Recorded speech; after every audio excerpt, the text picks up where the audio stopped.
Thank you. And I'd like to welcome everybody to the regular meeting of the Planning Commission, Wednesday, June 28th. So Ms. Dow, could you call the roll, please? Yes. Chair Suma, Present.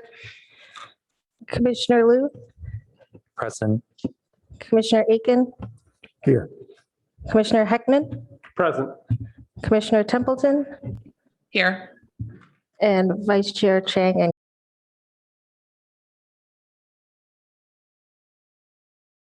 And we'll start off with comments from the public on any items that are not on the agenda this evening. Do we have any speakers? No speaker cards or raised hands. Okay, thank you for that. Then are there any agenda changes, additions, or deletions? No changes. No Great. changes. Great. So then it is time for city official reports from our staff. Hello, good afternoon, good evening. Amy French, Chief Planning Official. We have a report at the beginning of the packet that talks about upcoming commission meetings. So we are looking forward to a couple of meetings in July, and that would be the 3200 Park Boulevard, the Sobrato project on July 12th. We're trying to keep that just for that item. I anticipate a number of interested parties attending. And then July 6th, we have a number of items related to legislative modifications to the municipal code and looking at some of those new state laws that are going into effect in July. There's two of them. And then electrification equipment regarding our noise ordinance and how that works with trying to get electrification. So that's it. And then we talked about possibly taking a break for August 9th. So that's that. See, there's no council items for the month of July. And I'm not sure if we've had quite a few items recently go to council and approved. So we had some consent calendar items that were approved on consent. So yeah, if anyone is interested to hear more about that, we can talk later. I know we have a couple of big items tonight, so moving on. And I think Raphael is probably here to see here. No. Okay.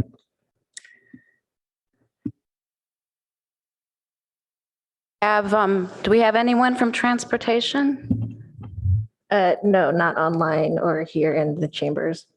I don't see anyone, so unless there's someone else, we will conclude official reports at this time. And we move on to our first action item, item number 2, which is 2901 Middlefield Road and 702 Ellsworth Place, request for rezoning to amend Planned Community 2343 and to apply R1 zoning to 702 Ellsworth Place to enable the development of a single-story, single-family residence. And before we get started, could we go down the line and are there any disclosures?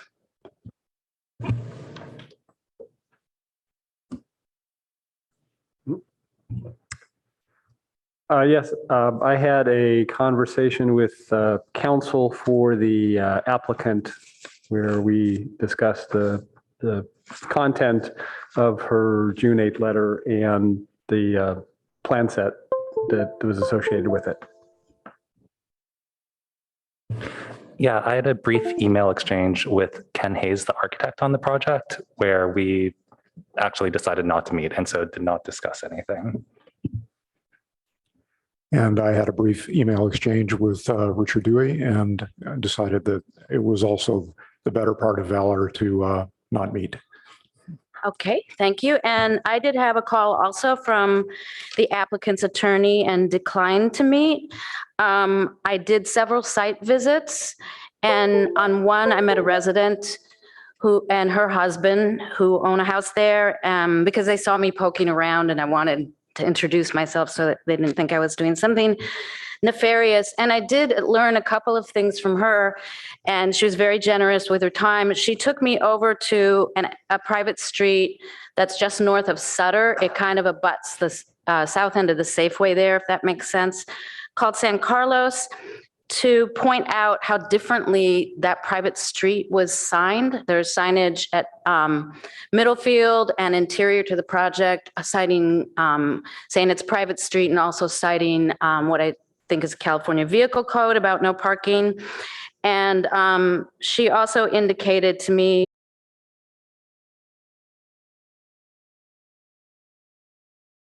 that they had no idea it was a private street when they bought it. So I just wanted to let people know that. And I did note at the same time that Ellsworth Street has what appears to be a regular city street sign, not one of the private signs I noticed on San Carlos. And then applicant Mr. Dewey texted me yesterday, but unfortunately he wanted me to offer to do a site visit today, but I just didn't have any time to do it at that late moment. And any other members of the community that may have mentioned it to me or spoken to me about it, I didn't really speak to them, and I didn't learn anything that was not in the public record. So. I also have no disclosures, Chair. Pardon me? I also have no disclosures. Oh, thank you. Thank you, sorry.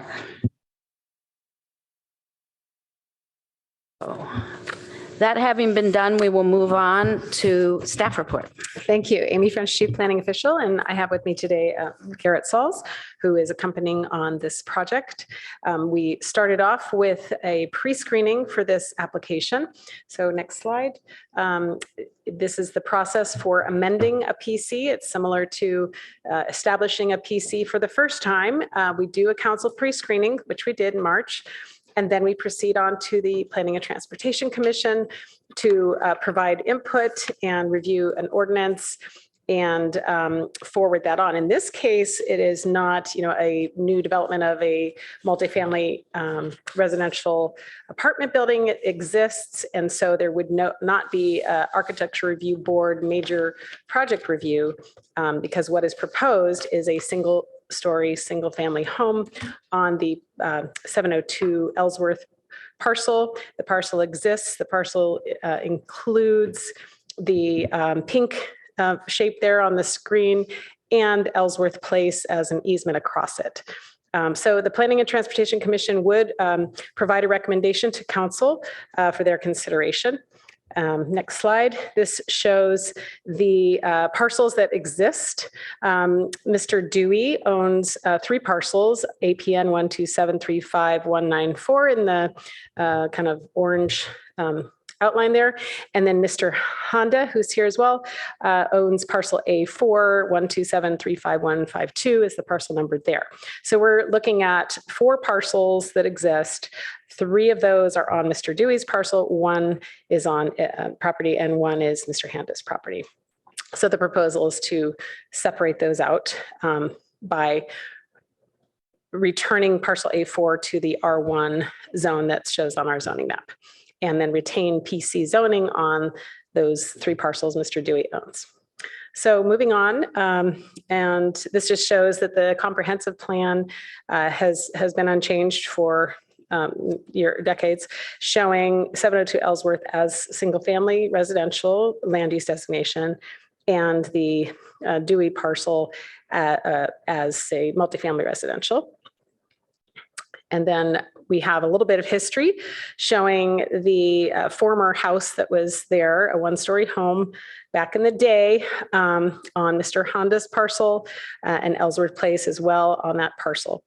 Of course, that Ellsworth Place has served the homes on the back side of that first home for decades, beginning in 1938 through 49 when those homes were built. Along comes a planned community that involved parcels along Middlefield, including the dentist office that I used to go there for my dentist growing up here, farther up north on Middlefield. That came through with a PC. Then later that PC was reduced in size and modified with a conditional use permit to see the result you see today, which is a multifamily apartment building on Mr. Dewey's parcel and guest parking for that apartment building on 702 Ellsworth. Then we have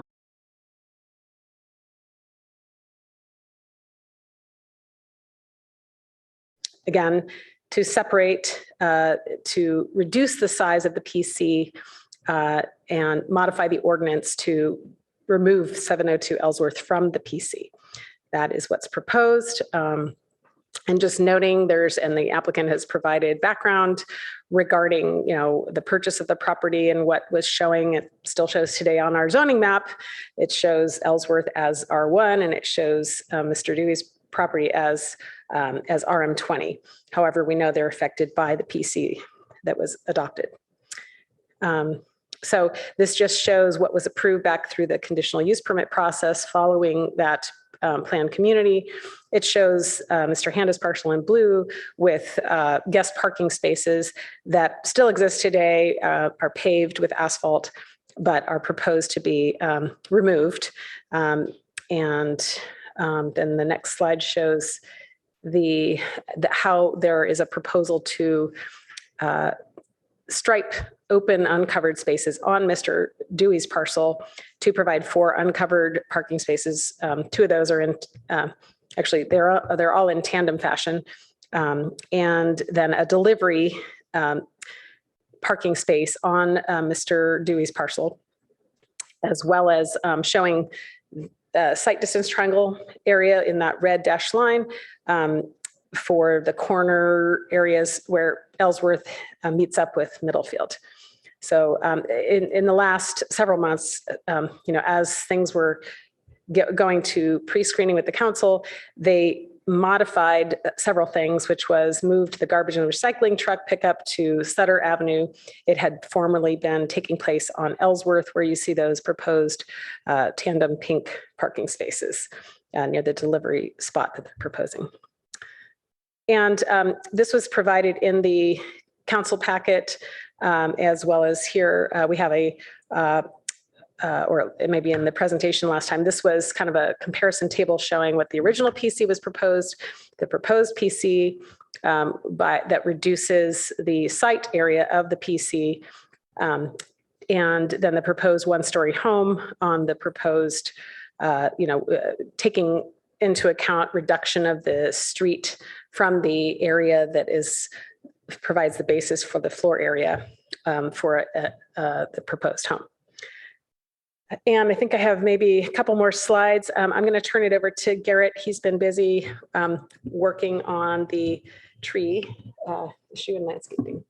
Good evening, commissioners. My name is Garrett Sauls.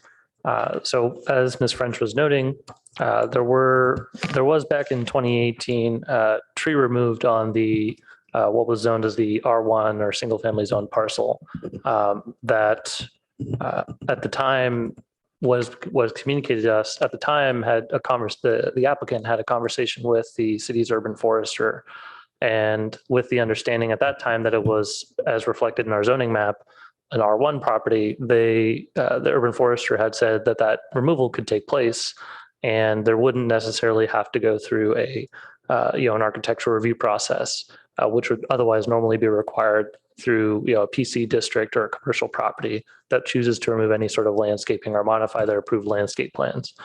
And as a result of trying to course correct for that issue, what the applicant has provided for as a result of removing that the tree that's highlighted in this, as you can see my cursor moving around it, the tree that was removed again within this area, they proposed 6 additional trees, which are shown on the left side of the image as these trees kind of highlighted, circled in, outlined, excuse me. In reviewing that with the current city arborist, the replacement based on the canopy of that tree that was removed would have been the requirement of 4 trees. So the applicant has proposed additional trees beyond that replacement requirement, all of them being native, which again is something that the city has been prioritizing with its new tree ordinance. So some additional information about the project itself.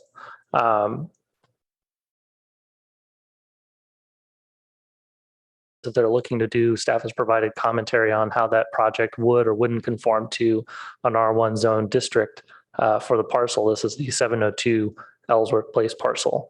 So there are certain limitations in particular for the parcel related to the front or special setback along Middlefield Road, having the rear setback of 20 feet, and then having the kind of interior sides along the creek, and then the street side along the same shared Ellsworth Place Ellsworth Place Street.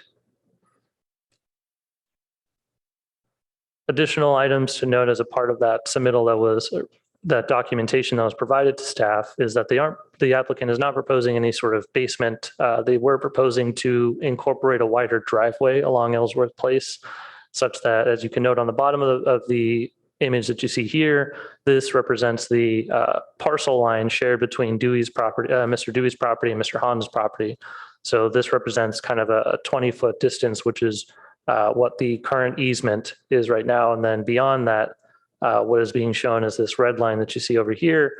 The applicant, Mr. Honda, was proposing to have a building setback even further than that, which would be 10 feet, creating kind of a visual space within this area of about 30 feet. The other things that they would note, that they were noting as a part of that drawing, was that they would have shorter fences along Middlefield Road so that they can maintain or meet the city's required visibility triangle at those driveway intersections.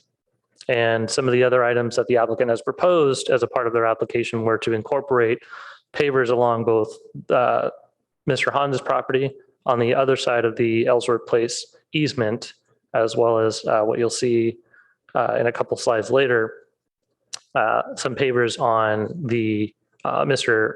Dewey's property, which again would try to provide for additional additional kind of visual width towards towards that driveway area, which is something that the city, staff and staff has raised as a part of some questions to the PTC about how that should be maintained, kind of going forward, whether or not that would be adequate to be able to provide that actual, meaningful visibility and capability for people to drive within that space is certainly a question that can be discussed.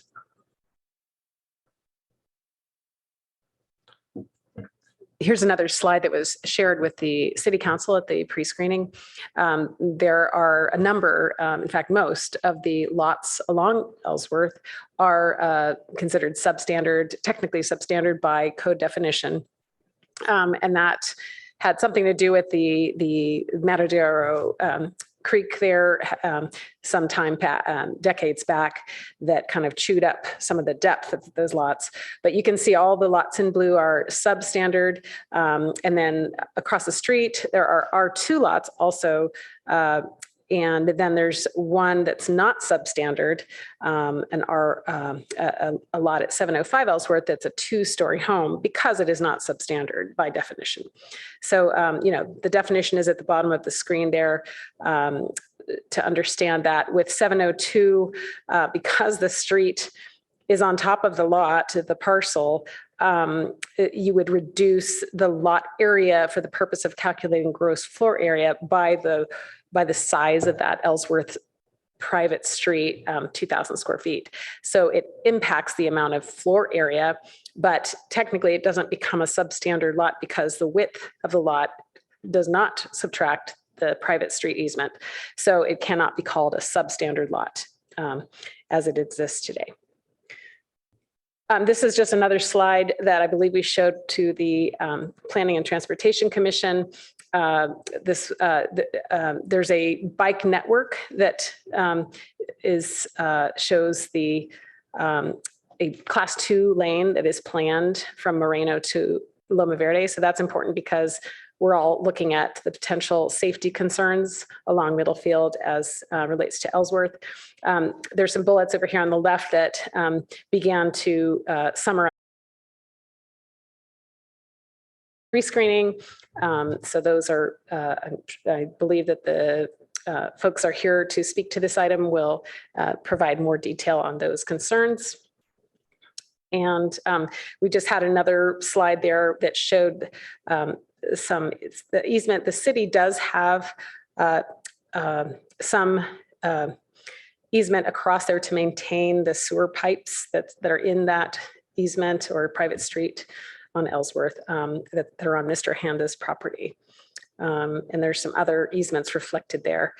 And this is kind of an old map that you can see from 1958 on the right that shows what the parcels used to be zoned. And it shows how the first PC that came through included those parcels to the north of Sutter as well, to change those, the zoning there.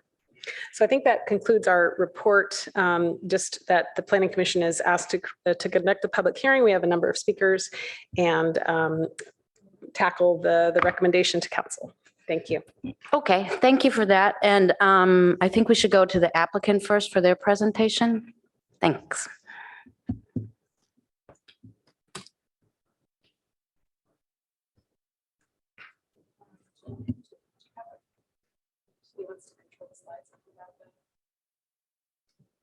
Am I able to? Or you could just say next slide. Oh, I know. It's just such an interruption. I know. No, that's fine. We'll just go from there. Good evening, Chair Suma, members of the commission. My name is Ken Hayes with Hayes Group Architects. I'm joined tonight by my client, Richard Dewey with RLD Land. Also joined by Gary Black with he's our transportation consultant with Hexagon Transportation. So he can answer any questions that you might have related to the safety of the pedestrians and traffic and so on. Also joined by Nitin Handa, who is the current owner of 702 Ellsworth and the principal with RRP Homes. And so he actually would like to say a few words when I'm finished tonight. I want to thank Amy French, the chief planning official, for her expertise and personal attention to this item and for helping us navigate the city process. This hearing, let's go to the first slide, I guess. Second slide, probably. First slide's our logo. I'm sorry.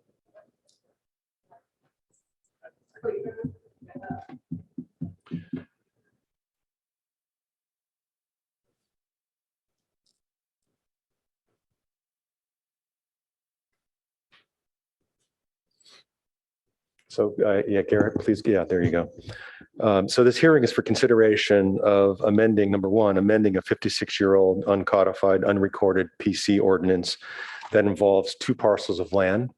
Number two, rectifying the recently discovered zoning map error that has persisted for 56 years and upon which 2 property owners relied on for a real estate transaction.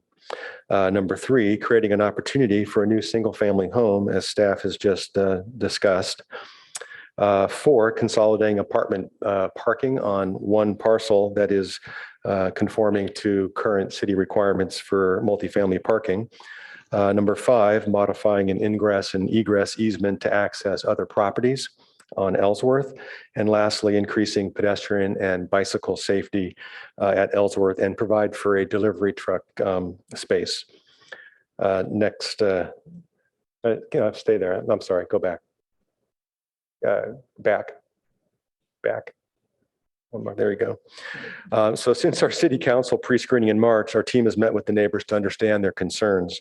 We understand their main concerns are public safety at the intersection of Ellsworth and Middlefield and the accommodation of this delivery truck space, as well as the removal of 2 trees 5 or so years ago. On the tree removal mitigation, you've just heard from staff, we're working with them on native tree replacement. Next slide. So that's good. So the existing PC 2343, as you see there, involves 2 adjacent parcels with an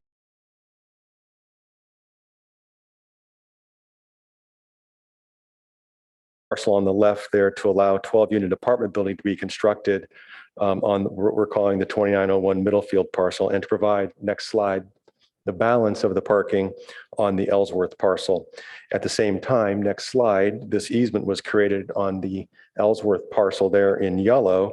That we're not quite sure how that, next slide, how that easement affects or serves the parcels further down on Ellsworth.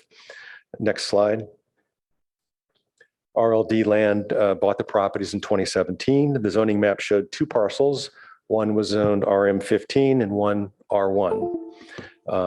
In 2019, the RM15 was changed to RM20. The R1 parcel remained as an R1 parcel. I should also say that the parcel reports that I commonly refer to when doing due diligence on properties also confirmed all of this zoning that I'm telling you about and that was reflected on the zoning map. In 2022, after discussing single-family development on the Ellsworth parcel with the city's planners, RLD Land sold the Ellsworth parcel to RRP Homes, where Mr. Handa, who's here tonight, is planning on building a single-family home, one-story, 1,695 square feet. So it's fairly small, three-bedroom home. However, when Mr. Handa submitted plans for a building permit, he's already prepared plans for a building permit, and went to the city to submit. The city uncovered this mysterious, unaccounted for record of a PC 2343, and they informed Mr. Handa to his surprise that the Ellsworth parcel was not zoned R1, and in fact could not be built on. So the next slide should show some photos of the property. The top photo is just a panorama. If you've been out there, you're familiar with that. To the right is Middlefield Road. To the left is the rest of Ellsworth. The photo in the upper right is looking down Ellsworth to show the rest of the Ellsworth Street from the 702 property. The three pictures on the bottom show Mr. Dewey's apartment building and the asphalt parking areas where we're planning on accommodating the four tandem parking spaces.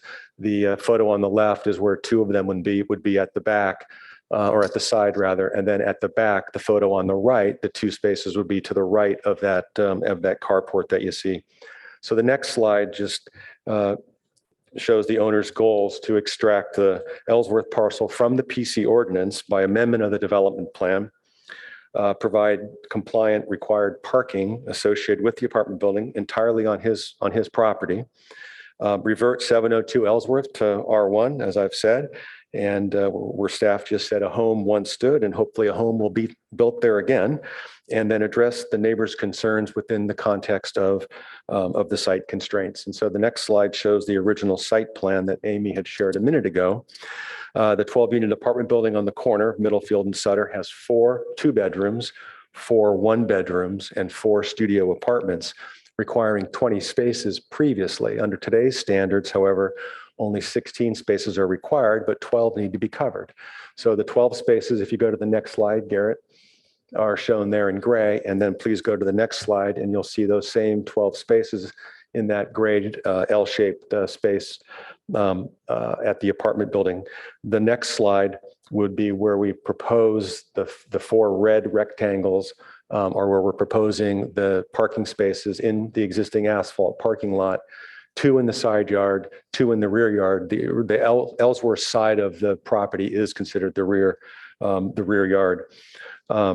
This effectively reduces by 5 the number of cars that would be using Ellsworth. So that inherently by itself will help mitigate some safety concerns, and we won't have people crossing Ellsworth that park there to go to the apartment building in the future if that was a problem. Next slide. Since the neighbors are concerned about delivery trucks, RLD Land is allowing an area on his Middlefield parcel for temporary delivery truck parking, which is shown in the green there. And of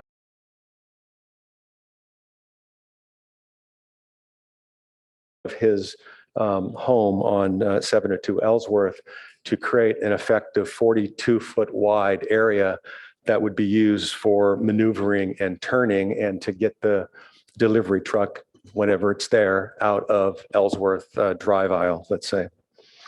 The next slide shows widening the driveway. I think it shows that. As it necks down where the dustpan style driveway apron is, Mr. Dewey is going to dedicate, or not dedicate, he has a 2.5-foot strip of land there that we would pave in pavers that would match a 1.5-foot strip of land on the 702 Ellsworth side. So we'd end up with a 24-inch kind of, or 24-foot clear drive as you come in. And that would extend as far in, if you go to the next slide, where we show in red the recommendations by Hexagon Transportation to provide a 35-foot sight distance triangle where we would have nothing higher than 3 feet, bushes, shrubberies, so that you can see traffic left and right. And Mr. Hondo would erect a 3-foot high fence to enclose his backyard, but that fence would consist of horizontal boards with gaps between them, so you could actually sort of see through that fence as well, but it would be a 3-foot high fence. So in conclusion, a previously unknown city mapping error that was relied upon by all parties has resulted in a situation that can be easily rectified with this proposed PC amendment, and at the same time provide increased safety for the neighborhood, create a space to accommodate a temporary delivery truck, and clear up an access easement for the rest of the Ellsworth parcels. We request that the Planning and Transportation Commission support adopting the draft ordinance, amending the development plan of PC 2343 to right-size the parking, make a safer neighborhood, and create an opportunity for a single-family home. Now, Mr. Honda would like to say a few words as well. Thank you very much.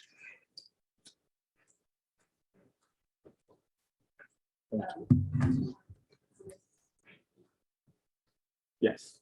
Good evening, Mr. Honda. Hey, good evening, everyone. I'm just waiting for my slides to be shared, so I can take you through that. But just before that, I want to give you some background here. I purchased this lot way back in November 2022, about 7-8 months back.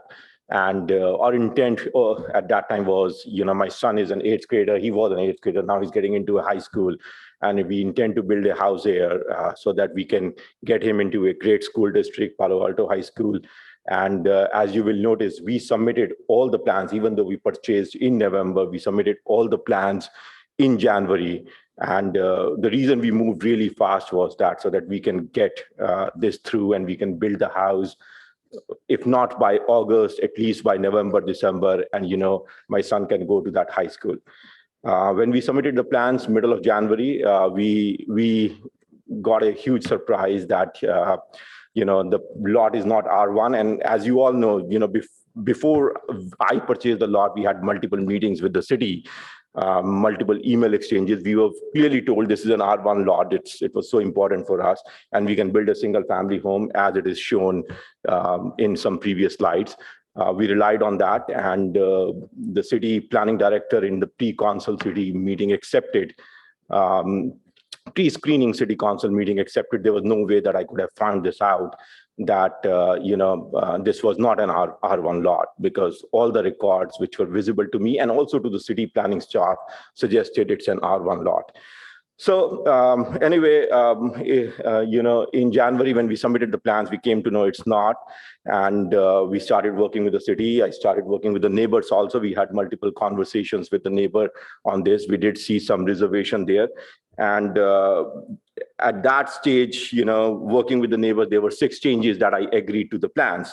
And the number 1 change was, if you see the 2 plans I have shown here, the old plan and the new plan in the screen. The old plan, you will see, it does not show any pavers on the front. It only shows the lawn. But we agreed to add pavers out there on the front, about 4 foot of pavers, so that it gives little more space for the trucks and vehicles to move around there. You'll also notice that the driveway was much narrower in the old plan, and then we decided to agree to widen the narrow driveway again, just to give more space for parking and for vehicles to move around. We also agreed with the neighbors that there have been a lot of bushes in that, on the middle field side of the lot, which has been blocking the line of sight. And we agreed to cut the bushes, not only just cut it, but to cut it regularly. And we have been doing that for quite some time now. Initial plan was to build a bigger house with a basement. The neighbor suggested, no, basement is not a good idea, even though the code does permit me to build a basement. We agreed not to build the basement at that stage. We also agreed, what Ken already mentioned, that we agreed to build a 3-foot tall fence on middle field and Ellsworth. Initially, we suggested 4 foot, but then because of, again, the line of sight issues and all that stuff, we agreed to do a 3-foot tall fence. And, we did something more, which will come in the next slide. And then there's a 20-foot easement on Ellsworth side, which belongs to my lot. And we are okay. There has been some debate around it. We are okay to settle that and give the right to access to the city for that easement. So that's not an issue. Next slide, yeah. So I mentioned that despite all these 5-6 things that we agreed with the neighbors, a couple of more things that we have done recently, which despite the fact that we got a transport expert report from Gary, he's here from Hexagon report, which was also reviewed by the city transport department. And the report clearly says the Ellsworth Street is pretty safe. It has been reviewed by the city, peer reviewed by the city transport expert too. Despite that, we agreed that the fence along Ellsworth and Middlefield, the reduced 3-foot tall fence, will have horizontal planks, and it will have a 3-inch gap between each plank, so that again you can see through and through now. Even though it's not ideal for us to have so much of gap, on a busy Middlefield street where everybody can see our house, but we agree to do that in the spirit of neighborhood there. Also, big thing was we agreed to give 18-inch, 1-foot, 6-inch, pave that area with pavers, 18 inches of space, and Mr. Dewey graciously agreed to do 2.5 feet of his side so that we can widen Ellsworth, to give more space for vehicle maneuvering. Again, it was not required. The report, transport consultant report reviewed by the city clearly says it's very safe there, but we have still gone multiple steps forward to do that so that, we can see this thing through as soon as possible. So that's where I stand. I think that's any questions for me? No questions right now. Okay. Thank you very much, both of you. So at this time, we'll take it back to the commission for clarifying questions. Would someone like to start? Do I have a light? Commissioner Heckman? Thank you. Just a couple of quick clarifying questions. And I think that at least initially these are for staff. So Mr. Hayes mentioned that the original PC approval required 20 parking spaces. My understanding from the staff report is that number 20 is correct, but the PC approval actually distinguished those. There were 12 parking spaces required on the apartment property, 1 for each unit, which apparently at the time was the standard, plus the additional 8 spaces were particularly to be designated guest parking, which again was at the time a city requirement, and those were the ones identified on the Ellsworth parcel. I just wanted to confirm that PC is as stated in the staff report. That's correct. Okay. What you said. All right, thank you. And then the other question I had, Mr. Sauls, and that's I'm interested in the location of pavers on the Ellsworth property. So the owner just showed us, I think his second to last slide really showed 2 sections of pavers. And I don't know if you can pull that up. I think it was the second to last slide, which showed the pavers in the first 35 feet, which are 18 inches wide. Mr. Sauls, I think I'll do it. Yeah, right here. So you can see, again, we're just looking at the Ellsworth side, 18-inch width of pavers, and then there's a gap. And then there are the resumption of pavers that, again, the owner referenced, which sort of connect his, I assume is his front entry walk, and then run along Ellsworth to his widened driveway. So the question I have is in the slides that Mr. Sauls showed us toward the end of the staff report, that gap was connected with pavers. And it was maybe 2 or 3 slides from the end of what Mr. Sauls showed us. And so because there was an inconsistency there, I would just like to get some clarity and understand, what the current proposal is. It could, these projects evolve over time, and that could be one of these is an older drawing, perhaps one of them is newer, and I want to know what the proposal is. Mr. Sauls, were you able to find the slide I was referring to? Yeah, I was. Give me a second.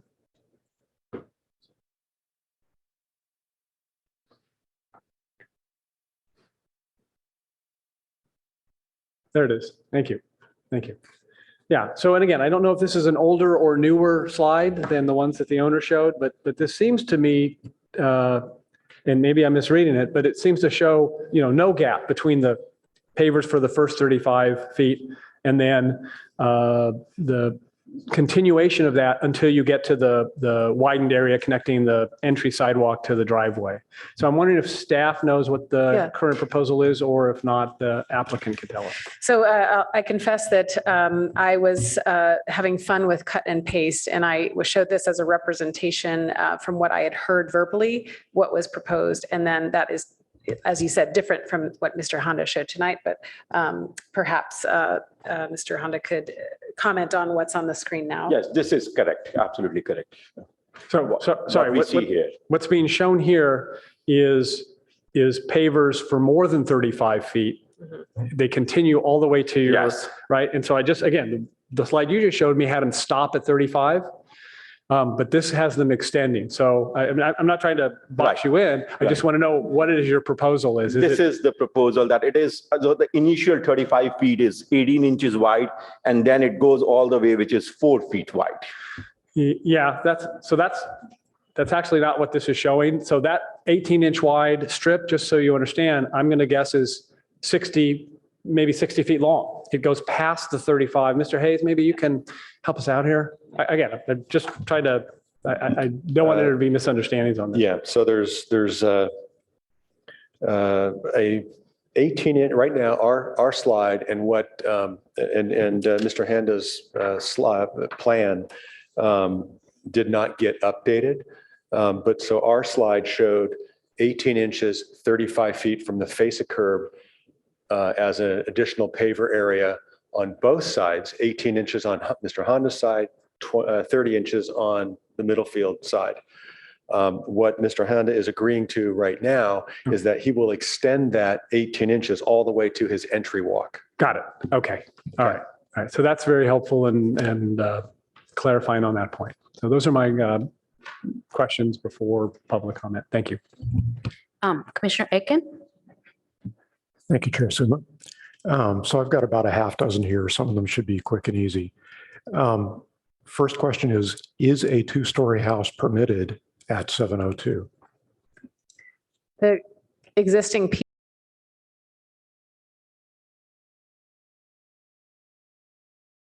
so that's not permitted right now. If it were rezoned to R1, it is not considered a substandard lot, and the applicant could come forward with a two-story home for individual review. That would be only if it were rezoned to R1. Great, thank you. That's what I expected, but I wanted to make sure. And I've forgotten the rules on this. Is it possible to move a detached garage to the front? And if so, would it be subject to the 24-foot special setback? Along Middlefield, the 24-foot special setback is for any structure. So we would not allow any structure within that 24 feet, except for low fence. Great, thank you. I would like to understand a little bit more about the objections to the basement. And I'm not sure who to ask about that. Perhaps Mr. Hayes, you could summarize what you heard? Or Mr. Honda? So the objection basically, we pretty much had a very cordial discussion with the neighbors. Christian is here, and she suggested that basement is not advisable in that area, especially given the way the soil is. And there were a few other conditions she warned me about. And, we spoke about it, and me and my wife spoke about it, and we came to a conclusion. That's fine. If it is not advisable, we'll probably not do it. Basements in any case are not easy to handle, and we have a creek on the backside. So, that was the understanding I reached with the neighbors. Okay. I was curious. I did do a little research. It's in an X flood zone, so it's outside the 100-year floodplain. Right. But it is allowed by code. It's not in the flood zone. It is allowed. The basement is allowed. Right. Looks like the water table is about 11 feet down there, according to the USGS. So you'd have to build a bathtub, but maybe it's feasible. Finance is always a concern there. Next few questions are about Mr. Dewey's property. It looks like the new tandem parking spaces, number 15 and 16, block the passageway that runs from Sutter to Ellsworth. Are the residents okay with that?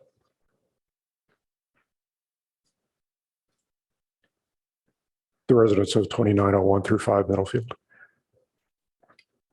The two new spaces on, they don't effectively block the access from Sutter. You can still drive in from Sutter and park in those. You're talking about the two spaces I meant on the side.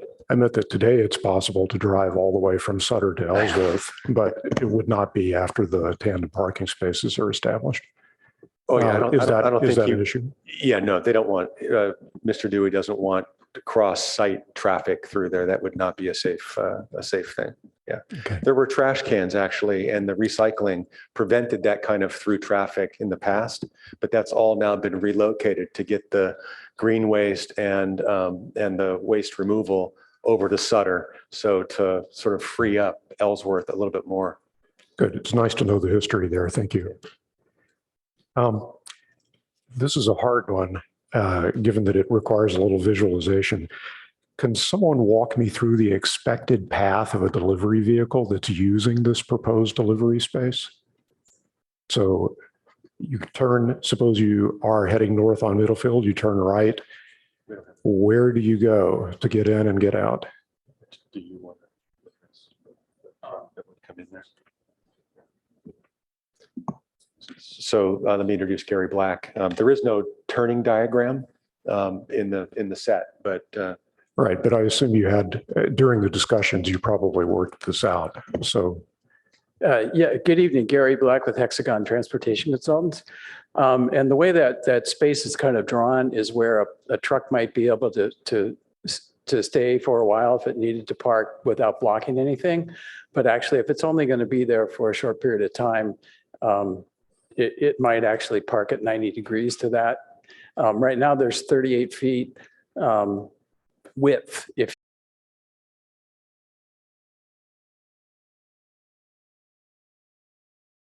that combined width is 38 feet. And with this proposal, that combined width would be 42 feet. So there's actually going to be a little more space for the trucks to maneuver around. They could also park in that space. And then if Mr. Handa had no car in his driveway, they could use his driveway to turn around. So that would be an option as well. So they would have various ways to get in and out of that space. And then we also know that delivery vehicles come in different sizes. And so we're looking at what we call a typical UPS truck when we look at things like that. They would be able to maneuver in and out of that space. There would be different options how they could do it. okay, good. Yeah, I did walk that area, and my reaction was, well, if I were driving the delivery truck, I'd probably turn around in Mr. Handa's driveway, but I'm not sure liability would allow that for some folks. But it's interesting to know that you did consider the possibility of parking horizontally rather than vertically. Yes, only if they would be there for a very short period of time, because then the back of the truck would kind of hang out into the street a little bit. So that wouldn't be desirable. Okay. And I think that's it for me. Thank you. Okay, I do have a couple of questions also, and I'll continue with the delivery area since we were just discussing that. And I guess this is for staff or the applicant's team. It would block the 4 required covered parking spots. Is that, doesn't sound desirable, but is that legal that we have a loading delivery area that blocks required parking? I mean, it's a PC has options for considering configuration. So for instance, if that was not an acceptable location for a delivery truck for this PC, you could have the 2 tandem spots in front of the covered tandem spots, and put the delivery truck where those tandem spots are shown. I forget which numbers those are. as another option. I think anything's possible with a PC to consider such placement. It's not illegal to offer temporary location for delivery. It's not a required delivery space. Okay, and then typically tandem spots are required, I think by our code, you can help me clarify this, to be used by the same unit so that they can coordinate getting in and out of them. Is that correct? And would that work also? So if an apartment is required to have two spaces, one covered, one uncovered, you can have those in tandem arrangement. Delivery spaces are not required for apartment buildings. No, I know. I was asking about the tandem Tandem, spots. yeah, that's allowed by code. If it were not a PC, you could still do tandem spaces for the same unit. Right, but do they have to be used by the same, they have to be used by the same unit so that they can coordinate going in and out? I think that it makes sense, logically speaking. I don't know that it's stated that way in the code. I mean, we have many instances of residential development where there are multiple tandem spots and, leave it up to them to coordinate their own Okay, so- logistics. So what you're saying is that it's not a requirement of the code, that the tandem spots like that be used by the same unit? That's all I'm trying to understand. I'll take a look at the zoning code real quick and get back to you on that. Give me a Okay, second. thank you so much. And then, so I have so many questions and I probably won't ask them all now because some of them will come out in discussion, but this is about 2901 Middlefield. And I was wondering, since the PC is an older PC from 67, there are some special requirements for PCs that are still there. It's 1838-150, if I'm remembering correctly, A through E. And it seems to me, so my question is, would 2901, because the PC is being opened up, would they be required to comply with those special requirements and or the special setback along Middlefield? Could they be asked? I suppose they, but those special requirements are not discretionary, whereas most things with PCs are, of course. I would maybe say that for one thing in particular, as it relates to like the special setbacks, it's specific about structures. So for example, if they wanted to provide parking within that space, it's not obviously a structure, so you may have paving there for parking.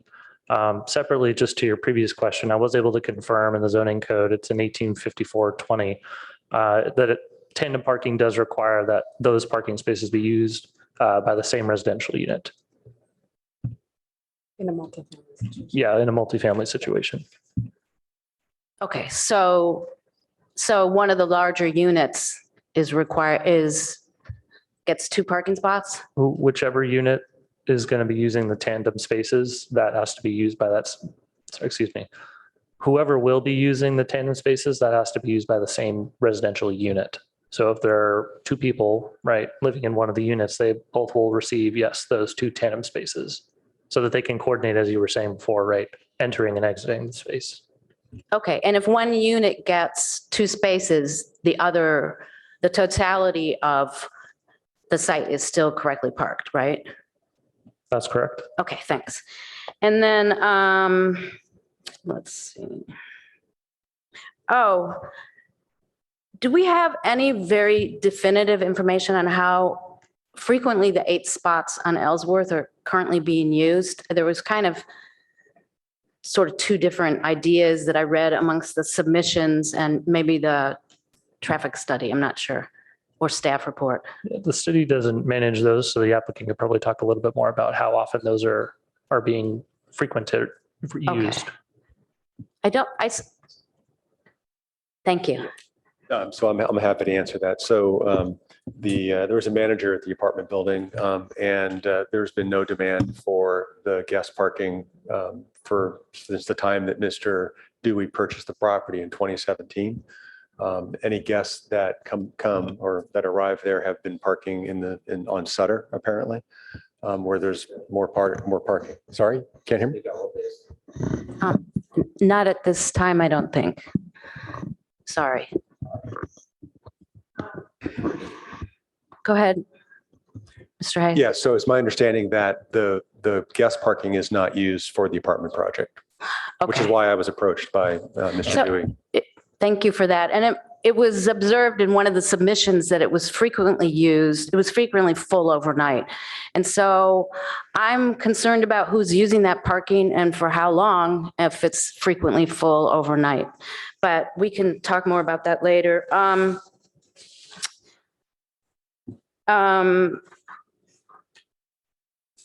So about 702 Ellsworth. And the way we are looking at it, describing it as a budding 2901, it's hard to imagine how we can call it a corner lot if it abuts on its side 2901, and if it doesn't have Ellsworth Street and Middlefield to define it as a corner lot, how it's a corner lot still. So if you could help me understand that. So yeah, when we were looking at the setbacks and such, we had considered that to be an interior lot because again, it's not abutting the street, it includes the street. And so, perhaps technically not a corner lot, but functionally, and if our city attorney would wish to weigh in on this, but functionally speaking, it would feel like a corner lot, even if it's not technically a corner lot. Well, so I believe it actually is technically a corner lot because we define a corner lot to be the intersection of two streets, and that can include a private street, which we would consider Ellsworth to be a private street. It's just that the lot lines do not coincide with the boundary of the street on the one side. It's on the other side. That's the unusual piece of it. Okay, and then the 3-foot fence, proposed fence, could somebody describe to me where exactly that is again? And it can be anybody. It goes in the front near Middlefield. Sure. Let me go ahead and share the screen again.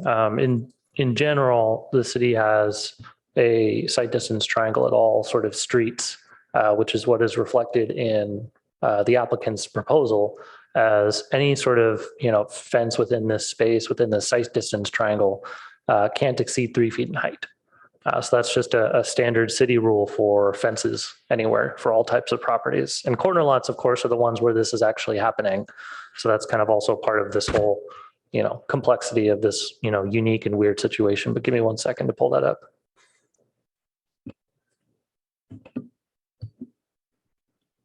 So 3 So feet that- is a standard height in this Yeah. situation. So this diagram here, this red triangle on both sides represents that site distance triangle. And where it's taken at is the intersection of the curbs on both of the streets outward. So it wouldn't necessarily be based on the property line. It's actually kind of further out. So in many instances, it can be more forgiving in that way, that it's taken from kind of the curb lines out on the street rather than taken at the property lines, which would be much closer to where the actual building is. Yes, I understand the red triangles or the sight lines, but where is the fence exactly? Where does it start on Ellsworth? And I guess it turns the corner onto Middlefield.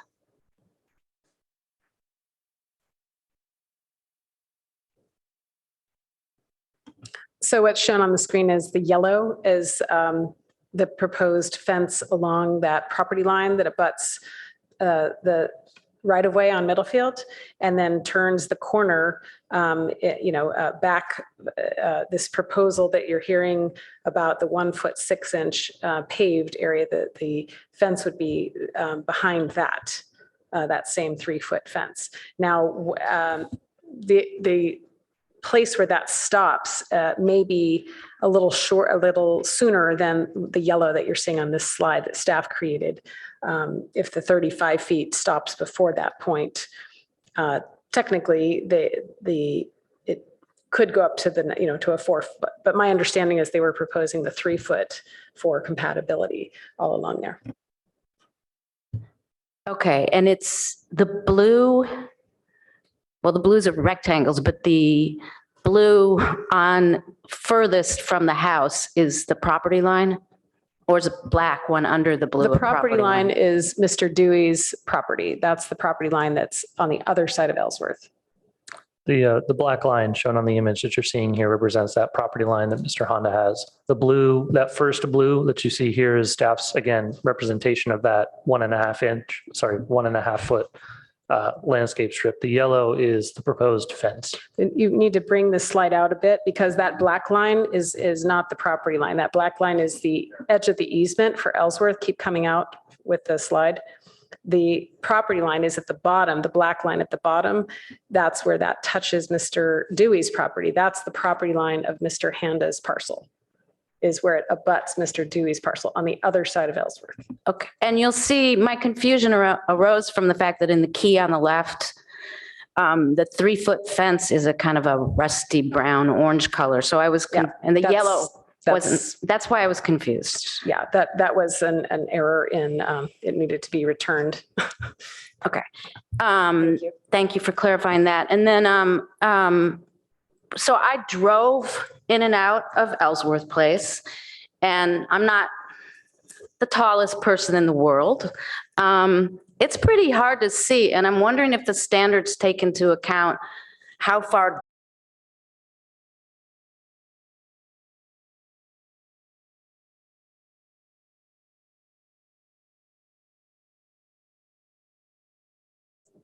the slope is kind of more than you would think it might be.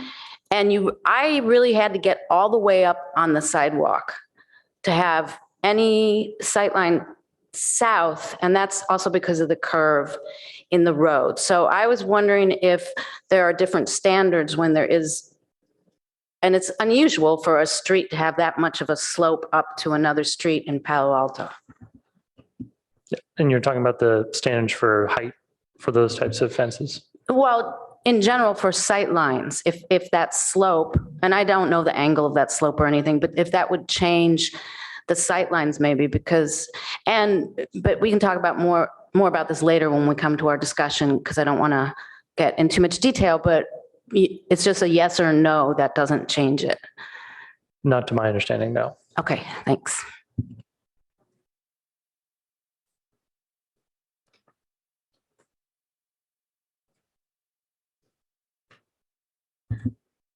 I guess one last question. This is kind of a big one, so I don't want to shock anybody. But if the council ultimately were to grant what we want here, how would we have any assurance that a lot of things can happen in construction and building?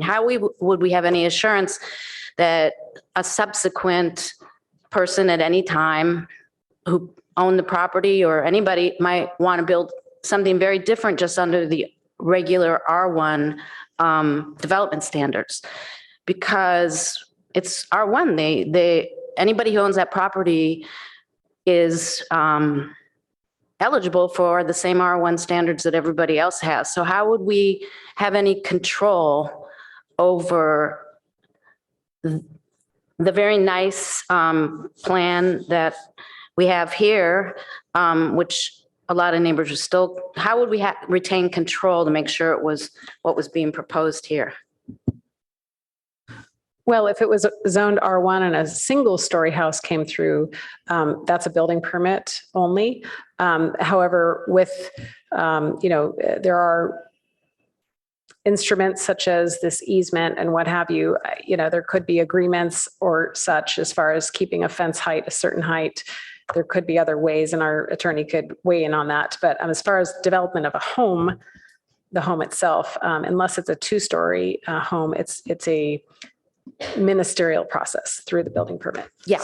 So that was kind of my point. We lose control over being able to craft this R1 property specific, or this house, if it becomes R1, if we change the zoning, may not be built and something else could be built there.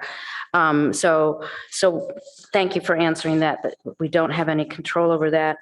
And unless my colleagues have any other questions at this time, we will go to public comment. Yes, our first speaker is Gala Bacon. Ms. Dow, could you tell me how many speakers we have in total? Yes, so I have 7 in-person single speakers, 2 groups, and 1 virtual on Zoom currently. 2 15-minute groups? Yes.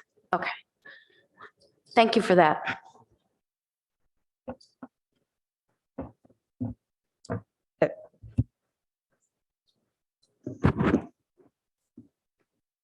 Good evening, everyone. Good evening, commissioners. My name is Gala. I have a slide deck, if we can have it. Oh, thank you so much. So before I jump into the slide deck, I do want to mention a couple additional points. As of right now, cars cannot go out of Ellsworth towards Middlefield and in at the same time. The current situation is that a car coming in from Middlefield towards Ellsworth require the car standing in Ellsworth just to backwards for the other car to come in. This area provides the circulation, and otherwise it's not basically possible to go in and out. Having a car waiting in Middlefield Road for a long time is not very safe. This road is driven with very fast speeds. Additional aspect is the safety triangles. And I wonder if they take into account the high speed drivers are using because higher speeds require higher triangles. And also, I want to mention from my perspective, average height person, I would say that it's very hard for me to see the road and the pedestrians when I drive my car out of Ellsworth, and I have 3 kids as well. So I am very concerned about safety. And as of right now, when these bushes are cut off, even though it's still very hard to see. And oftentimes we end up going all the way through the sidewalk. A pedestrian is coming to walk on this sidewalk. We have to go back to the street. Sometimes it happens a couple times before we can go out of the street. And now I would like to go ahead with my presentation here. So I will speak about the trees, and I hope to provide some more additional and helpful information. You can see here these lovely 6 trees. That's a picture from 2017. It's approximately about a year before these trees were all cut down. You can also appreciate in this picture that there are 3 cars using the parking lot. I'll go to the next slide. So that's another view on the top left from 2017. You can see all those trees, nice trees, and tree number 5 is an valley oak tree. It's a protected tree. And then in 2018, you can see this picture where a crew comes in and just cuts all these trees down. When neighbors approach and ask for permits, none are provided to them. And then you can see 2022, how it looks like. And then unfortunately, 2023 with this pile of dirt and the fence. I'll go to the next slide.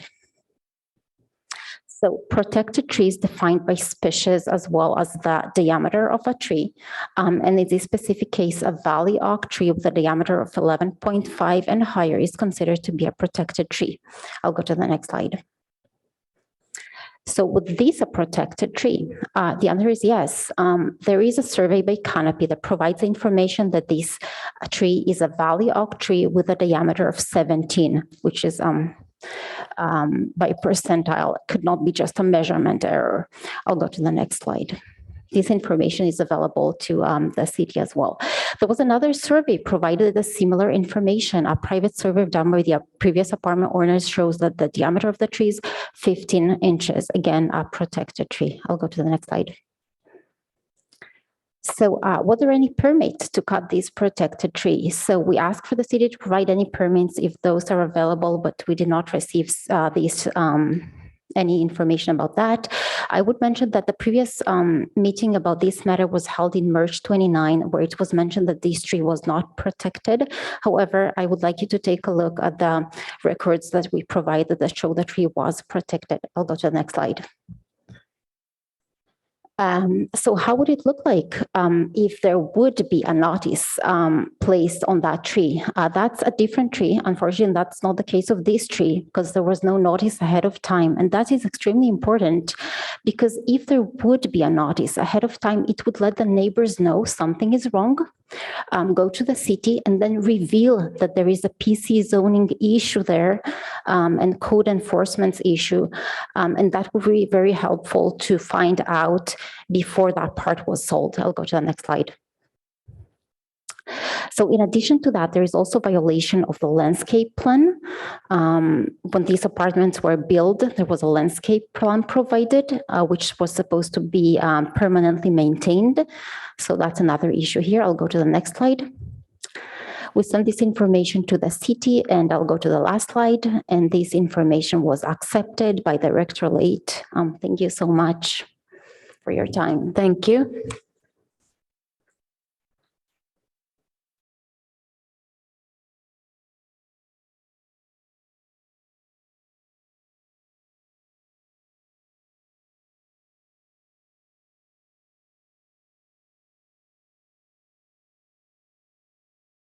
Commissioners and staff, I'd like to begin by talking about the corner lot issue that came up before. We heard slightly different things from different staff members. What the code actually says is that in order to be a corner lot, you have to have two abutting streets, and there's a certain definition as to what the angle of intersection has to be. But the Ellsworth is not abutting this parcel. Ellsworth is inside this parcel, and you can see that clearly on packet page 29. If a street is inside the parcel doesn't abut it. You can't abut something inside. It's like saying that the United States abuts California. It makes no sense. So this is not a corner lot by our own code's definition. There's another curious thing in how the staff report treats this. The very same paragraph on packet page 16 claims that the side setback for the house on the north side should start on its north property line adjoining the apartments. That is across Ellsworth from where the house will be. And thus the staff is claiming that the road running through the parcel can be counted towards the required setback. But as the letter I sent in this morning explained, our municipal code for R1 homes doesn't actually require a side setback. It requires a side yard. So what the staff report is saying is that part of the side yard for the house is going to be in the street. That is in Ellsworth. Does that make any sense? That is, can you claim that your yard is in a street, in a publicly accessible street? Of course not, and it's a terrible precedent. If builders can claim that roads alongside their new homes count towards required yards, we're going to have awfully small yards in our town. So please insist that both of these problems get cleaned up. You remember the basement issue with Casalea that took us several rounds to get that cleared up, and this is similar, where the definitions need to be followed. Now let me turn to a different problem. It's essential for everyone to understand that the proposed PC amendment before you requires massive upzoning. Right now, having 12 apartment units on the total site, which extends from the creek to Sutter, is consistent with RM20. Not surprisingly, the records from the 1967 PC show that the city used that entire stretch of land to justify having more units than allowable on just the apartment site. But when you remove 702 Ellsworth and the road from the PC, what's left is less than half an acre, and it can only have 9 units on it under our current RM20 zoning. So this PC amendment is basically proposing to upzone that remaining land to have 12 units, not the allowed 9. Here's some simple math the staff report doesn't give you. If you are allowed 9 units, but you want 12, those extra units mean you're upzoning by 33%. 33% is a huge amount. The letter from the applicant's attorney says it's just, quote, slightly more than what's allowed. But if you received a 33% salary increase, you wouldn't say you're getting slightly more pay. If your rent or your mortgage went up by 33%, you wouldn't say you were paying just slightly more. And the attorney tries to justify that increase by noting we're contemplating upzoning some other RM20 sites in Palo Alto to RM30. But if you look that up, you'll find it's just 19 such parcels out of, by my count, over 900 RM20 parcels in the city. And those 19 aren't around Ellsworth Place or Sutter. The RM20 parcels near this PC aren't contemplated for any such upzoning. So a key question before you is whether it's appropriate to upzone this one piece of land by 33% when we're not doing that for most other RM20 parcels in the city. What's that 33% upzoning worth? Well, you might estimate it's worth the $950,000 that the potential house site was sold for last year. Or maybe it's the value of having 3 extra apartment units on the remaining lot, which I'd value at over $1.5 million. And we're not asking the owner to put out lots of money, just some paving and some white paint to restripe and stuff like that. It's not a big deal. No matter how you figure it, the amendment will be handing this one property owner a lot of money, not being given to others in this town. Sufficient public benefits to merit all the extra value being given to the apartment owner. But when you look carefully at this proposal, the public benefits don't add up to much. Let me walk you through some. 1, the 100 feet of Ellsworth next to Middlefield is mostly going to get narrower, not wider. That will make it much harder, not easier, for cars to pass on the street. 2, some pavers are proposed right at Middlefield, but as my letter points out, the improvements on the R1 side, and I think you just heard this too, aren't guaranteed to stay there, because once you remove the R1 from the PC, you can't govern it. You lose the ability. And if you read the staff ordinance, the draft ordinance closely, it actually even admits that there's really going to be no enforcement on the R1 side. 3, as for the proposed easements, other residents on Ellsworth already have a base easement from their homes all the way to Middlefield, so they're not getting anything new. 4, the proposed delivery truck parking space isn't legal under our current laws. It's not. And because it blocks tenant parking, and delivery vehicles won't dare park there even if you tell them go ahead, because they don't want to be responsible for someone not getting out of their space.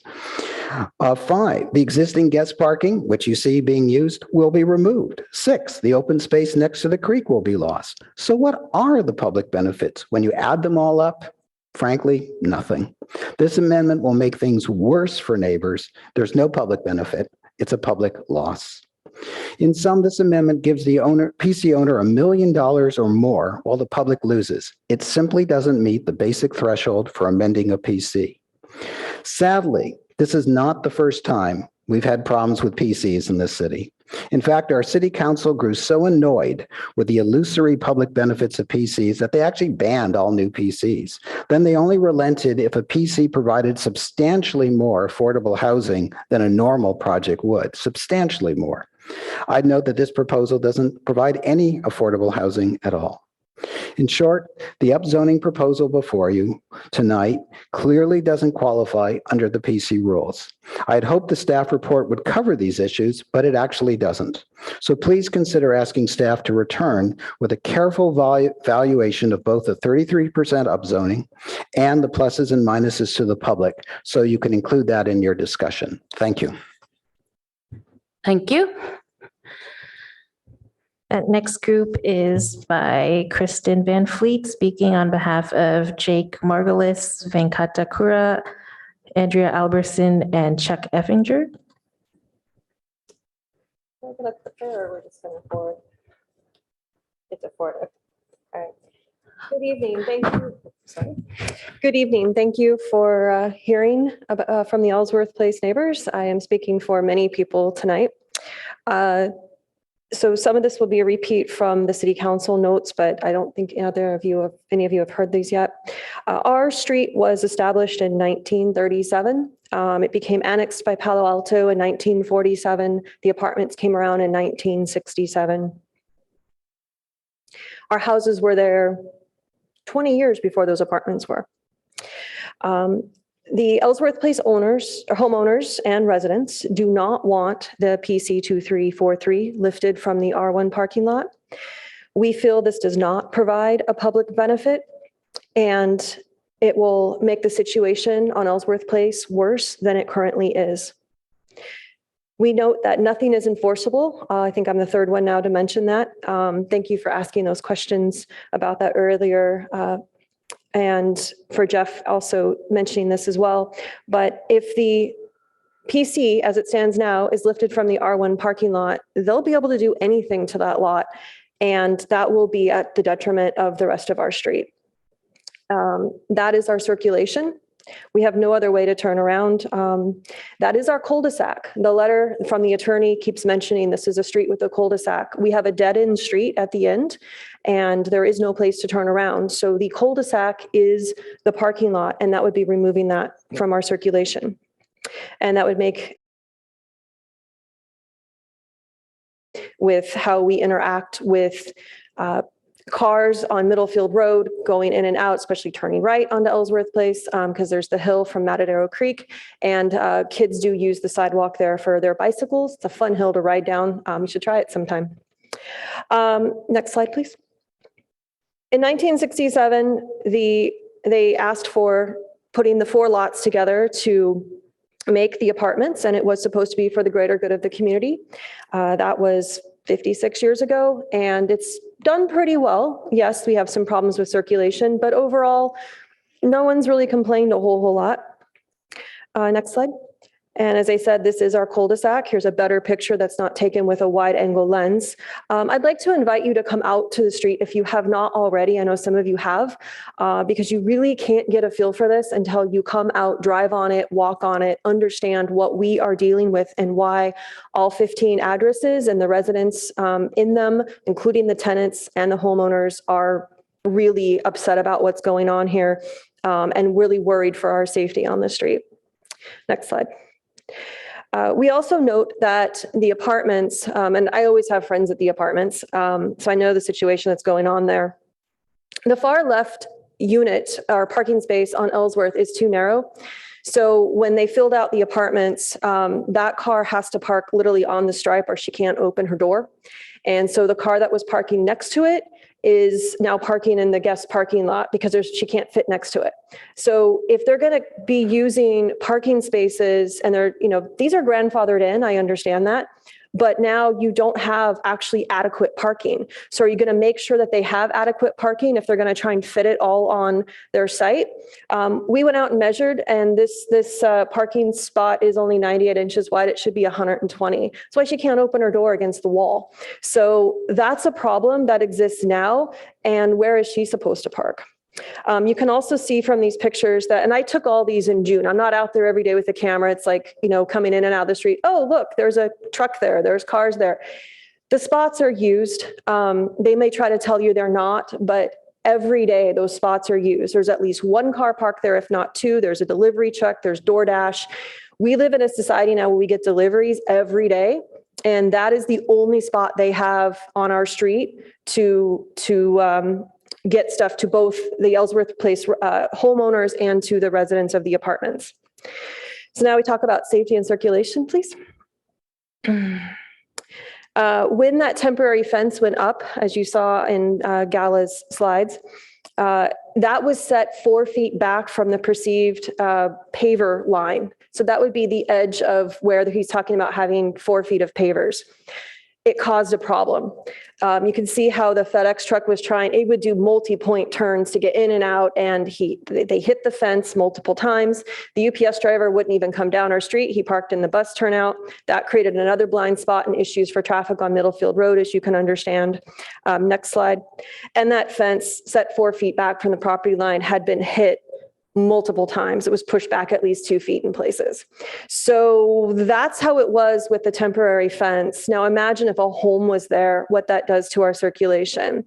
They want to make our road narrower than that. Next slide. We cannot allow parking on Ellsworth Place because it is only 20 feet wide. This is what happened with the apartment parking when the temporary fence went up. Their residents parked against the fence and blocked our road. Next slide. Going over their proposals to solve these problems, it's already been mentioned that the delivery space blocks the carports. I did ask our delivery driver, one of our drivers who's been delivering our route since the 90s, before I lived there. I've been there for 19 years, so I can give you some history. And they said that they would not use it because it blocks cars. They cannot legally park there. So it's not a viable delivery space that they're offering. And then, of course, we already mentioned the tandem parking. I have that on my slide. Those have to be assigned to the same residents. So I'm not sure how those work. Are they going to cover them? Like, I don't know. Anyway.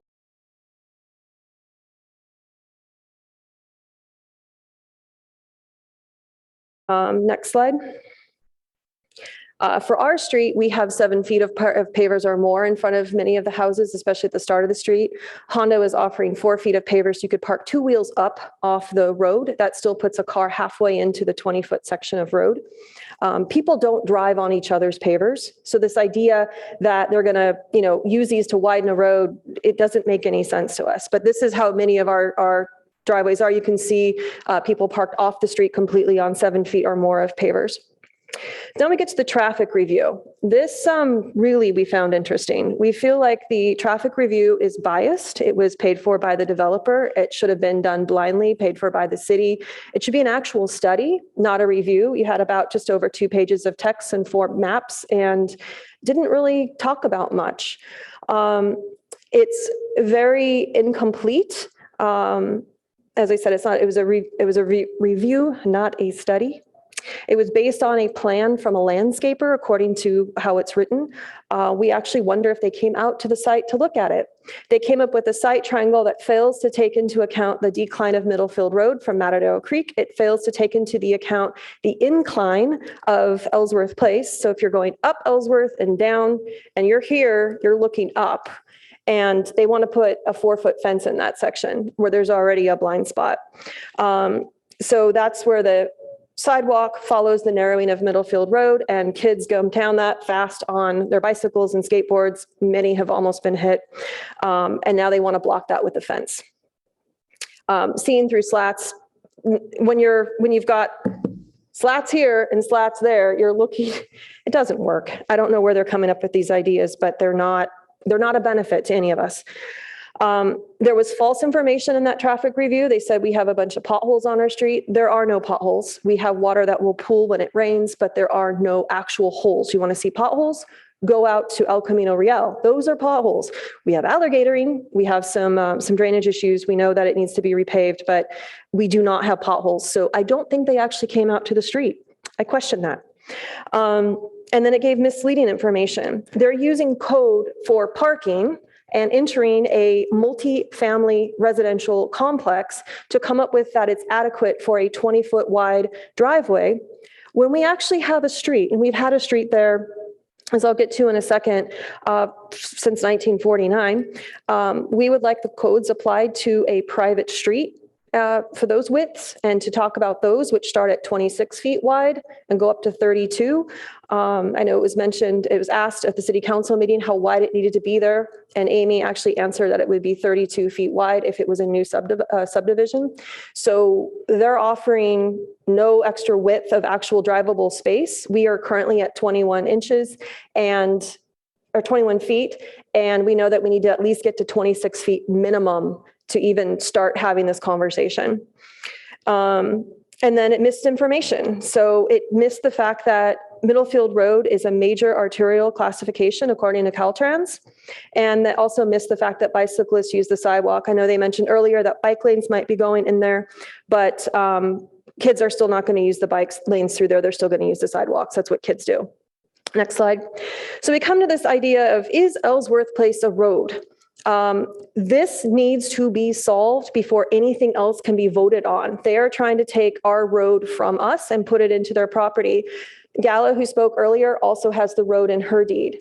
However, we go through it and there are many joint tenancy deeds that connect the front to the back. I've got the deed of dedication here from when Middlefield Road was given. It was cut into 3 pieces. That means there was a piece in front of Ellsworth Place signed by the original owner, Catherine Emerson. She could have, if that was all one lot, at 702, it would have been one parcel, but instead it was broken into a parcel in front of Ellsworth Place and a parcel in front of 702. And then she also had 701 at the time, which is under the apartments now. 3 different deeds of dedication were created at that time, which means that she saw that as a legitimate street. And the street, for her history, was named after her husband's hometown, Ellsworth, Maine. Next slide. When you look on a map, you can see how our street is notated on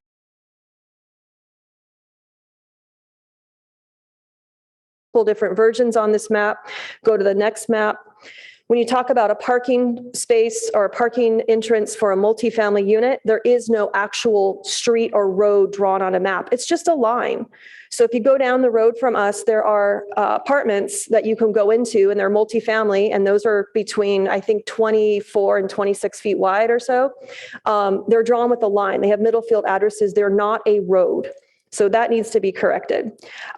Next slide, what is a minor arterial classification? It means you can push traffic through faster. We are a minor arterial. Next slide. Palo Alto was going to vote in 2015 to up the traffic through Middlefield Road and make us a major. They might do that again in the future, especially with more housing going in. That needs to be thought of now. And you want to connect us with 20 feet of road into a major arterial. That's not okay with us. New construction, as I said, would be required to be 26 to 32 feet wide. Let's keep going. I'm going to skip to this is the blind corner. We can skip this slide. There have been accidents across from us many times, and those accidents were not logged. This is, I'm sorry, there was one accident on April 20th. This is fine. This was logged at toll. We felt the impact in our houses. 2 of us went out and checked, and the police did come out. It was never logged as happening outside of Ellsworth Place. And I couldn't get any more information from the police on that. I asked, and they wouldn't give it to me. Next slide. 1810 ordinance was supposed to widen it. The current PC refers to 1810, and we talked about this before. This is how we're asking to have our road widened at the front, at the driveway entrance, which is what was 1810. I sent a letter earlier today with that attachment to it. PC 2343 says on section 4 that all other parts of 1810 are to be followed. 1810 was not included in your packet, and it should have been. Next slide. As I said, Ellsworth Place is already 21 feet wide. They don't get to narrow that. We're already using it at 21 feet, and it's not wide enough, and they think they're going to cut it down and put pavers in. No, that's not okay with us. Next slide. So the proposal, to our estimates, which I didn't understand, I thought Dewey's side was going to actually be asphalt, but it sounds like those are pavers too. So this slide is no longer valid. I thought he was actually going to give us 2.5 feet of asphalt, add it to the 21 feet, but no. So that's not valid. We'll pass that. This is where 35 feet comes up to on our street. It's partly entering in. It's really, so this is, they want to give us, an extra 1.5 feet where to this, actually not even that, they just want to do that perceived 24-foot width. It'll still be 21 feet wide up to this point, and then take away the rest of the circulation on our street. Let's go back, keep going. One more slide. To next one. Who actually owns Ellsworth Place? 2 of us have claims in with our title companies. It's right where the ownership of Ellsworth Place Road would have been back in the day. And they're still working on it. I submitted mine, I think it was like February 28th was my first email, got my letter on March 3rd. I just got a letter yesterday. They're still working on it. It is that complicated. And to us, nothing can be decided until road ownership is solved. They're trying to take the road from us, we feel, and use that in their boundary. They're calling it their property and, saying we're driving over it illegally. This needs to be solved. This is something that you can't just go, oh, let him build and use those codes, and then we'll figure it out later. Once it's built, it's harder to get it removed. Next slide. Every single home has an ingress egress. We have a parcel 2 on our deeds. As I mentioned before, in the deed of dedication, the Ellsworth Place Road section in front on Middlefield Road was its own parcel. So that tells me right there that that's how the Catherine Emerson intended it to be. Next slide. This is how the deeds currently map now. You can see the back house 741 owns the road up to halfway. The front house 702 actually connected that, but that piece of road did not transfer when it was sold to the apartments in the late 1950s. And the woman who had it in her estate died in 1986. So that part is now abandoned. So they would have had a flag lot, not a actual piece like you see now. Next slide.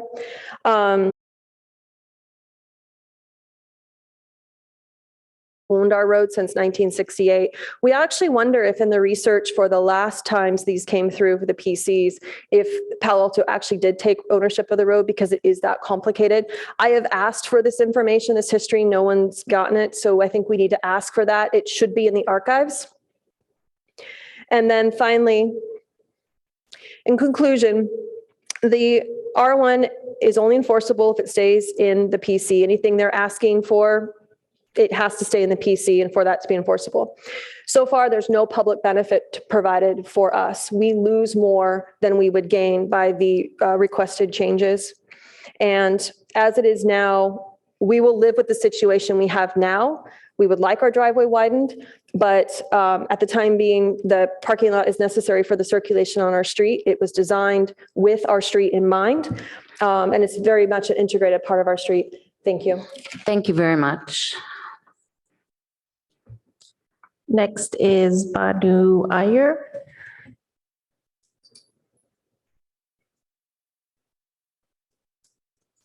Good evening. Good evening, commissioners. I'm here to support my neighbors and all the hard work that Kristen Van Fleet and Robert Chang have put in to gather all the information. Just to reiterate what has been said before, the traffic study, which is supposed to address our main concerns of safety, it's not objective because that was commissioned by the applicant and the apartment owner. This lot should have never been sold, and we're not going to fix it by trying to, two wrongs don't make a right. And I think it's time to say this shouldn't have happened. And please, we absolutely oppose any upzoning of this because it's not fair to the others on the street. And it's not going to provide any benefit. We're going to lose. We've lived here much longer. So any attempts to support and try and benefit just one brand new owner doesn't make sense to us. And our concerns are legitimate. They are mainly based on safety. As you can see, I'm vertically challenged. And for me to get in and out of that street is quite something. And this is something, it's risk mitigation. You have to look long-term. These are things that you don't make, just because the lot was sold doesn't mean it has to be followed through. Sometimes mistakes happen, and I think we need to own them and to say, sorry, it shouldn't have happened, but it did. And I don't think we're going to fix it by saying, oh, sorry, it happened, we're going to let you go forward with it. We oppose that for lots of good reasons. And my neighbors have articulated that very well, both today and at the city council meeting. Thank you. Thank you. Next is Paul Bigby.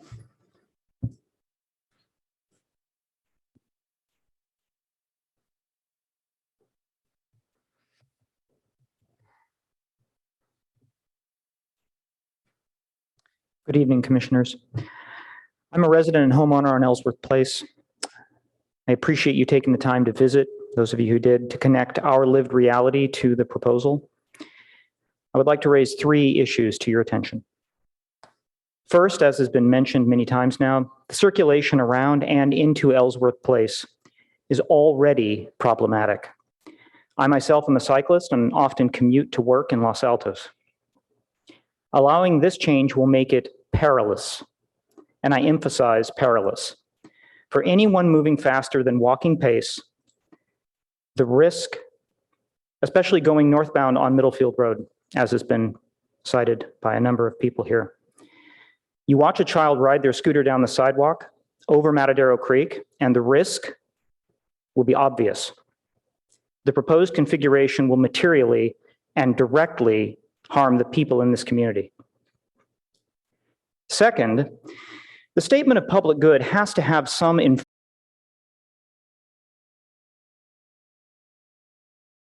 no evidence presented here that the net public good has met a threshold that can be deemed objectively positive. In point of fact, the net result here, in my view, is negative. Finally, our civil codes and local norms need to matter. They create expectations for the responsibilities we have to one another.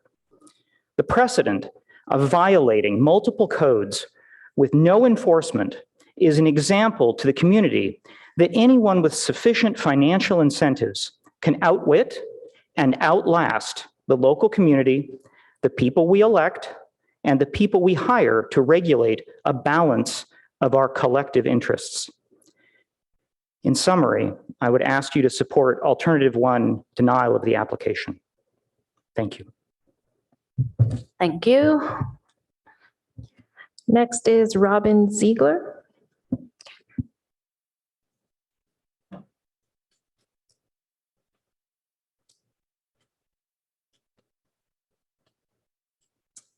Hi, good evening. My name is Robin Ziegler, and I've lived on Ellsworth for 35 years. I'm one of the older, in more ways than one, residents. And I did also want to speak to the issue of safety, especially exiting and entering Ellsworth as it bisects Middlefield. I travel up to San Mateo County every morning at 8:30 to go to work, and the traffic is pretty treacherous right on that intersection because of the school across the street, in which parents are turning right into school to drop off their kids and then coming out and turning right and left onto Middlefield when they're leaving. It's quite treacherous there. So I did want to make that point, and I know it's been alluded to a number of times.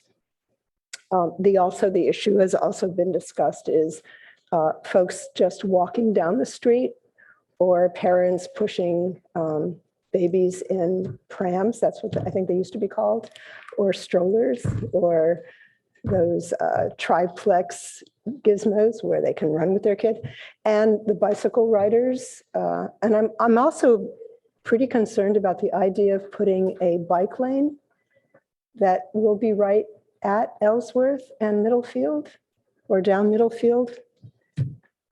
That's kind of ominous too. So that was the point I'd like to make. Thank you. Thank you very much. Next is Robert C. Chen.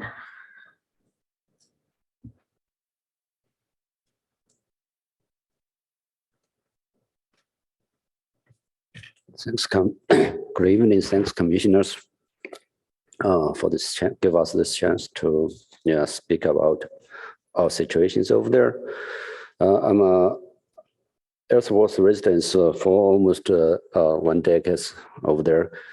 First of all, I wish our street is as wider as shown on the architecture slides.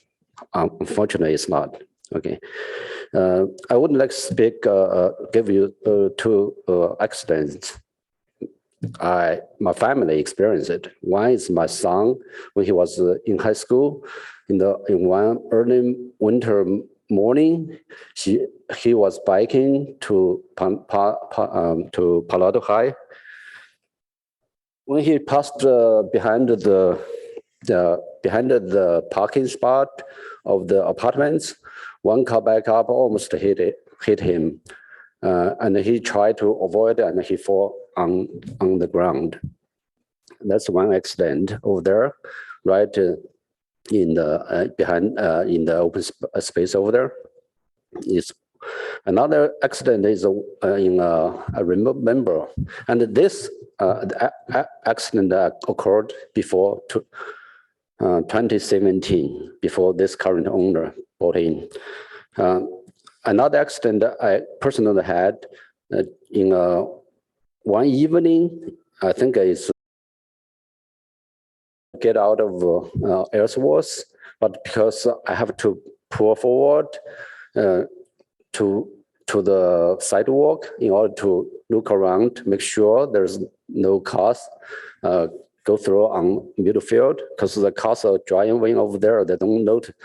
A lot of times they don't notice there is a street over there. They're driving over there on high speed. So I almost bumped into a guy. He's walking, or he or she, I don't remember. He or she is walking on the sidewalk. Thanks God, I didn't hit anybody. But the guy, he patted my car in the front. Okay, those two accidents, my personal experience. So with that said, I'm as a resident, community members over there, I'm really strongly against the split of the parking lot from the apartment, and against the change of the PC 2343 zoning ordinance.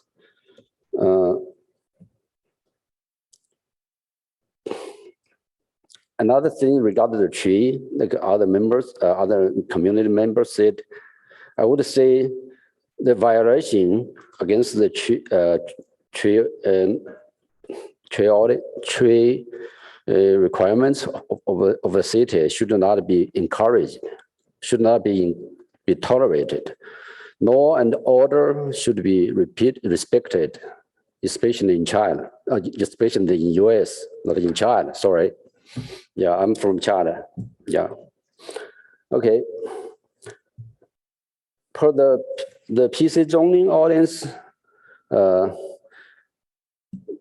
actually the earthworks lot, the parking lot is used by then to increase the buildable units for the apartments development. In addition, it made an open space as a safety traffic buffer between Middlefield Road and the neighborhood, including part of the apartments. So per the PC zoning approved loads, both the city and the apartment developer acknowledge that Ellsworth Street will potentially be widened in the future. Both parties recognize that Ellsworth Street is just too narrow, even for the 1950s standards. With so many public safety concerns expressed by the community members who had many years of living first-hand driving experience in and out of Ellsworth Street, it would be safe for the city, I would say, to keep the PC zoning unchanged to avoid future problems such as car accidents, people get injured, which might cause the city to be sued in the future. Excuse me, your time is up. Could you just wind it up quickly, please? Okay. Thanks. In conclusion, yeah, I would strongly against this change to the PC zoning. Thank you for your listening. Thank you. Next is Susan Light.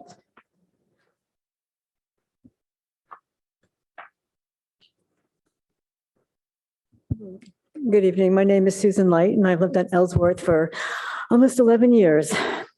My concern is about the accuracy of the traffic report, since it ignores the fact that making a right turn onto Ellsworth from Middlefield when there was a car trying to leave Ellsworth is impossible. Cars aren't made of elastic, and so in making a right turn, there needs to be several feet for that car to make the 90-degree angle. If one is heading south on Middlefield, there are two northbound lanes, so the car can turn the 90 degrees.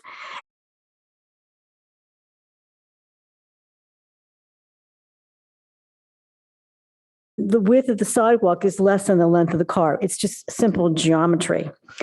So if I'm making the right turn, I honestly hold my breath and hope that the driver behind me sees my turn signal and brake lights so I won't be rear-ended. This is just all about safety. If there is a car exiting the street, I have to wait for that car to either leave or back up to give me the room to make the 90-degree angle turn, since it's not physically possible to turn into the right lane if there's a car that's trying to exit. This was not mentioned in the traffic report, and so I have to wonder what other questions that they were either, or conclusions were incorrect in the traffic report. Thank you. Thank you. Next is Karen Mangum.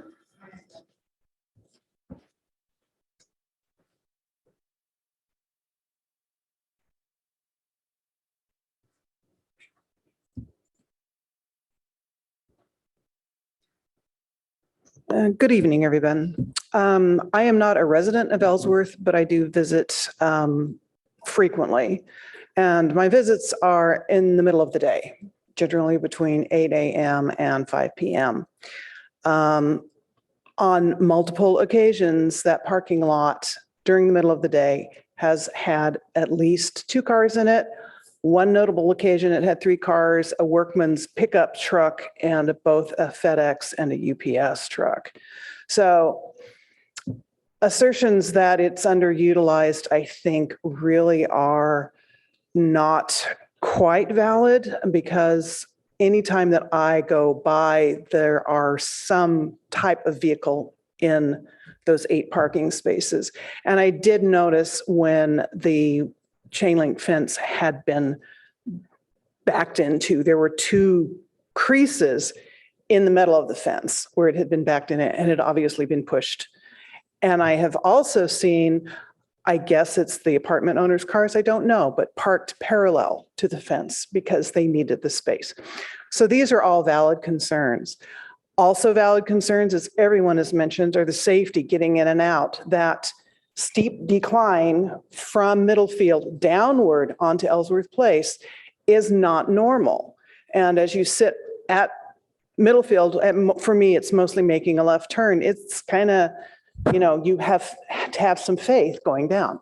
When I exit, I have to put my front wheels up on to the sidewalk in order to see clear enough to get out. These are all very, very valid concerns for safety.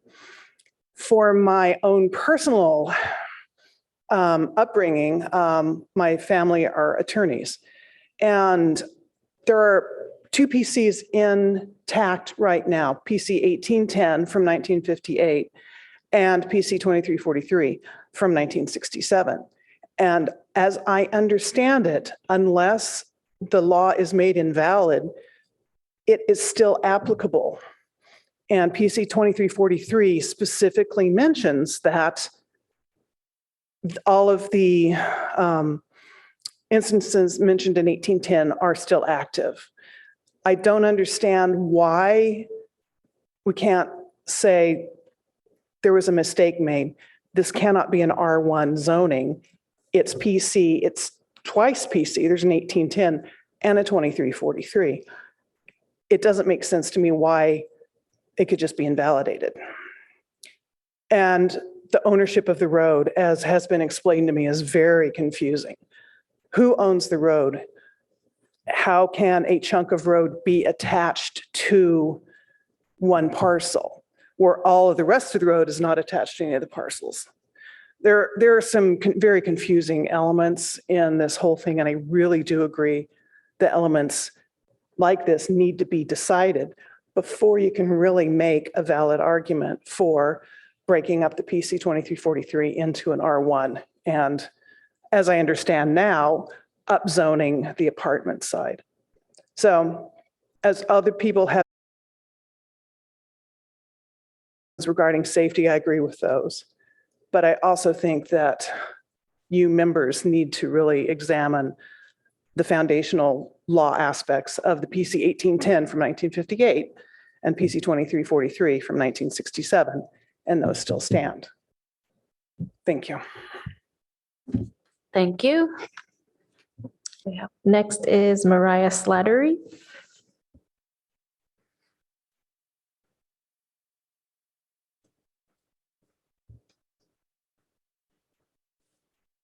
Thank you, commissioners, others. I come to support a friend who lives on Ellsworth, and I read some of the information about the situation, and I've been to visit Kristen in the past, and certainly noticed the size of the street and didn't know anything about it. But I'll be very brief. I took a trip there today. There was no one else on the street. Traffic on Middlefield was not heavy. There were children, and I first noticed when Commissioner Suma mentioned, sitting in your car and not being able to see onto Middlefield, and that's been mentioned many times, but I think it's a really important thing to consider in terms of actually narrowing the street, making it more and more difficult. I wanted to say that it's a shame what happened with the person the gentleman who bought this property and has a need for it, and it's a shame that that things were missed. And anyway, thank you very much for your time. Thank you. Yes, we have more. Yes, we have 3 on Zoom. First is MJ Wolf. You can unmute yourself. You have 5 minutes. Yes, can you hear me? Okay. Anyway, within Palo Alto, there's a history of is there a history of removing a portion of a PC? Because by removing the parking lot from the PC, the density for the Sutter Arms apartments is increased, and qualifying it from an RM20 to an RM30.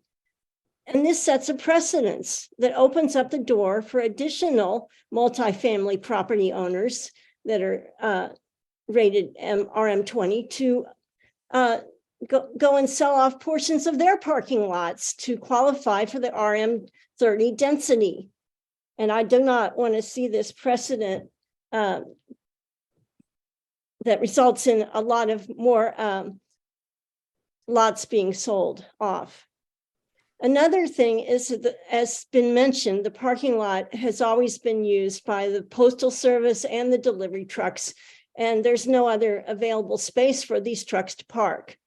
And I won't go into that because it's already been addressed. I don't think this is legal, though, the proposal.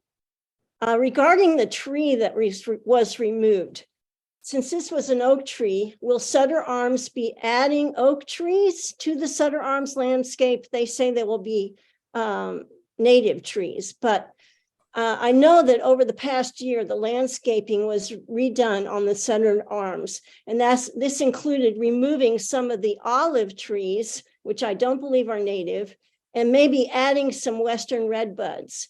But these are not going to make up for the canopy that was given by the oak tree that was removed.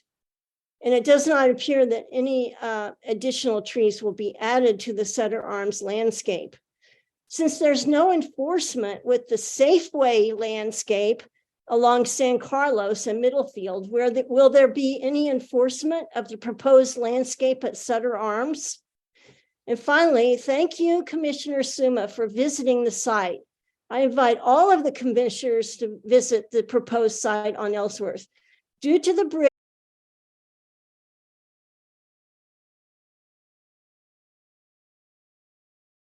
an upward slope, and I've ridden that slope many times on my bicycle. It's extremely dangerous to enter Middlefield from Ellsworth on a bicycle and probably a car, but especially a bicycle because of that slope.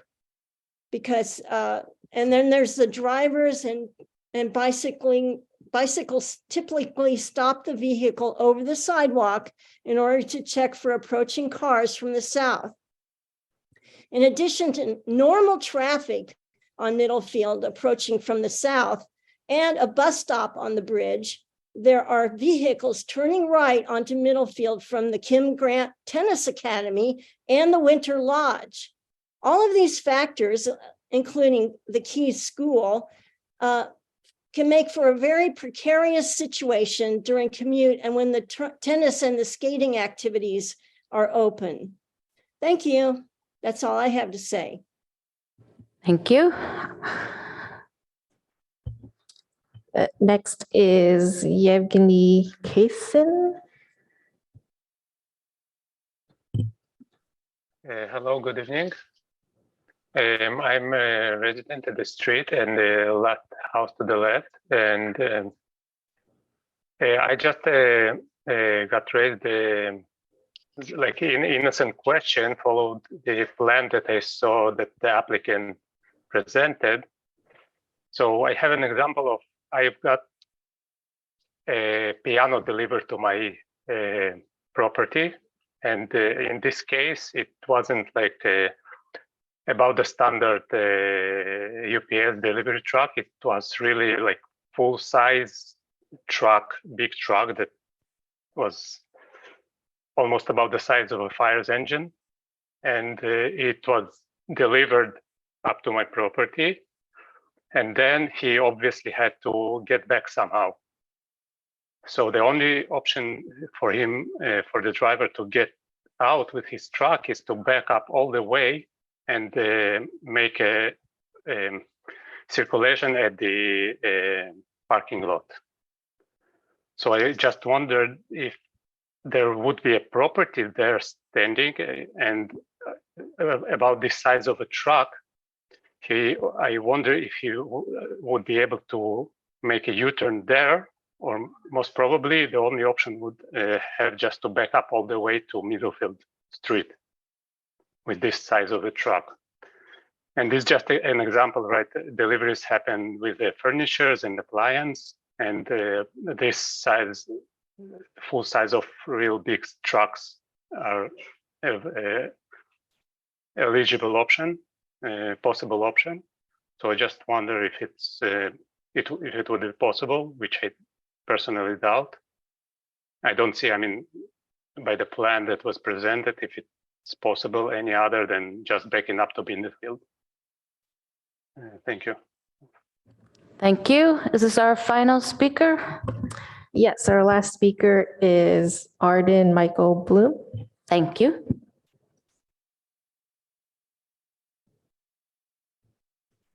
Hello? Yes. Can you hear me? Yes. Standing. If we look at Palo Alto as a whole and not the self-entitled people that have just been going on and on about their little street, there are some major dangerous places that are totally unrelated to this location on Alma. All of the avenues, all of the small streets that go out of Alma, go out to Alma, are highly dangerous. Now, using that model in mind, all that is needed for the current case are mirrors, lots of them, possibly camera-related images, where you have a camera that relays an image. Now, all over Palo Alto, we have cell towers. I mean, it's like a monopoly board for the or very, very few people do so. So there should be no problem whatsoever. And by the way, for the record, until proven, it's a public road that we're talking about. It's not at all a private road until proven. And for the record, if it's a private road, then the charges for the cameras go to the resident who claims that it's a private road, I would assume. But this whole story should be switched into a completely different mode, and I'll end on this note, which is use technology. Thank you. Thank you very much. And I've had a request from the commission to take a quick break, and so we'll come back in about 6 minutes. Thank you very much.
Okay, let's get started again. And what we'd like to do first is ask the applicant to take advantage of the rebuttal period if you would like to. It's listed as 3 minutes.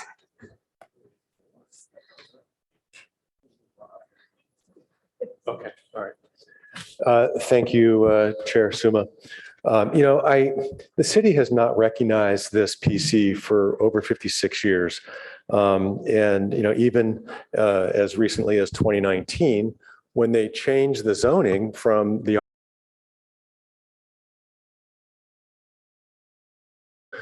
I think we've lost sight of the issue, which is, there's a mistake that has been made where people have relied upon information from the city and they've suffered financial hardship. And, there's consequences potentially with that sort of thing. So I want to talk about just a few things that, drivers on Middlefield, pulling into the driveway that occurs up and down Middlefield. It's a normal course of driving, and you tend to slow down. And so slowing down will also increase safety. So we think that the existing condition is not one that's unusual. In terms of density, it's really interesting. They're making an argument about our density kind of being this big violation. With the original PC in 1967, with 12 units on that parcel, the density, when it was RM 15, that's what the zoning was at the time, let's say, when they did the PC. Well, the density didn't comply to the RM 15 because our density is like a 20 DUA. So the density didn't comply when they did the first PC. And that's part of the reason of doing a PC, is that you don't always follow the standard zoning requirements. Our attorney has written a list of public benefits. I won't talk about that. But in terms of safety, again, the parking lot, the city has reviewed our traffic engineer's report and really had no questions. Again, to improve safety, you slow things down. The site triangle, if you think about having 8 cars parked there today, those 8 cars are about where Mr. Handa's the back of those 8 cars will be or are 4 feet from the easement line. That's where Mr. Handa is proposing to provide his pavers. Right now, you're going to have 8 cars, which is 75 feet of vehicles, potentially, if the neighbors are saying that cars parked there. They've got a worse situation today with sight lines than they will when our house is pushed back 24 feet and everything's lowered to 3 feet. I mean, how can you see Middlefield at all if you've got 5.5 foot tall cars extending all the way out to, much closer to Middlefield than our house ever would, and our fences are at 3 feet. Nitin wanted to say, I'm sorry, Nitin. Thank you. Is this over? Pardon me? I saw the red light come on. You can I have finish more time? if you want to. I would like to give some time to Nitin. Sure. One of the questions that came up was whether whatever we are proposing for building a single-story home, how do we ensure that I end up building that, willing to give a commitment for that, willing to give an affidavit that what we are proposing is what we will be building. So whatever a written affidavit or legal affidavit is required, I'm willing to do that. Secondly, the fence on both sides, especially on Middlefield side, is going to be 3 foot, not 4 foot. Somebody mentioned 4 foot. We have reduced it to 3 foot. And also, very important thing is the gap we are keeping between the horizontal planks, 3-inch gap between each horizontal plank, which gives a clear vision to the other side of Middlefield. That's it. Thank you very much. I will bring it back to the commission now for discussion. And am I seeing any lights?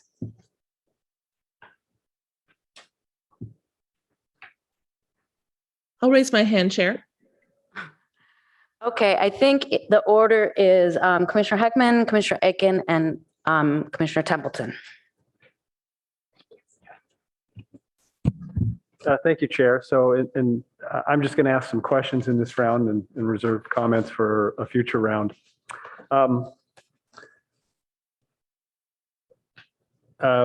So one, I'm obviously we've heard a lot of discussion tonight, and I want to thank both the applicant team and all the neighbors, both here and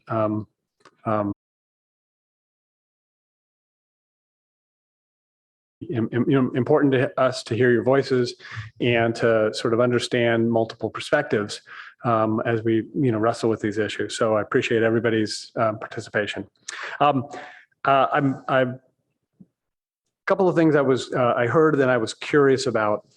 We've heard from the applicant about their intent for what house they would develop on the Ellsworth parcel, and we've heard some concerns that once we rezone to R1, there's really no enforcement mechanism to ensure, for example, that while we've heard that they don't intend to build a basement, if they applied for a house with a basement under R1, the city wouldn't really have the discretion to say no. So one question I had is right now we've got this PC 2343 zoning that applies to the whole property. And what we're proposing to do is actually scale that back. So as I understand it, it will continue to apply to the Middlefield property, where incidentally, it allowed in 1967, 12 units, and that's the exact number of units. So that's going to be modified, that the coverage of PC is going to be modified. And if I'm understanding correctly, in the development plan, there's actually going to be some modifications as to the Middlefield property, such as the requirement of the 4 on-site tandem spaces and possibly the delivery space. So I'm wondering if it is a possible alternative to an R1 zoning of the Ellsworth property to retain the 2343 zoning for the entirety of this landmass, but to provide in a new development plan that 702 could, develop with a single family home, and these would be some limitations. No basement, 35-foot triangle site space, the 18 inches of pavers at the front, and then widening to, I'm not sure we got a dimension once they hit the sidewalk, but whatever that is. So I'm wondering if that's a vehicle we could use to ensure that the vision that we're hearing from the applicant and that everyone's hearing from the applicant is what could be developed on that location, subject to approval of development plan and subsequently building permits. So that's the first question. So overall, the answer is yes. That could be another alternative, as to, it would still be considered as a rezoning, but it would be, instead of PC, 2343 and R1, it would be PC, whatever the number would be, with those additional restrictions and land uses provided for in that document and that development plan. Okay, thank you. So that's something I would like us to be thinking about, and I'd like the applicant team to be thinking about too, whether there's any reason that might not suit their needs. Second question I had really has to do with the access to and from Ellsworth. And now this is an existing situation, and apparently it's existed this way since whenever the apartment was built, sometime, I guess, shortly after 1967. But so I really got two questions, because I'm really focused on the portion of Ellsworth that's before us tonight, which is just the part that is sitting on the parcel 702, right? The rest of Ellsworth that travels back from that's not before us. We're not here to look at improvements to that at that existing condition. But as to this portion of Ellsworth that is part of 702 and meets Middlefield, I'm looking at packet page 42, which is it's an aerial photo from the hexagon report. And what I am seeing, what I appear to be seeing, is shrubbery. I'm guessing it's shrubbery, not trees, but it could be trees.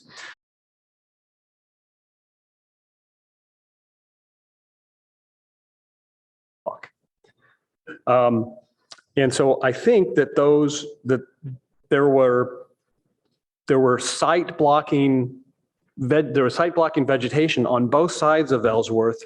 I read in the letter from the council dated June 8th that actually it's not clear to me if the vegetation on both sides has been removed or just on the 702, but at least I think that has already been done, if not on both sides. So I wanted to find out from staff first, am I looking at that aerial right, that there was historically vegetation on both sides of Ellsworth, right up behind the sidewalk? There were photos that were provided that showed vegetation shrubs that were, taller than 3 feet, right there at the edge on 702. I believe there's just the tree there that's showing on Dewey's parcel in that triangle. Okay. The rest of it is low ground cover on Dewey's parcel. Okay. All right. So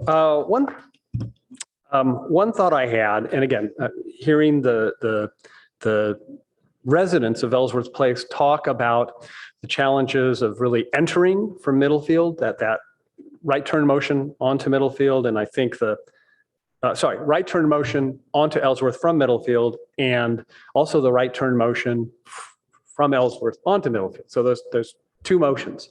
What part of what I'm seeing is this is like it's a straight line 20 feet. Whereas in normal development, I think even my house, there's kind of a flare to the apron right where, like at my house, I think, well, I'm not sure I have it, but a lot of places have a little flare out. And I'm wondering if this is something that staff and the applicant have discussed. And those flares, incidentally, they're not super wide. Like what I was thinking here is because I think it's like a standard flare site might be 26 feet wide at the beginning of the mouth. So you're looking at kind of a small triangle within this clear site area that is 3 feet on the 702 side. That's 3 feet, and then just basically a triangle that pinches to zero. And then it would also start at 3 feet on the Middlefield property owner's side, right? And I'm wondering if that, and if you put those wedges in, and they were paved, then that provides a softening of this experience that the Ellsworth residents are experiencing. And of course, the apartment dwellers on Middlefield will benefit from that, as will the resident of 702, because they get to enjoy that same enhanced safety. So I'm sorry, it's a long way to explain it, but I was wondering if staff has had dialogue with the applicant, with the two property owners about that possibility of it would be it would actually, I guess, have to be, because this is not a public street, it would have to be sort of included in the easements that were granted to serve everybody up the street. Yeah. So staff did have conversations when this concept of widening with pavers, the question is that asphalt? What is that? What about, widening the easement there to capture that area? I put on the screen just a Public Works Engineering's diagram of one of their specs that shows the flare at about 2 feet from, if you were to say that's a 20-foot wide Ellsworth, and then it expands 2 feet on each side at the sidewalk edge on Middlefield. That gives it 24 feet if you were to have the flange there, the widened apron. Per this particular spec I found in the course of a few minutes. There may be other designs that are in our Public Works. All right, thank you. Kit of parts. Yeah, thank you, Ms. French. So I'm interested. I want to hear from the other commissioners first, but ultimately,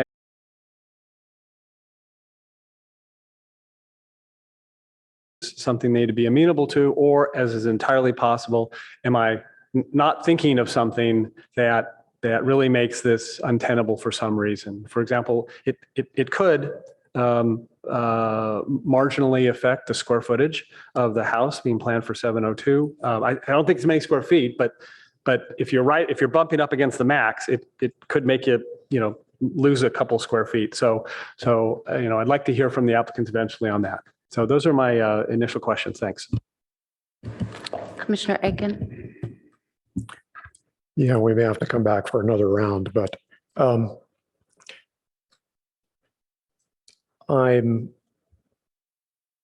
would like to see the project go forward because I would like to see the additional housing developed. However, what I'm hearing suggests to me that we're getting insufficient public benefit to offset the public cost. So that leads me to the question of how much additional flexibility the applicants might have.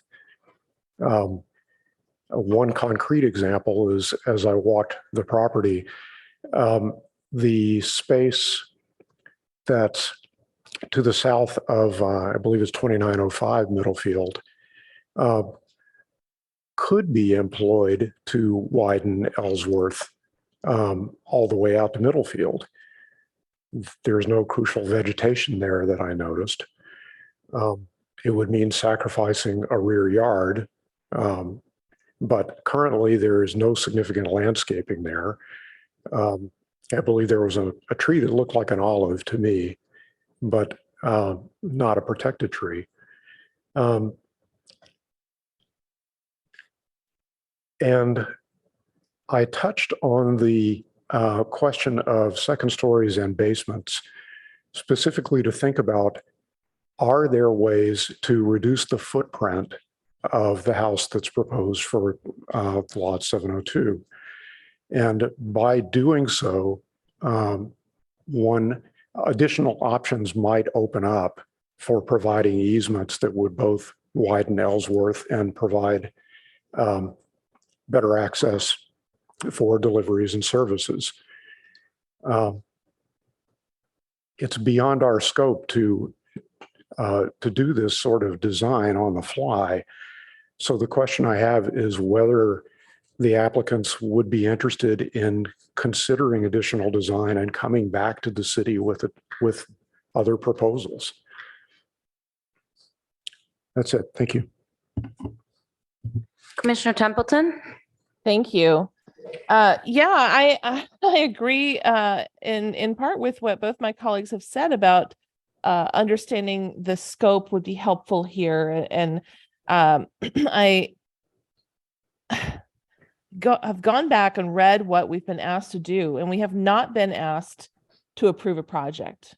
We have not been asked to approve a housing design. We have not been asked to approve a driveway expansion, a flange, anything else. All we have been asked to do is look at whether or not the person, Mr. Honda, has the ability to build a house here, as the city stated he did when he purchased it. And to me, this is a real risk for the city. We need to understand what we have been asked to do and why. And I'm not sure we have entirely understood the scope of the risk for the city and what it means if we deny this applicant what they were told by the city and official body would be possible when they purchased the property. So I'm very concerned about what it means if we aren't able to deliver on this request. And I also think that despite, a plethora of very empathetic comments that we have received from neighbors, friends, applicants, et cetera, that many of these comments have been outside the scope of what we've been asked. The argument before us is, can we deliver what the city promised would be possible with this property? And what are the mechanisms to do that? So I'm not sure I'm very comfortable with what my colleague, Commissioner Heckman, has suggested, which is to not deliver that, but to deliver most of the understanding of that. because the city already said, yes, you'll be able to build. This is an R1 property. So I'm really confused. And I love our staff, but this report doesn't answer a lot of questions. It doesn't answer what the risk is. It doesn't answer what you've promised. It doesn't answer a lot of the commentary about safety that has come up with the public. On that note, I will just say, we know that Middlefield is dangerous. We know. We have lots of collisions on this street, and we're not able to deliver safety improvements because we're focused on other things. Just like tonight, we're here in a housing and zoning question, and we're faced with all these public transit and transportation thoroughfare safety questions, and those need to be addressed. And we didn't even have a member of the transportation department show up today. So I'm very frustrated as somebody that is, as you are as well, listening to the comments, the sincere concern about safety from our residents. This is why we need to have a much more collaborative discussion. However, that's not before us tonight. As much as I want to talk about it, and I want to talk about it at every commission meeting, that's not what's before us tonight. What's before us is a very emotionally fraught situation where we have a brand new resident or intended resident facing off with his neighbors because there's a misunderstanding at the city staff level when there was a discussion prior to purchase. That's not the kind of welcome I want to give our new residents. And I know that's not what our neighbors want. We want this all to be resolved peacefully and in a way that works best for everybody. And that would be the community benefit, in my opinion, is finding a way to resolve this where we can have one more new home and one more new home full of residents and a safer street that provides as much as possible the comfort that they currently have. So that's my two cents at this point. And like Commissioner Aiken said, I'd love to have another round after we hear from everybody. Thank you. Great, thank you. We will have another round, I'm sure. Commissioner Liu? Yes, I will leave more comments for another round. I definitely agree with Commissioner Templeton. And I'm also receptive to some of the proposed compromises you mentioned, Commissioner Heckman. Maybe a couple of quick questions. Can the staff give more comment on visibility and safety? There's a small blurb in the packet, but like of the balance of concerns we've heard tonight, like, can you give your assessment of them? Well, we did share the report prepared by by the applicant's consultant with the Office of Transportation staff. And so they reviewed that study and agreed with the findings. I mean, that's the comments that we received from Office of Transportation. I'm not a transportation engineer, so we rely on our transportation staff to provide the peer review of what was prepared by a professional transportation engineer. So can I interject here? I'm so sorry, Commissioner Liu, but can I interject and ask why did transportation not show up tonight when we have all these known issues that are intermingled with this application? Were they informed about these issues? they were aware of them. They were aware of something on the agenda. It's not a question I can answer. Well, you don't have to answer. I think it's enough that I asked it, but I will ask going forward if there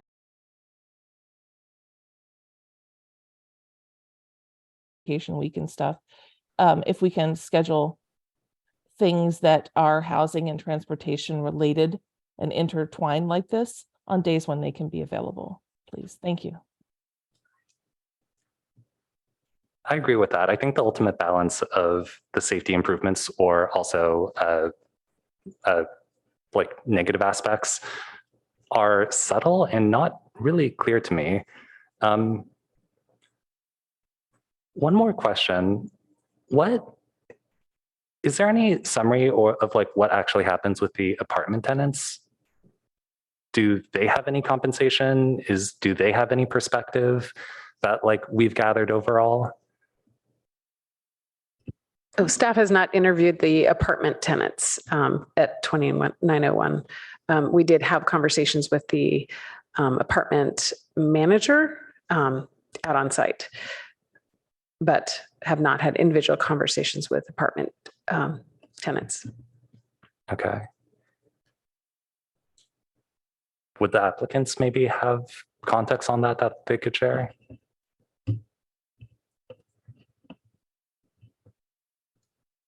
If the applicant would like to answer Commissioner Liu, please feel free to do so.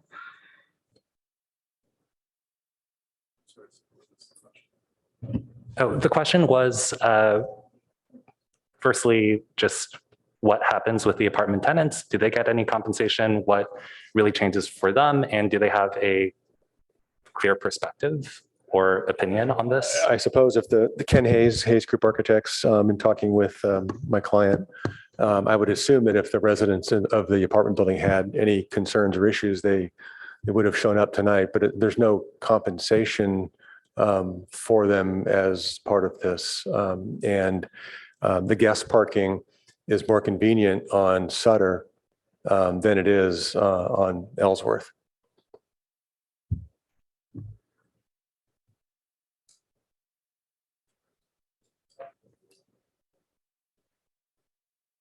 Commissioner Liu, if you would like to ask any member of the public to answer these questions, I think it'd be helpful. Yes, I'm sorry, I forgot your name, but would be happy to hear from you. No, you have to come to the microphone That's right. so we can get you on the recording also for posterity.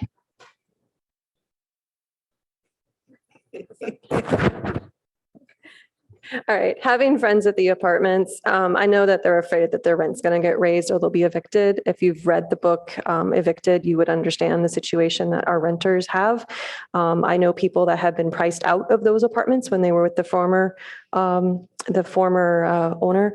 So I don't think you're going to get anything out of them. I've talked to a few of them so far, and that's how I know a little bit, but I can't give names or anything at this point. And they want their interests protected. So I don't know. I mean, I love that you're looking out for them. I think they would too, but also realize what you could possibly open up in their lives by asking such questions. So I'll just caution you on that. And read the book Evicted.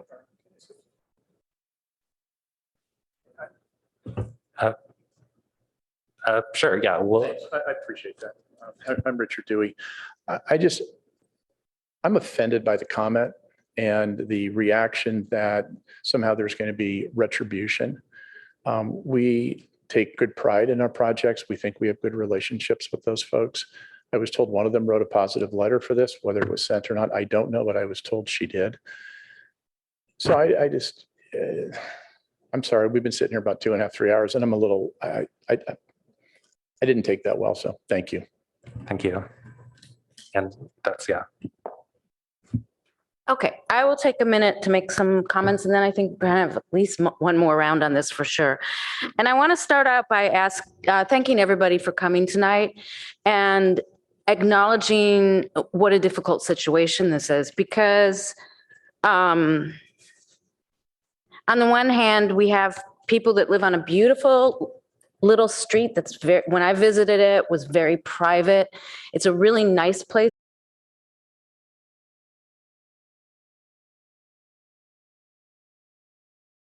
Nature of the street and the physicality of the street and stuff. And we have someone who owns property, spent good money on it. But I don't see the issue as delivering a result in that regard to the property owner. I see the issue is the PC process has always been troubled in this community because of the public benefit required and the community's feeling that the public benefit was not reliably delivered or vanished over time. I know the PCs are all supposed to be checked, I believe, by our code every 3 years. I doubt that they are. And maybe that's an aspect of, institutional memory in a city and those sorts of things. But I will say one thing that really troubles me about this situation is we have an opportunity because the applicant wants to amend the PC to make things better. And the neighbors there feel it's going to make things worse. And that's what I think we don't want to do, while also respecting both of the property owners. So I find myself in the odd position of agreeing with all my colleagues, even though they didn't say the same sorts of things. Because, and I will say that Commissioner Templeton put her finger on it. This staff report left more questions for me. I asked maybe a third of the questions I had, and I'm sure I could have thought of more.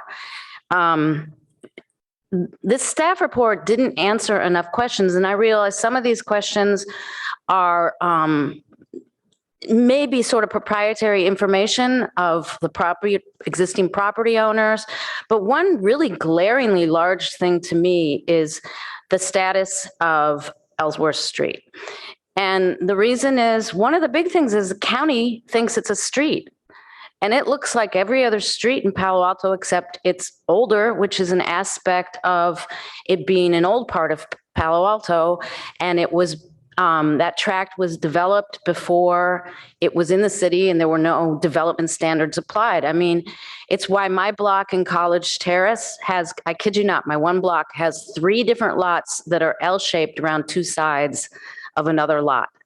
And it's just how, and one of them is my house, is in the crotch of one of the L's, but it's just how things are in older neighborhoods. And it's why it's very important as we move forward with this, I think, to really understand what the actual facts are about Ellsworth, and to understand the easements. Currently, there are, one of the speakers said there are 2 of the properties, I think, have submitted to a title company to look at all of this. I think we needed to know that before we could make these decisions. And I also think we needed to know that before kind of the design of this property got underway. I am very troubled by the concept of a corner lot that one of the streets that creates a corner is contained by the lot itself, and how that affects setbacks and use of the land. And I'm very worried that if we grant the amendment today, we will have done so without considering all these details. And I just really struggled. I mean, I even struggled with, there was sort of a, I forget what package page, but we staff showed it as a slide. There was sort of a zoning comparison table, but it wasn't a real zoning comparison table because it didn't go through all the development standards and compare them. And I don't, if the view triangle is correct, if that is really the realistic way people need to see when they're coming out of there, I don't know why there should be a 3-foot fence. I know I'm shorter than a lot of people, but I'm sort of standard size, low end of standard. And it was really hard for me to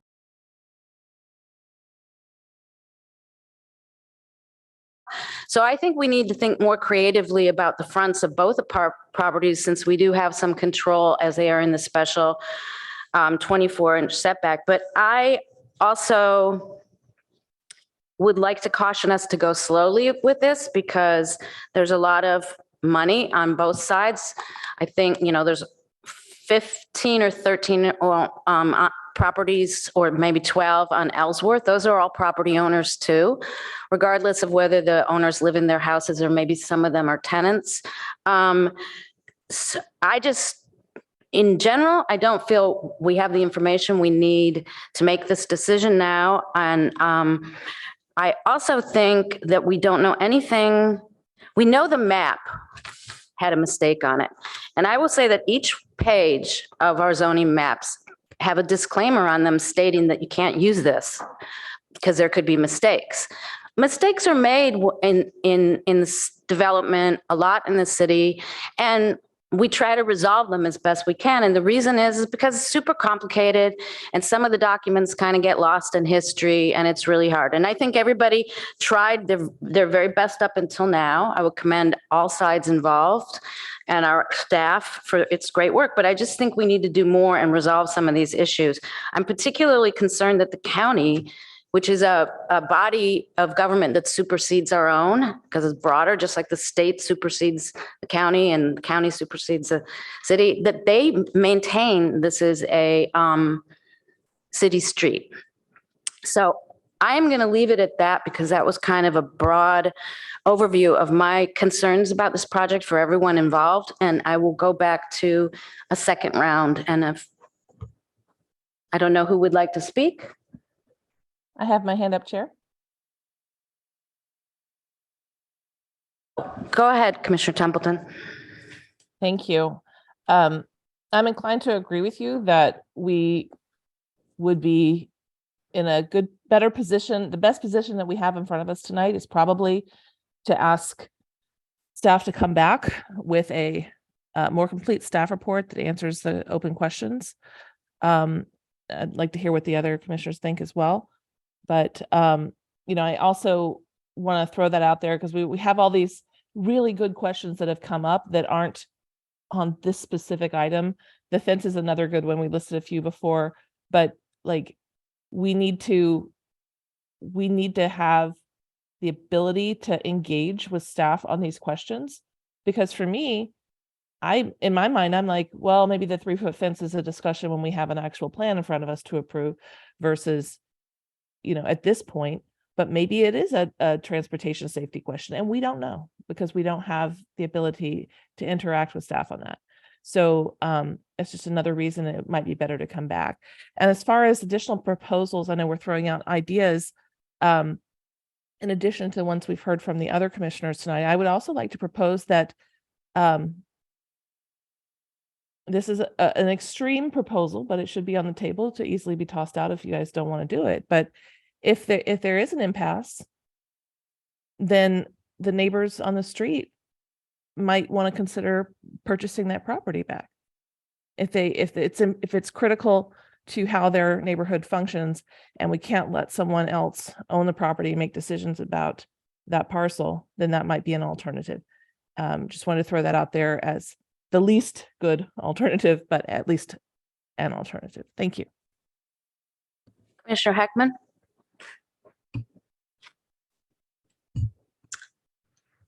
Thank you, Chair. So let me start by saying that I am supportive of finding a path that yields a new single-family home on 702 Ellsworth. I'm not sure that R1 zoning is the best way to go about it. And I'm eventually going to ask the applicants if they are open to, considering basically folding that into an amendment accommodate really everything that we're seeing in these plans, folded into a new PC, which will have, as I understand from Mr. Sauls, a new number, right? Just like 1810 was the original, that was replaced by 2343. 2343 would now be replaced by some new PC number. I am supportive of it. I do think that there's community benefit. It's listed in our staff report. It's listed in the letter from the council. And to me, one of the biggest community benefits, and again, the community benefit is not the local community. It's not people within 300 feet or 500 feet. It's the community of Palo Alto. And if anything is clear to those of us in the commission and I think residents of the city who've just gone through the trauma of adopting a new housing element, one of the biggest things the city needs, one of the biggest benefits to the city is to provide more housing units. And this application seeks to do that. Additionally, what I'm seeing is that while perhaps some refinement is necessary, this application is seeking to improve a bad situation in terms of traffic safety at the beginning of Ellsworth, the part that's controlled by this property. And I do see, now that's more of a local benefit because not that many people go down Ellsworth, the residents, obviously, and their guests. But that I see as a benefit too. And so I'm pretty satisfied that an adequate showing of benefit can be made. I am also satisfied that this, at least this first leg of Ellsworth that is located on 702 is not a public street. There are only two ways that you make a public street. One is you offer it for dedication and that offer is accepted. And the other one is where it's either not offered or offered but not accepted. The government nonetheless over time maintains and repairs it and treats it like a city street. And my impression from the staff report is that neither of those scenarios is true here. So it's private property, and these owners behind it, behind Ellsworth, have some rights to cross it, and it sounds like part of this proposal is to crystallize those rights. So I don't think that particular issue should be a hindrance to us to finding a solution, or finding a path to achieve the requests embodied in the application.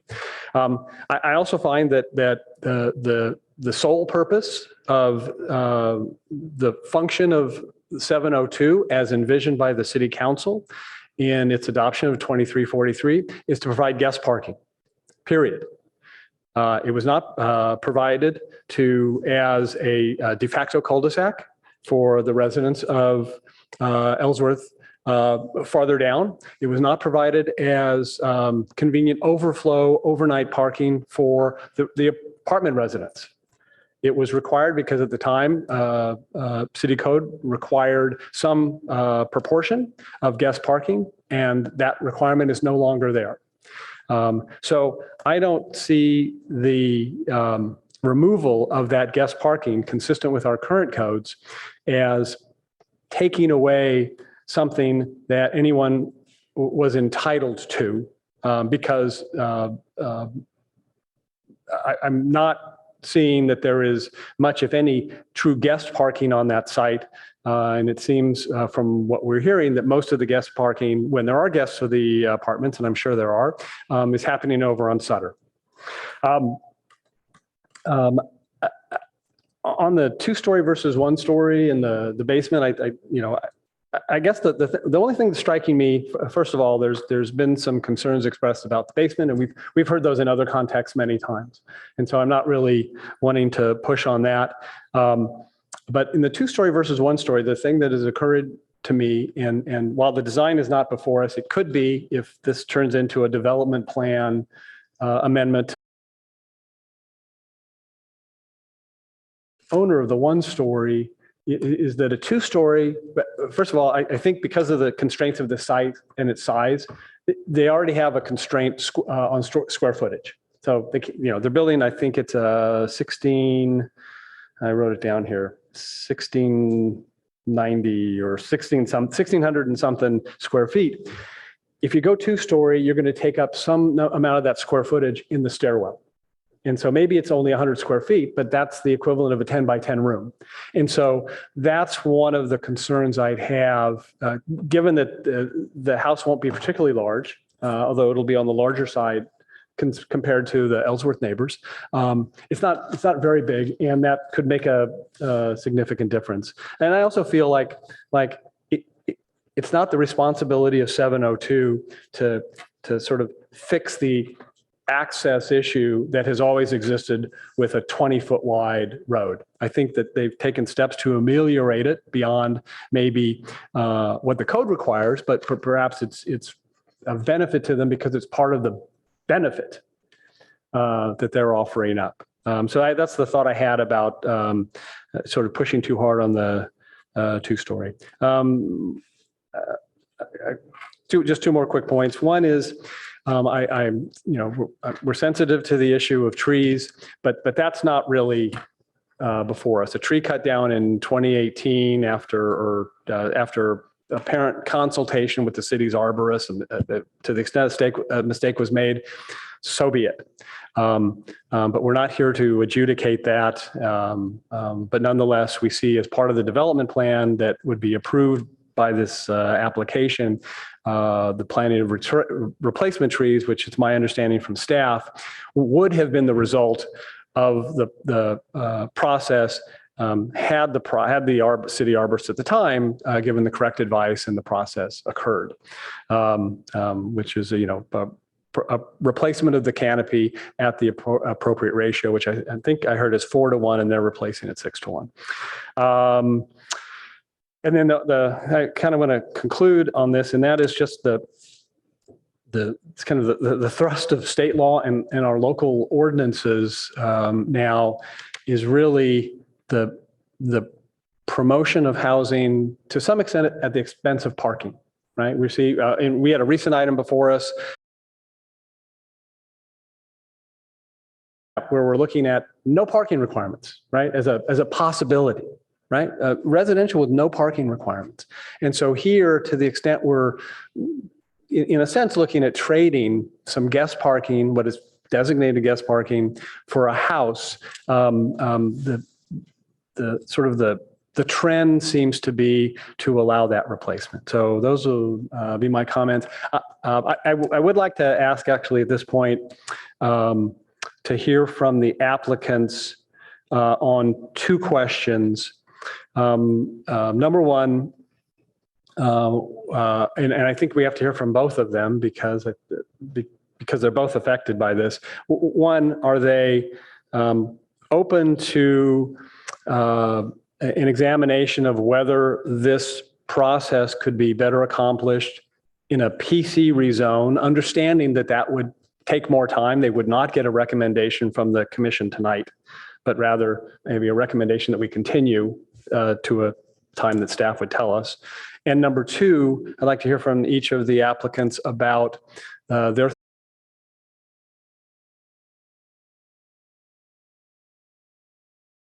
concept of providing a flare where their property meets Middlefield to allow a little more traffic safety on the entry and exit to Ellsworth. So I'd like to hear from the applicants on those if they're willing to answer.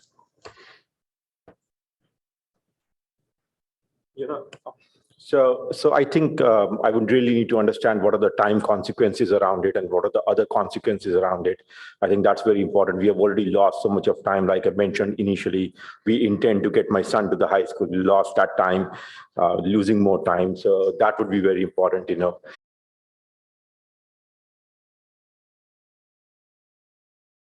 I missed that point. I need to see it on a drawing, what you're proposing, and we can go from there. Okay, thank you. Sure. Thank you. And somebody for Mr. Dewey? Thank you. Cara Silver. I'm an attorney for the Dewey applicant.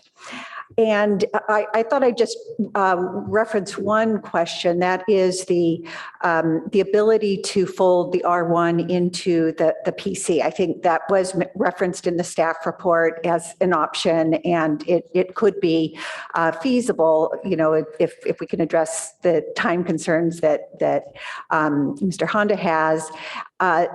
Although it really is difficult to have two separate property owners with two very separate sets of issues in a single PC. I respect the enforceability issue. I think that's what you're trying to get at. And I think there is a way to deal with the enforcement, perhaps through the dedication of the easement. Mr. Honda is going to have to dedicate the easement to the public, and perhaps that agreement could then attach the requirements for his property, and then of course all of the obligations for the Dewey property can be codified in the PC amendment. And then as to the flare, we believe we looked at the plans. We believe that the flare would be on public right of way. And so that would be something that obviously the city would have to approve. There is an existing flare on the sidewalk, and we think it's about 1.5 feet rather than 2 feet on each side. Okay. So I did hear from, I think, both of the property owners in interest in getting a sense from staff on timing. If we were to continue this tonight so that staff could explore with both property owners and their consultants a slightly different path that would maybe put a little more firmness on some of the proposals from the owner of 702. Staff have a sense, given its workload and what would be involved in those discussions, of when it might come back to us? Well, if there's a report to be written or versus returning with, more information in kind of a slideshow effect. Our next meeting on July 12th is the Sobrato project. So to the extent that we've spent 3 hours on this, I don't know how many more hours we need for this once there's more discussion. I wouldn't say it's a good idea to bring this back before July 26th. Yeah. Okay. So applicants, you're hearing that it could be a month before you come back. And again, I don't know what my fellow commissioners are going to do. They may sort of take the option away by just not wanting to approve or deny, recommend approval or denial tonight. So let's see how that plays out. But thanks for all the information and your input on those ideas. Commissioner Heckman, I have a question for you. Would you like to hear from any of the residents how that works for them, or having a PC that has the addition of a single family home added to it? I don't believe so. I mean, I think I understand the residents' perspective, whether it's a rezoning to R1 or a rezoning to a PC that allows the house that's been described in the discussions. Okay. I think I understand because I think they were reacting to that in all of their comments tonight. Okay. Thanks. Commissioner Liu? Yeah, I would pitch that we actually can make some decisions tonight. I think there's kind of a more narrow reading of the motion and the staff recommendation, which is basically asking, should housing be allowed on this lot or lots like this? And some of the questions around safety or public benefit, my understanding is that council cares deeply about those issues and would be a better and ultimate judge of those issues anyways. And so on the more narrow question of should housing actually be allowed on lots like this, I think the answer is definitely yes. It's really important that in general we can build on top of surface parking, and that's roughly the kind of housing we want in our housing element. Like infill is more sustainable. Infill, especially with single family, is rare and nice to have. I think the lot is underutilized. Like having 1 or 2 or sometimes 3 cars is certainly much less valuable than potentially having a family that can live there full time.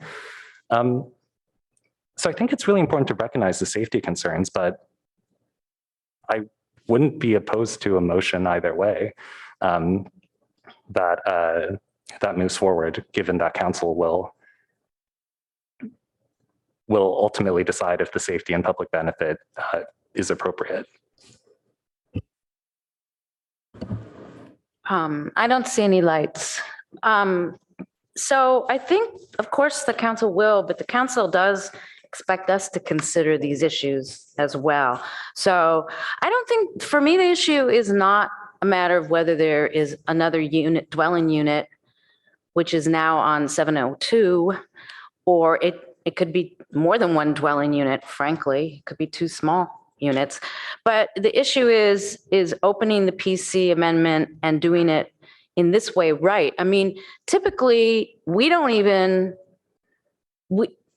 ever look at single family homes unless it's an appeal. It's not in our purview, and it's not specifically our area of expertise. So I think designing it on the fly is difficult, to say the least, for us. And the question is, if we change it, if we vote to change it tonight to R1, we lose control over what happens there. And I agree with some of the comments from my colleagues that the safety situations and the configuration of the street were not created by this application request. So, but it doesn't mean we shouldn't use this opportunity to improve conditions. And I think that's why Commissioner Heckman asked about a more significant flare. And I would say that I think the fence would need to be rethought, the 3-foot fence, for the same reason. So I am really still hesitant about, and the staff hasn't commented very much about this, but the county's belief this is a city-owned street and the history of all of that. And I'm also concerned if 2901 would now be subject to 1838-150, especially little letter C, which really changes how 2901 would relate to 702. And I know that 702 can't remove the access for the neighbors on Ellsworth, but they're interested in making things a little bit better. And I'm concerned that we're not seeing a public benefit really by granting this amendment. And that we aren't getting any affordability in our housing that's being created. But I think Mr. Dewey providing legal parking on his parcel, if he's willing to do so. I mean, I think that's a fine use, and having then this little parcel. I'm concerned about the precedents we're creating by allowing corner lots that basically contain their own side street on their, in their lot, and the possible, I don't know if there's any other lot like that in the city. Maybe staff knows. And I also don't know if that creates a precedent for people to create situations like that. And I don't know if this will embolden other PCs that really, really need their parking, big mixed-use commercial PCs that really need their parking, to ask for their parking to be eliminated also. Those are my concerns, are big policy concerns, and unfortunately they conflict with both of the applicants' desire to resolve this very quickly. So I find it a very hard issue. Did you see Mr. Yang's hand was up, Chair? Go ahead. Yeah. So I just wanted to address the question about the Ellsworth Place being a public street or a city-owned street. That's something that we looked into, and based on the records that we found, we didn't find any evidence of that. And as Commissioner Heckman noted, there is a clear process for dedication of a public street, and it requires acceptance by the city. And we weren't able to find any evidence of that sort of acceptance by the city. There are still a few documents that we're trying to make legible to confirm every possible avenue, but we haven't seen that in what we've seen. And in addition, it's not been a street that the city has maintained or acted like it has owned. So I guess you're trying to enhance through digital means, the readability of certain documents. So that sort of reinforces my concern that we're working in the dark a little bit here. And, we know that mistakes can be made and documents can be lost and that sort of thing. So one of the applicants showed us a document that did seem to suggest in 49 or 47 or something like that, that the city adopted this street. So I just want to be really careful about it because I think I know the applicants would like us to resolve this as quickly as possible, but I also think there's some value, Commissioner Templeton mentioned this, in continuing this and getting a little bit more data. Commissioner Templeton, did you want to speak? I did briefly. You brought up the idea of affordable housing. We're just wanted to clarify, we're talking about one privately owned unit, and I don't think affordable housing is an issue in this case, although we all want more of it. I just don't want to muddy the waters there. Do you differ, or does staff differ on that? I believe that the chair was mostly just trying to distinguish, I think, maybe the current PC process, and she obviously can kind of confirm or provide additional information. Yes, and I'm also kind of concerned, regardless of what we recommend, that the council, in opening up the PC, I think there's a certain amount of liability that Mr. Dewey might, that comes with that, because the council could say, sure, we'll let you do this, but now 20% of your housing has to be inclusionary below market rate. I don't know that they will do that. And that's why I asked also about C under that clause, because I don't know if, and I'm not representing the applicant, but these are possible things that could happen through this process of opening up a PC. That's a really good point. I mean, like, right now it's set the way it is. If we modify it, it's a really good point. I was thinking more about Mr. Honda, but for the other applicant, that's a very good comment. There is a risk in opening it up. And that being said, I'm very sorry that the maps were wrong in the first place. And I understand the parcel reports were wrong, and that's already been corrected. But there's a lot of mistakes in those kinds of documents. Mr. Sauls, did you? No? Okay. Yeah, just a few thoughts. I am not sure if this is really setting a bad precedent, given just how much of an edge case like so many parts of this are. And I think we will have opportunities to weigh in on other PC changes. I think the question of the street is tricky, but I'm not sure if it radically changes like my analysis of like, should housing be allowed to be built in a lot like that?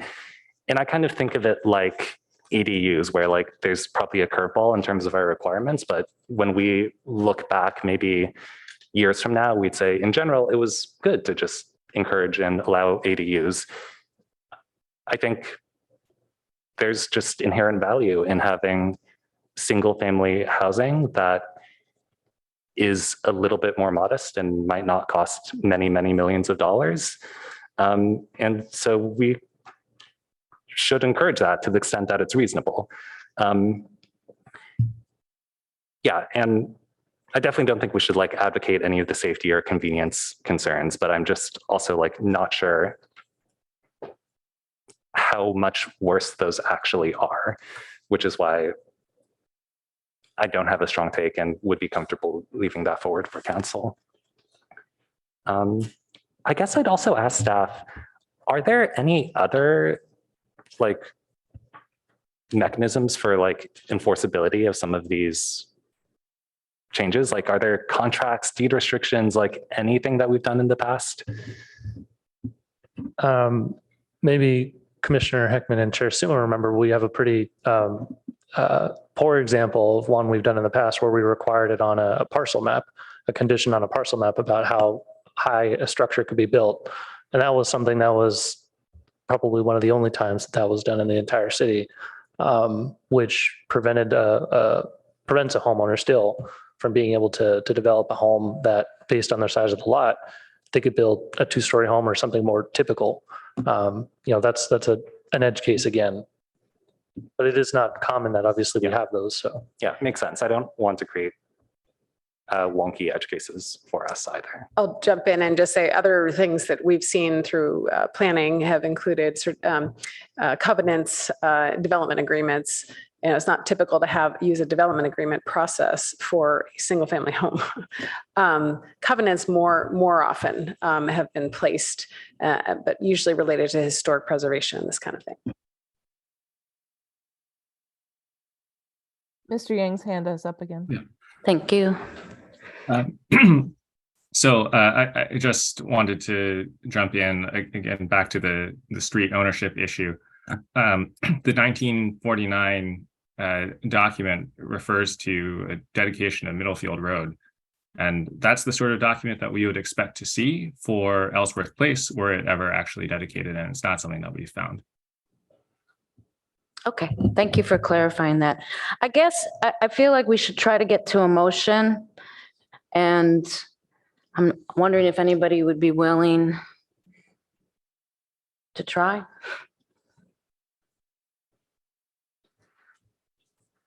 I mean,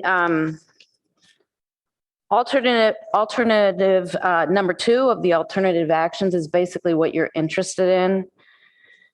Commissioner Heckman, I don't know if which is to find a way to allow development of residential use on 702, but not doing the zone change to R1.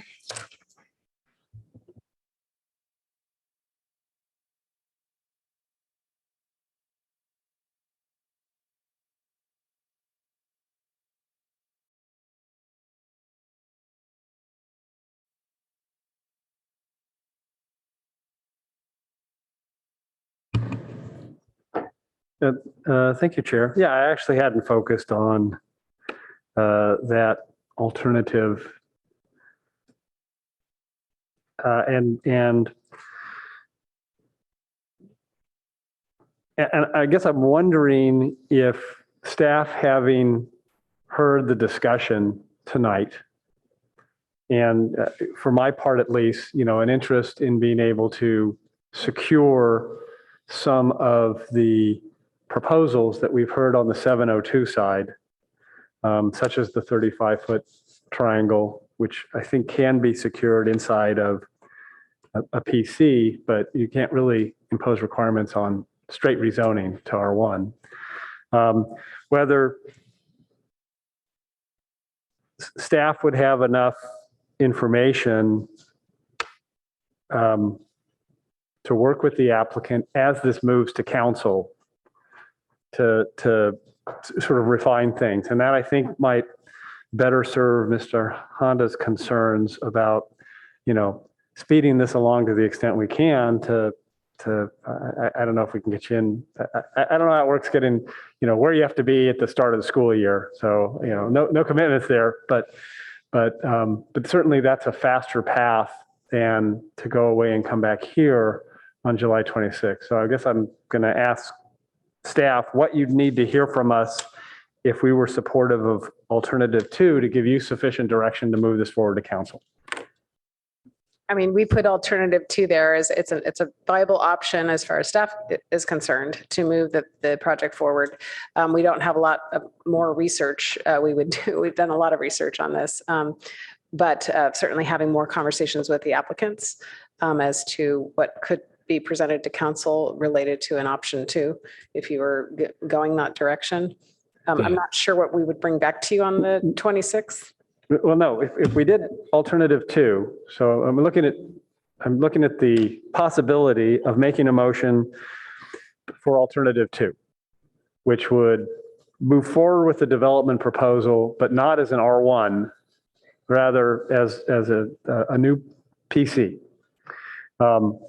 which hasn't really been fleshed out in this staff report. I wouldn't expect it to come back to us. The expectation would be, this is our recommendation to the council. And by the time it gets to the council, staff will have worked with the applicant to, for example, if the development plan for 702 is to include a no basement requirement, which you can do in the context of a PC, then there'd be a plan that the council would see with a, line to the house that said no basement, something like that, right?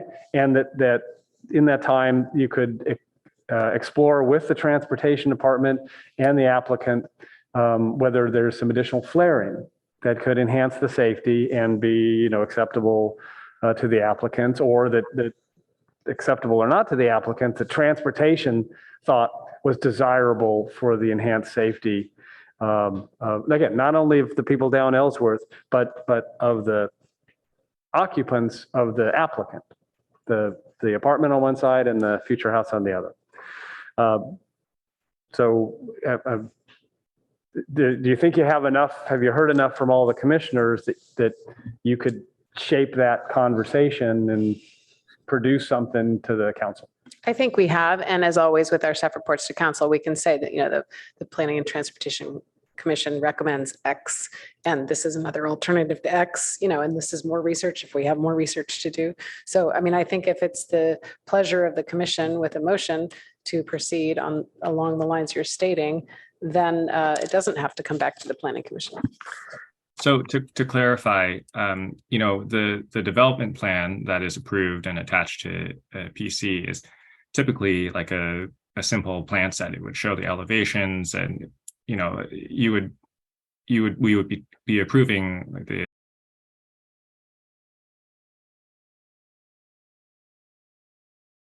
the motion if to move forward and go to the council is anything that, if there was something that the commission wanted to see that wasn't included in the plan, in the drawings that were presented today, like the flare outs, for example, or if there's something else, then we would need to know that, and that would be included in what goes to the council. Commissioner Templeton? Thank you. I'm really concerned that we would be moving ahead with something that we don't even know if the applicant wants if we were to take that action today. It's a new consideration that they haven't thought about, we haven't thought about, staff hasn't thought about, and we'd be forwarding something very half-baked to council. So are you concerned about that? Who's the question to? The proposer, Commissioner Heckman, that Okay, would be all right. you. I didn't want to presume. Well, I guess I'm not particularly concerned because staff listed it as one of our options on packet page 17, alternative 2, which is really what we'd be doing. Again, I think I've heard from more than one commissioner some concern that the straight R1 zoning doesn't, we lose control. I think that's the way one of the other commissioners put it. And so alternative 2 would avoid that issue. And of course, if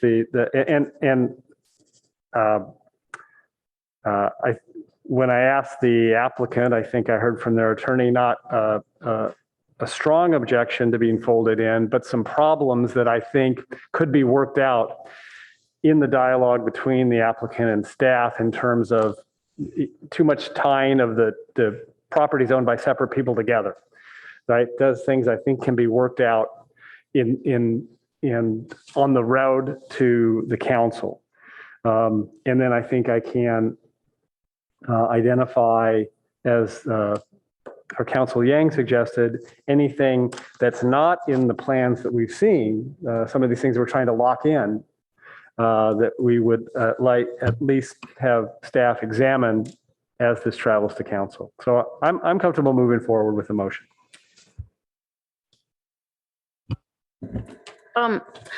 However, to address Commissioner Templeton's concern, I think it should come back to us for a quick view before we recommend it, because we want to make sure we know what we're recommending to council.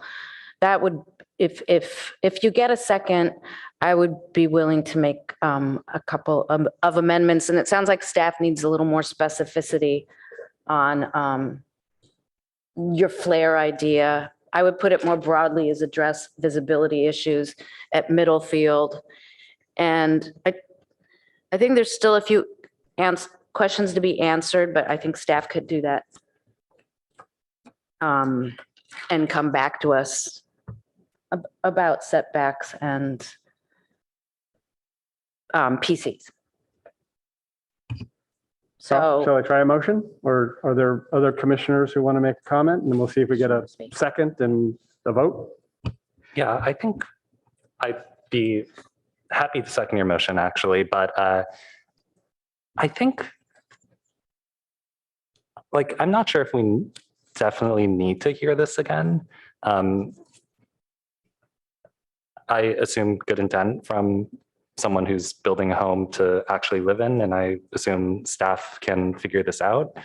So I don't personally feel like we need to see this again. But otherwise, I'll second, or sorry, you haven't made a motion. Yeah, sorry.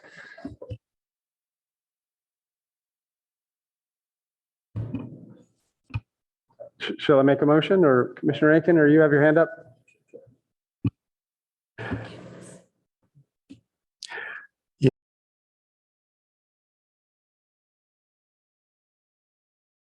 With alternative two, and I don't believe we actually need to see it again. What I want to make sure is that the concerns that have been expressed by the residents here are actually incorporated as part of the discussion for the version that eventually reaches council. And what mechanism we use to do that is unclear to me, so I might ask for suggestions.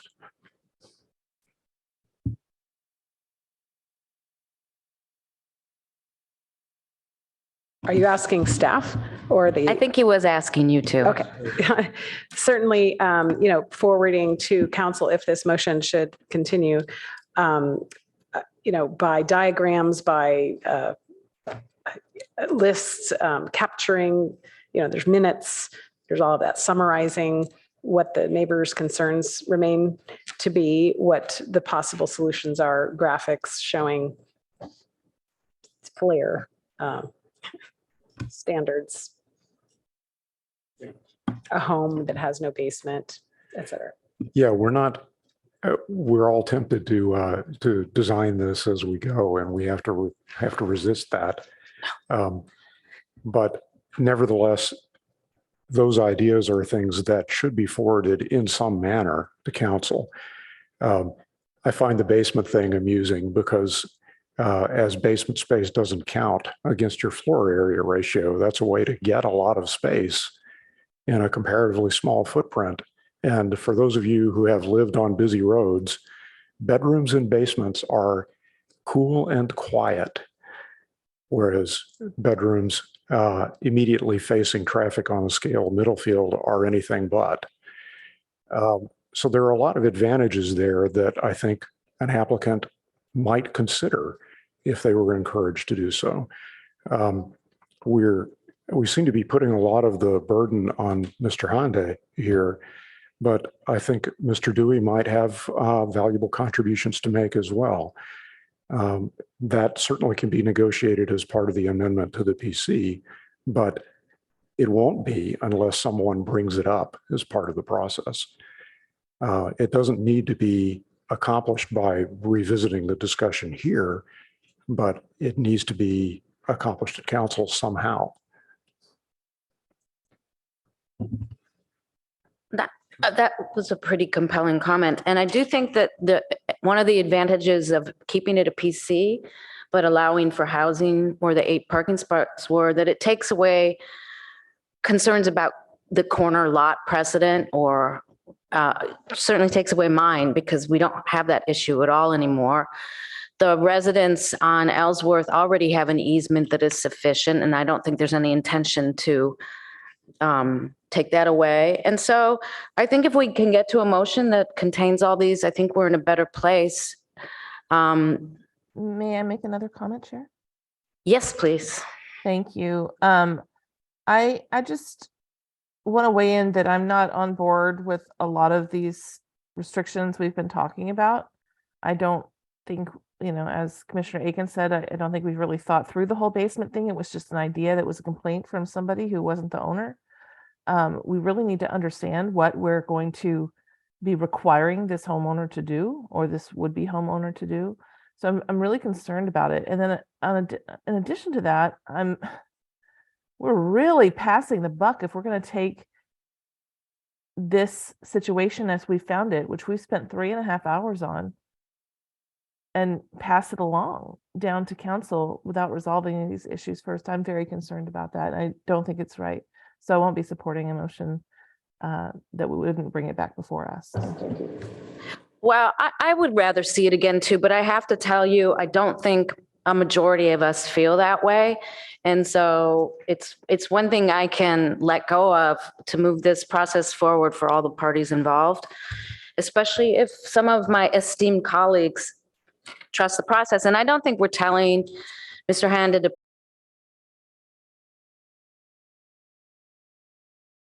basement, should he care to put in a basement. It solves another problem for me, is that I think the setbacks on this property are insufficient.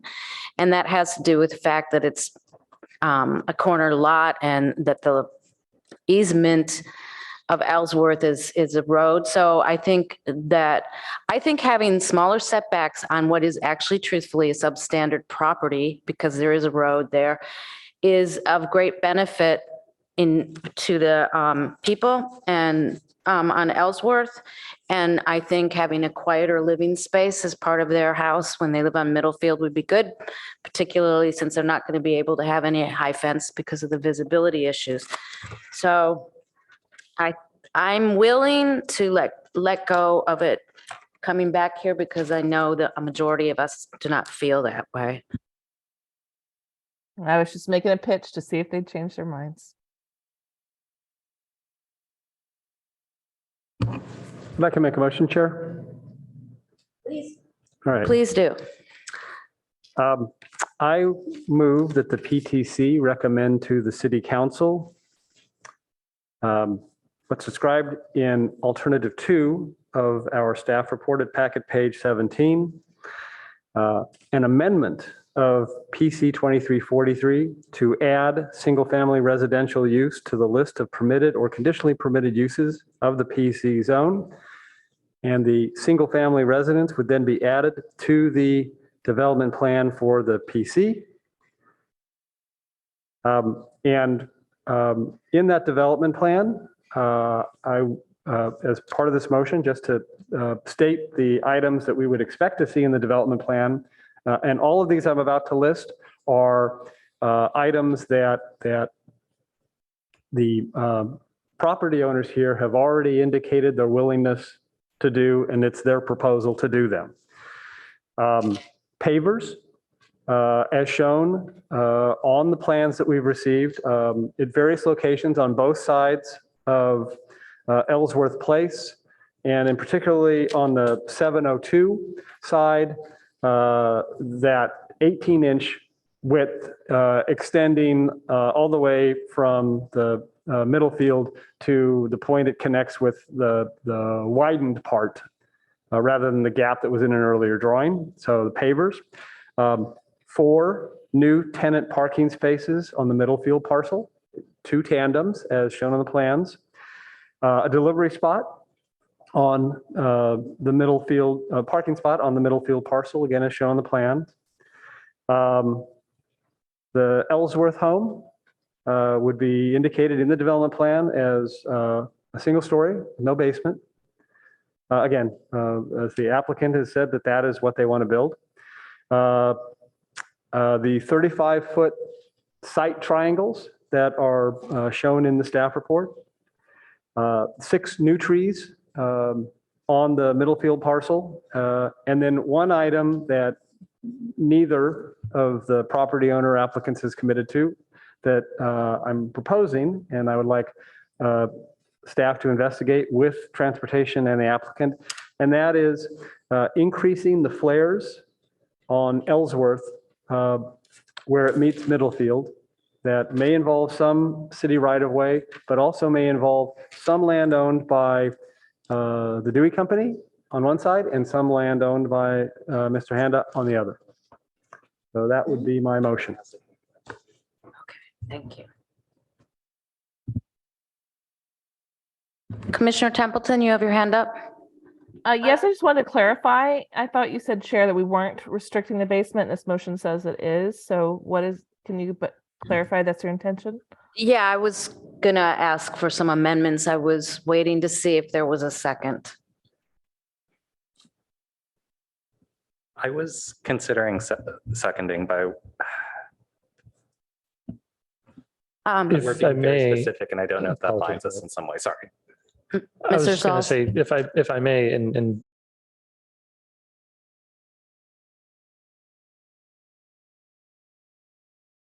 or it's very specific with the PC to what is shown in the drawings, and deviations or changes in the future to that are subject either to that PC process again, and some potentially to a minor architectural review process. At least that's how we establish it in our code. So if the current proposal doesn't include a basement, that may or may not require an additional PC amendment in the future to include something like that. But it wouldn't immediately say the same thing as it can never happen. It might just be another process. That's correct. Unless the direction is for the PC to say no basement is permitted, then a basement, if it's not built originally, it could come back for an amendment to add a basement, but there would be a process required for that. I'm wondering, Commissioner Hackman, if it would be easier to say, not with the development standards currently being proposed, but with these things in mind, addressing visibility, setbacks. I mean, I think I can't guess what people are thinking, but I think what we want to give them is more flexibility to do what would be a project there with less impact in terms of setbacks. I don't think height's particularly the issue, as it, there are 2-story houses on Ellsworth. But what we want to do is address the visibility at Middlefield, which is very important to you. And I'm not even sure I want to be so prescriptive. We want to see something different come back that everybody sitting out there wants and is happy with. And it may not be, at this point, limited by, it may not be that may not be the outcome if we limit it by some of the conditions that were already agreed upon, because we're going down a different process. Does that make any sense to anyone? Yeah, but my understanding is Mr. Honda, I think, tried to submit a building permit application for a fully designed house back in January. So he knows what he wants to build. And what he wants to build, apparently, because we haven't seen a plan set, right? Because that wasn't really part of the R1 concept. That was the primary staff recommendation. What he wants to build is a single-family house of a certain size, certain dimensions. It's all laid out, and it doesn't have a basement. Why do we have to restrict it to that, though? What about the next owner? What about the future designs? It's just weird. Because in a PC zone, that house that he's already proposed is going to be part of the development plan. And so maybe there's a different way to reference it rather than me saying no basement or no 1-story. Maybe I just say pursuant to that plan dated such and such, which again wasn't presented to us, but staff has it, right? Because Mr. Yang's point is, if that's our approval, pursuant to that plan, that's single-story with no basement, and somebody in the future wants, that's what the PC allows. Special rules of the PC allow that particular house. And if somebody wants to come back and change it, add a basement, add a 2nd story in the future, then it's really addressed in the alternative number 2. Future changes to the structure would require architectural review, or in the event of a significant change, a zoning amendment. And so I'm really just trying to set that up in the easiest way I can to get Mr. Honda really the house he's proposed, that he's ready to build and ready to commit to, as he tried to do in January. So, but I have not reviewed the plans for those plans. I've reviewed what we got here. So now I think so I think it does have to come back to us then, so we can see what they come up with. But I don't want to just say, build exactly what was in this proposal or exactly what was in the first proposal, because I don't know what that is now. Well, so how many, I don't want to ask a rhetorical question. Single-family home plans never come to the PTC. They don't even.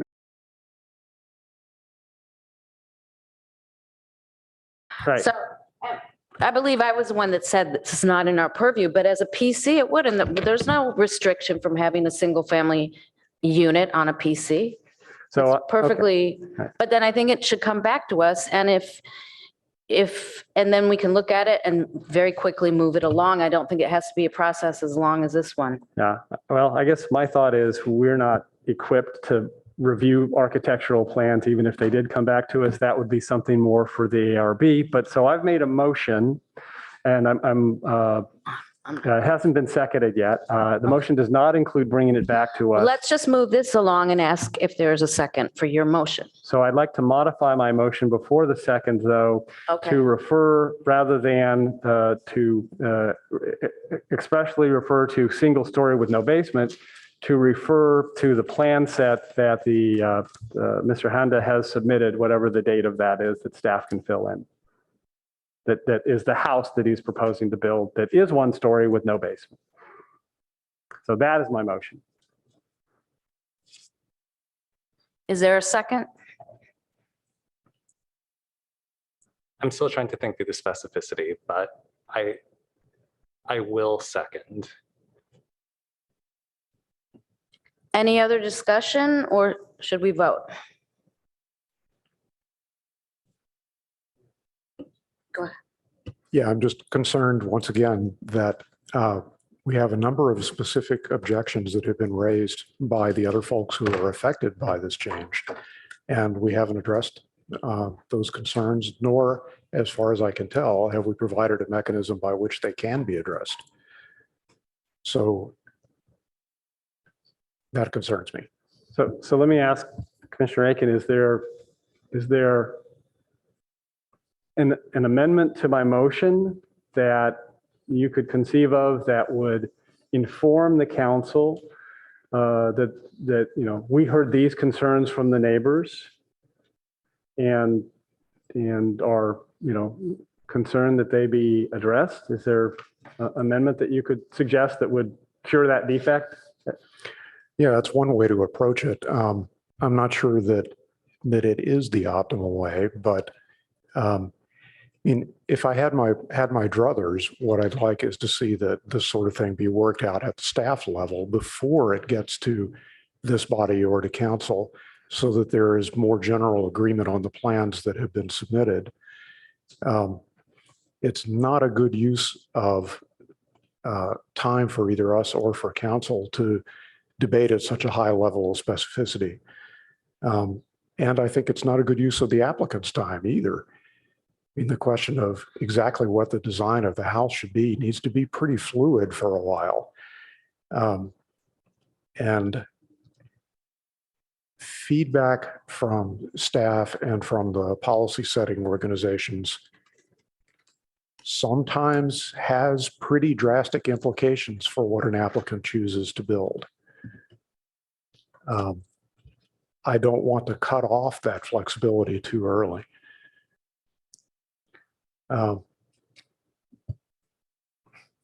So I have to say I agree with that. And I think that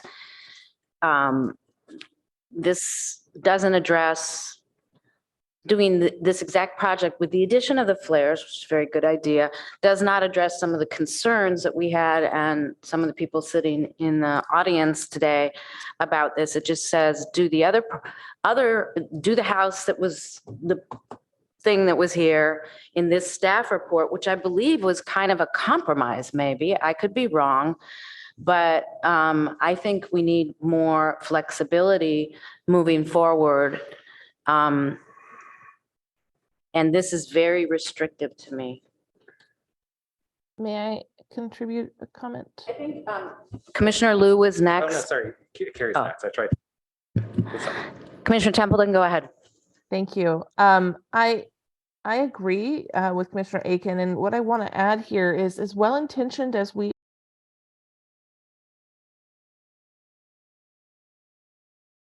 way and how it might backfire, I am very concerned about this approach potentially backfiring when it gets to council.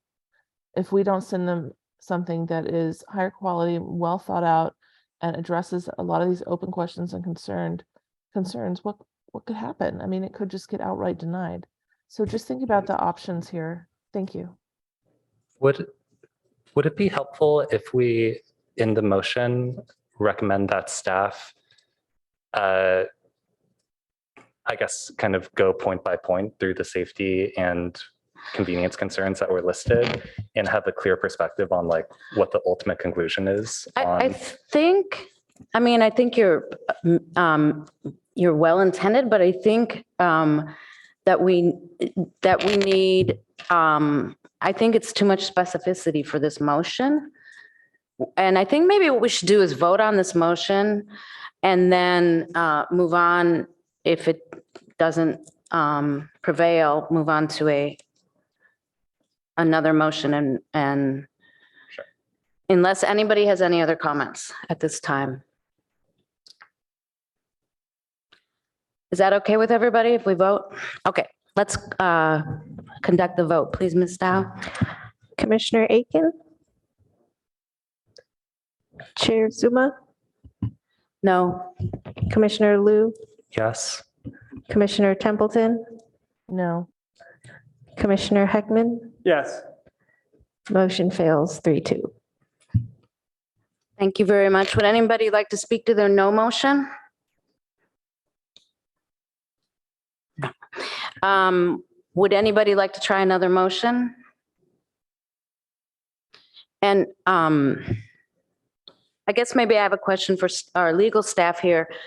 Can we move this forward as a concept of allowing a single family home on that portion of PC, I forget its number all of a sudden, 2343, I think, and leave the precise development standards at this point open, have it come back to us so we can review it briefly before it goes to council, with the understanding that staff and everybody in the room has been listening very hard for a very long time this evening. And is that an acceptable kind of motion for you staff to work with? Yes, that's possible. The motion could also be to have the plans reviewed by the ARB and then have it go to council. Okay. Commissioner Templeton? I was thinking maybe we could move to continue this till our next meeting, and at which time staff would be able to respond to the questions that were brought up in our meeting. That would be fine with me if you would like to make that motion. I would. Okay. I think this would limit us going into the 3.5-hour part again, but still get us the answers we need. So do you want to state that we have Ms. Dow taking down the motion? Or sure, yeah, that's very nice. Whoever's doing that, thank you. I move that we continue this item till the next PTC meeting, which I believe is like July 12th, 11th, something like that. And at which time staff will be prepared to respond to the open items brought up by commissioners, and I think we repeated everything that happened in public comment. Is that right? So is it okay to limit it to commissioners? Let me know if we need to change that. Open items brought up by the commissioners. So yeah, I think that's it. Can I say items brought up by interested parties, concerned parties? Just let's include it.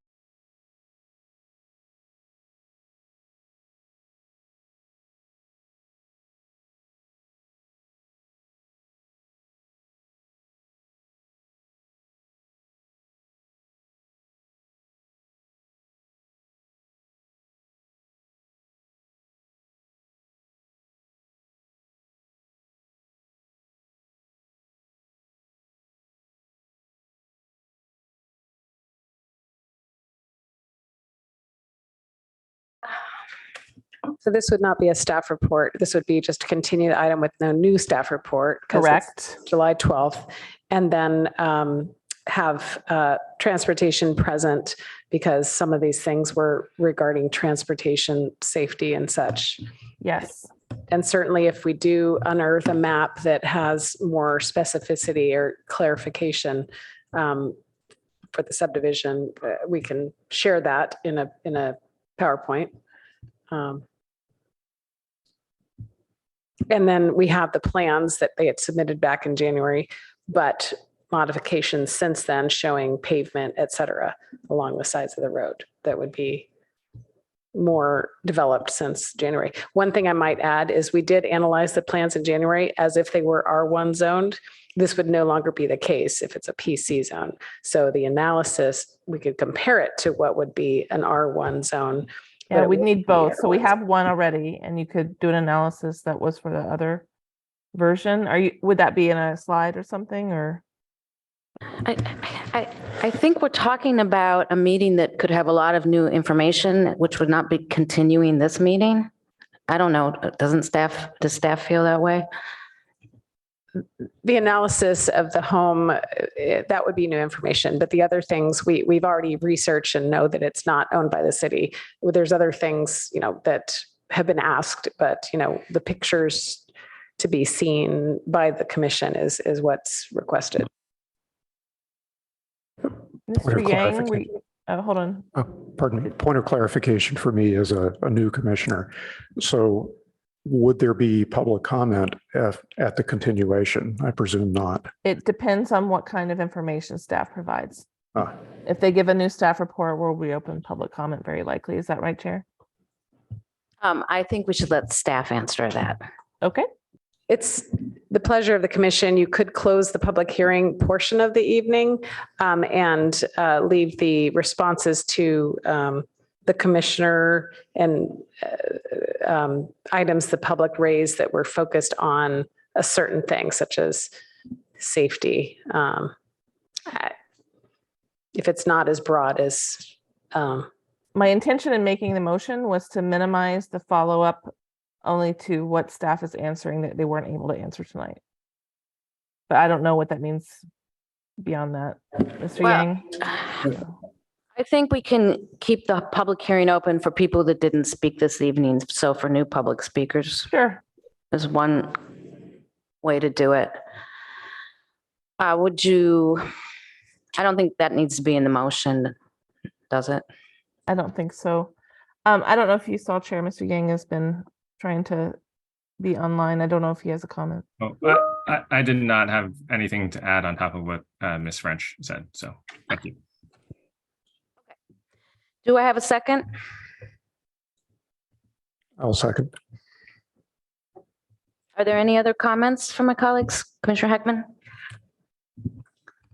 So I guess I'm feeling a little dense because maybe I'm the only one in the room that doesn't know what the open items are that were brought up by the commission and concerned parties. For example, I heard, we had an hour and a half plus of testimony from the neighbors, and I heard a lot of concerns. I heard a concern, for example, that they're losing their turnaround place when that, guest parking goes away. Is that an open item that staff has to come back with a response to? And if they do, then is that not new information that the people who raised that issue should want to have, should have an opportunity to react, right? They raised an issue, staff has now provided a response. How is it that the public who raised the issue don't have an opportunity to react to that? So the same way that in this meeting, when they answer a question, comments have already been taken. But that's fine. Whatever. I don't care if we open up the comments more or not. That's, to me, less important than hearing the answers. So we can just, Chair can just. For wanting answers to. Well, for example, there were many things that were commented on that are out of scope. It would be nice for staff to be able to say whether or not that tree was improperly removed is out of scope for this discussion. Whether or not people enjoy turning around on the potential homeowner, the property owner's site, is that relevant to our discussion, right? These are all things that are potentially will help us either focus or broaden the scope. And it's uncertain because everybody brought up a lot of questions and we're weighing in on one thing. And we even look at the motions that have come up tonight, like there's a lot of things that may or may not be out of scope. We're not even agreed on that. So if we can get a decision by staff on what's in and what's out, and for the things that are in, some clarification, I think that would be super helpful to me. So that's where I'm going with this motion. And it's okay if you disagree, that you don't have to support it, but I would love your support. Yeah, well, I'm just looking for clarification because I don't know if I don't know what the open items are. I'm, the fence, the sight line, the whether Commissioner Heckman, would you like the maker to list the open items in the motion? Well, would that clarify? I'm for wondering you? if that would provide the best direction to staff and not I don't want to just, put the pressure on Commissioner Templeton. I think this could be a collaborative effort among the commissioners identifying whatever is in their head as an open item that would be, brought back. And so that way we would know that staff has clear direction and we don't have a surprise in 2 weeks when incidentally I won't be here of staff comes back. They have given us, 12 open items, which they think is the universe of open items, but one or more of us has other open items that they didn't respond to. So I think it would be a good idea to list them. I would refer you to the transcript of tonight's meeting. I mean, I don't know what to say. Like, if you have additional questions, please send them in writing to the staff. Does staff find the open items phrase troubling, or do they feel they can hone in on the biggest concerns from interested parties and realize they've already dismissed those, you've already proven they're not an issue, or address them? Because I feel like I hate to, I would never want to rush a decision like this, but I think we need to make a motion and vote on it here. So if staff is okay with it. Well, we won't have a transcript to thoroughly read before the next meeting, I don't think, before July 12th. We'll have one immediately right now on YouTube. Like, that's unlikely. It won't be an official transcript. Okay. Yeah, but come on. What I'm trying to say is there were a number of points brought up. We can list them if you'd like me to do it. I can go review the recording instead of watching the next action item and get a list, but we need to vote on this now. And it's okay. I know I'm really tired of having a very long day. So if I'm sounding more curt than usual, please don't take it personally, anybody. I'm very tired. So this was my attempt. I'm happy to withdraw if somebody has a better motion.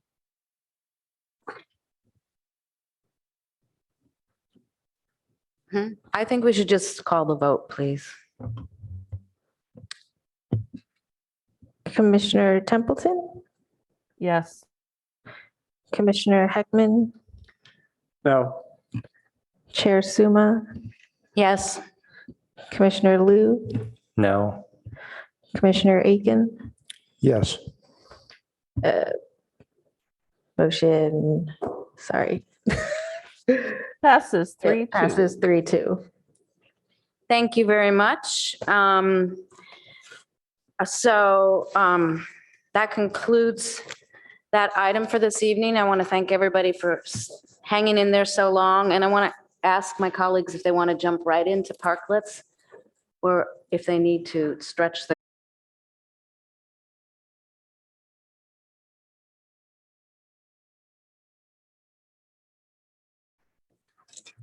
Okay. So item 3 is amendments titles 18 and title 16 necessary to conduct the council's wishes on parklet design. So we have a staff report. Yes, one moment.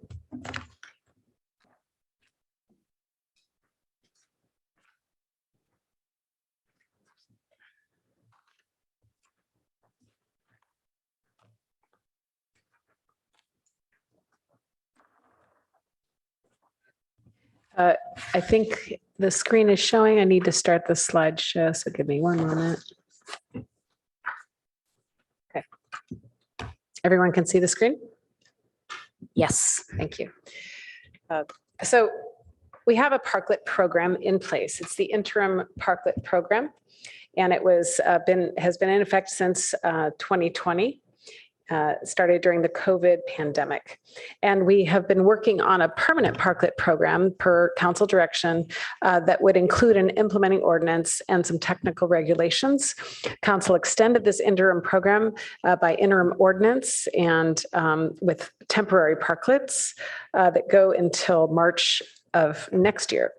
And then there's a resolution as well that continued the related programs for use of private and public parking lots through the end of 2023.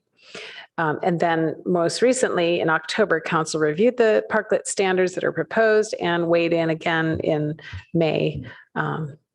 So we are now at the point of looking at code amendments that would allow for this over-the-counter process for permanent parklets that would go through and meet the parklet standards that have been developed and reviewed by council. So the Title 16 and 18 changes are on the screen, generally to remove parklets from some of these regulations that other projects need to go through. So that would not have to get a CUP, a conditional use permit. The parklet square footage would be exempt from parking calculations, this kind of thing. So we have changes to Title 18, changes to Title 16 in the attached ordinance to your packet. I have each one on a slide. The first one is a definition for parklet. That would be an outdoor area in public right of way, but not on the public sidewalk with appropriate barriers, safety installations, et cetera. And then refers to the established standards for parklets. Then we would adjust 2 chapters regarding outdoor sales and storage, adding this wording that's in underlined text on the screen. So obviously referring to these parklets that obtain permits per a different chapter, chapter 12.11.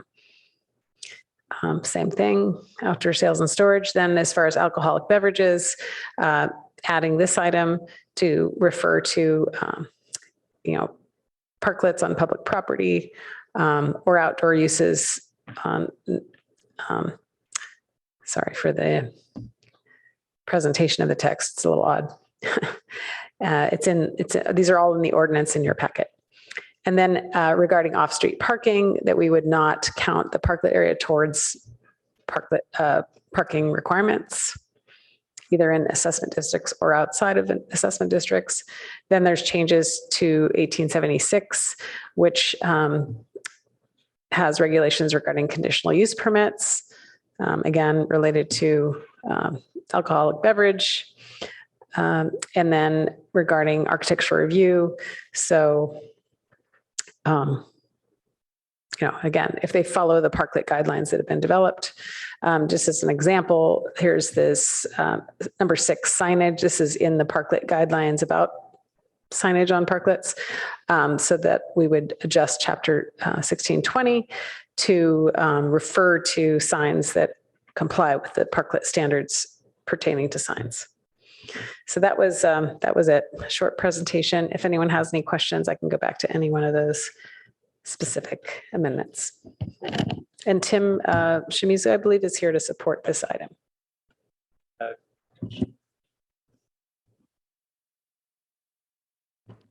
Okay, thank you very much for your presentation, Commissioner Aiken.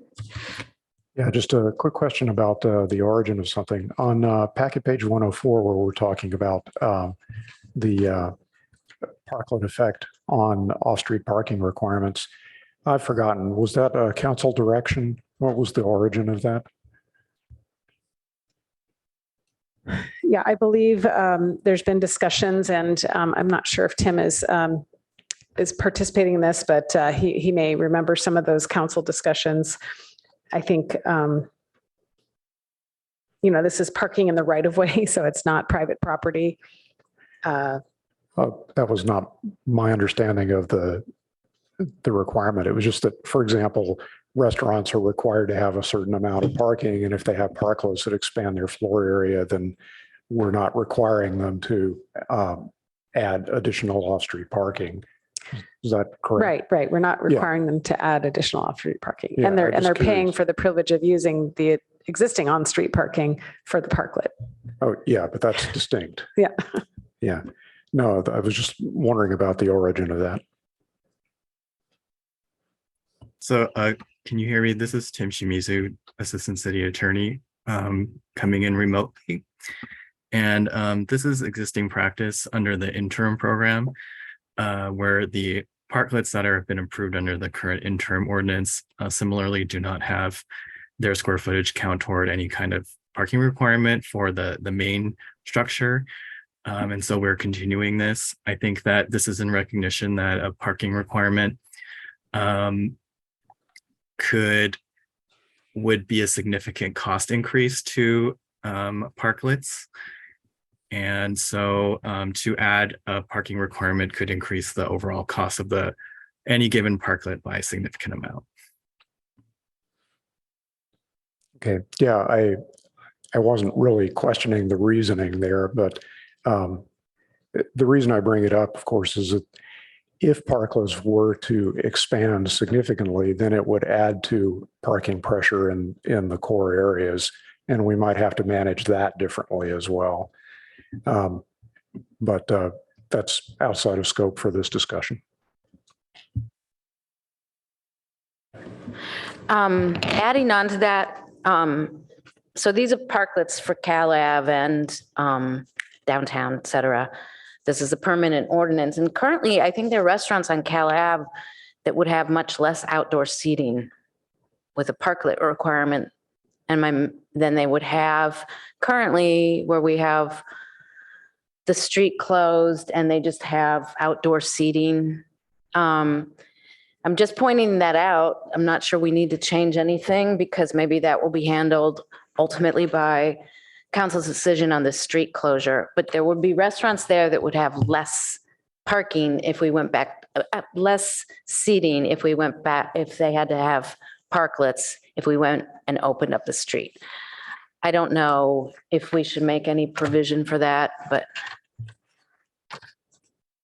Yeah, I think they're kind of a different matter with, like you said, the closed street. If closed streets, say, were to become permanent, then parklets would not be a factor on those streets.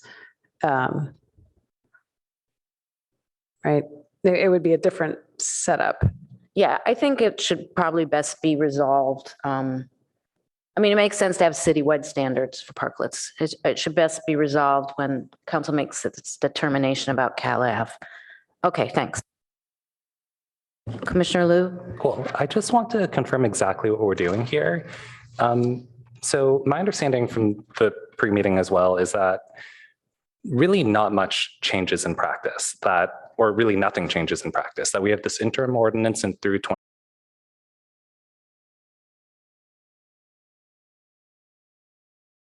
step between the interim ordinance and the final ordinance. All we are doing is taking some parts of the interim ordinance and putting it into the putting it into an actual ordinance, but in a way that doesn't actually change anything since the interim ordinance would still go on anyways. So is that right? The interim ordinance has a sunset date. As we mentioned, the interim program sunsets and then the permanent program would take over. The council needs to adopt another ordinance that is not subject to planning commission review because it's not Title 18. So this is a piece of what will go into the permanent ordinance, referring to the standards and how these go through the process, which is through a public works process. So it's kind of like we're doing objective standards with those parklet standards and tying them to portions of the code. And we're moving the practice of what's the interim, with some refinements because of the new standards, so that the interim parklets might have to change a few things to become eligible for the permanent program. But we need to adjust our Title 18 to enable that because of how it is set up today in the existing code, right? To allow permanence of the program. Right. So to what extent is this mainly an alternative to having to just pass interim ordinances until we get the final ordinance? And yeah, sorry. Yeah, so we would not bring this separately to the city council without the permanent ordinance for other portions of the municipal code that will go with those standards that the council's already reviewed back in October. So those, we're still in the interim program now. That interim program is going to sunset. And then by that time, we should have had the full ordinance, including these pieces that you're seeing, to council. Okay. So, okay, maybe a bad question. My understanding was that if you are a business owner today and you want to apply for a parklet, there isn't actually any practical difference between the interim ordinance and what we have right now. And that if you currently own a parklet, like none of these changes would like require you to like physically modify the parklet or, for example, or do anything like that. Is that right? The interim ordinance is in effect and it will continue to be in effect. So the standards that we've shown to council that are being, I guess, finalized and would relate to the permanent ordinance would require some changes to physically to some of those parklets that are out there that don't meet the new standards that are about to be implemented with a permanent ordinance. Right, but this is not the permanent ordinance that would apply. Or okay. So, Commissioner Liu, I'm sorry to interrupt. I think to answer your question, this is Tim Shimizu again, remotely. So these code amendments the intention of these code amendments is to enact them as part of what we're calling the permanent parklet program, which is what will come after the sunsetting of the current interim program.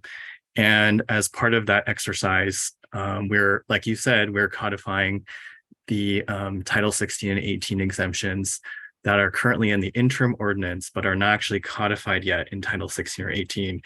And through this, what you're seeing tonight is bringing those actual edits to you to look at and review as we proceed on our way to making those amendments and bringing them to council. Okay, that makes sense. I just wasn't sure if there's another step after this. And no, yeah. And so, and to your other question about, is this really changing the status quo? In terms of the specific amendments you're seeing tonight, they do not. They basically take the status quo practice under the interim ordinance and just basically make them quote unquote permanent under the permanent program, of course, subject to any, of course, future amendment by council.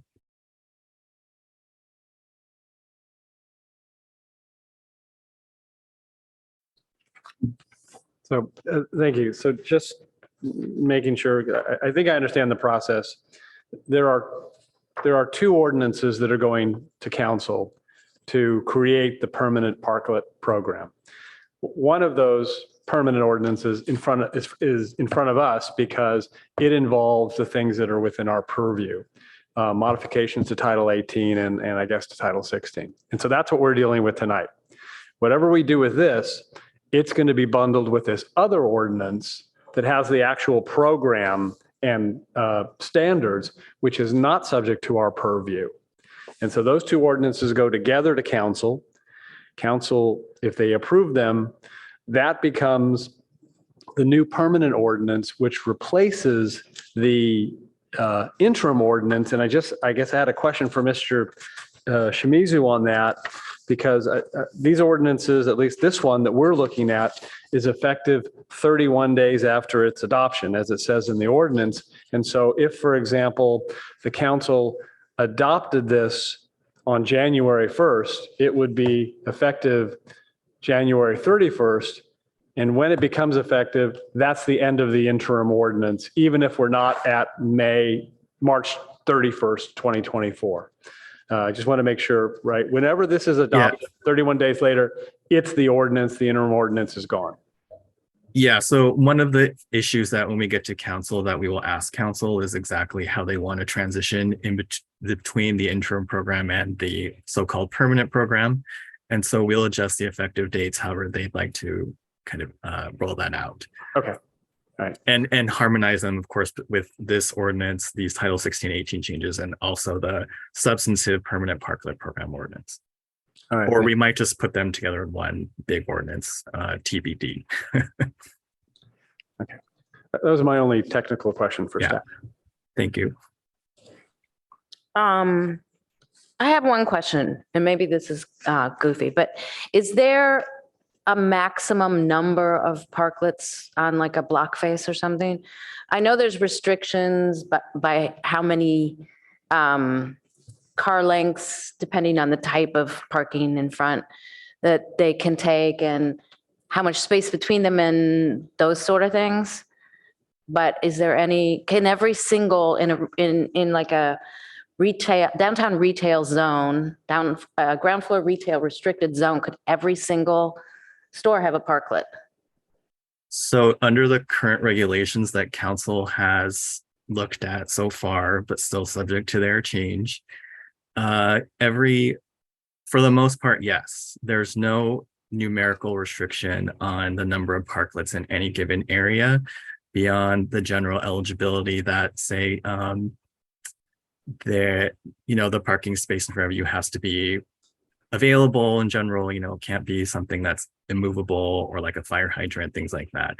But there's no say like maximum parklets per square length of road or square footage or anything like that. Okay, so parklets would be restricted by the permitting process and the other location criteria on packet page 11, but there's no I was just curious if there was a maximum. Okay. Yeah, not at this time. Thank you. Any other questions? Not seeing any lights.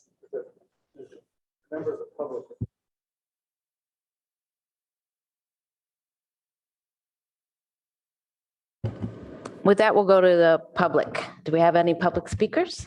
Yes, we have one raised hand on Zoom, Arden Michael Bloom. So getting a hang of this new phone I have. Can you hear me? Yes, we can. And I just wanted to point out something that seems to have been forgotten. What is the purpose of the parklet related to COVID? Are we just, because that's a new thing to talk about? Or are we talking about, which I believe, unfortunately, and many people agree, a virus that will continue for many, many years? And so the big question is, if a restaurant closes its interior due to a serious outbreak of as we've experienced, if it comes back in a virulent form, if COVID comes back in a virulent form, will there be sufficient space for a restaurant to function? And so I think that idea of parklet equals COVID restaurant space has to be somewhere in the discussion. Thank you. Thank you very much. Do we have any other public speakers?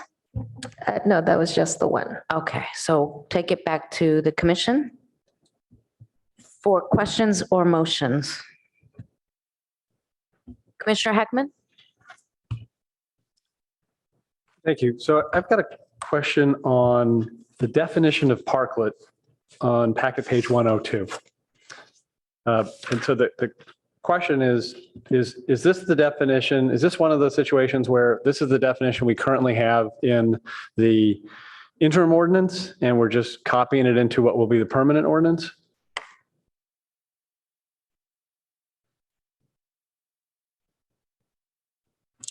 So go ahead, Tim. yeah, so no, this is a definition that we've created for the purpose of adding one to these titles, or I think Title 18. It can be adjusted as needed or as, yeah. Okay, good. I think the main thing that we're not trying to define the whole program through this definition. It's mainly to point that the main part I would say about the definition is that it points back to that whatever is permitted by the relevant chapter that's going to talk about parklets. Okay, so let me tell you my concern, and I'm glad this isn't, I'm glad I'm not potentially monkeying with, something that has been well vetted by the council. My concern is that this definition of parklet doesn't make any reference to what you can use a parklet for. So I can have, I think, an office, my law office on the second floor of Cal Ave, and it might be, I might like it to have my break room in a parklet out on the street, right? Have a nice table, water cooler, maybe a microwave, right? But I'm pretty sure that's not the intent of the parklets. I think the parklets, and they're not for bike storage or, other things that might be convenient for some of the, tenants. I think that the purpose of the parklets is stated, is described in other places without necessarily defining it as retail sales and display. That's one thing you can use a parklet for. And the other is what we used to call restaurants. Now it's eating and drinking establishment, dining. Those are the two uses that I think those are the only two uses I think we can have we can seek a parklet for. So if it's not here in the definition, then can you show me how, I can track through the code and know that I can't put my water cooler out there for my office? Or should we add it to the definition? So I think the thought of the drafting this definition is that not to try to define the program through this definition in Title 18, because most people that will seek a parklet are going to look at the operative section first, which is going to be in Title 10. So we wanted to make sure that we define parklets and their allowable use.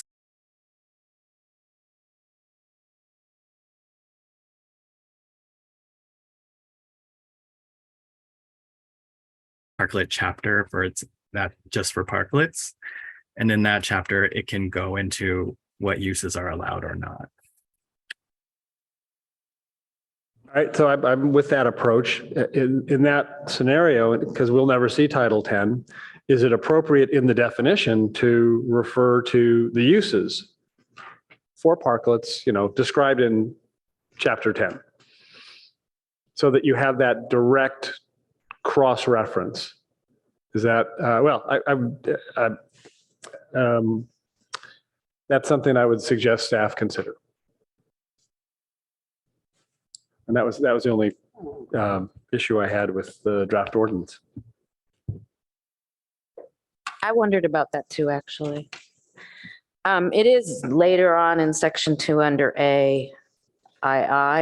It's restricted to eating areas for eating and drinking or intensive retail. On the next page. 103? Yeah, packet page 103. A little II.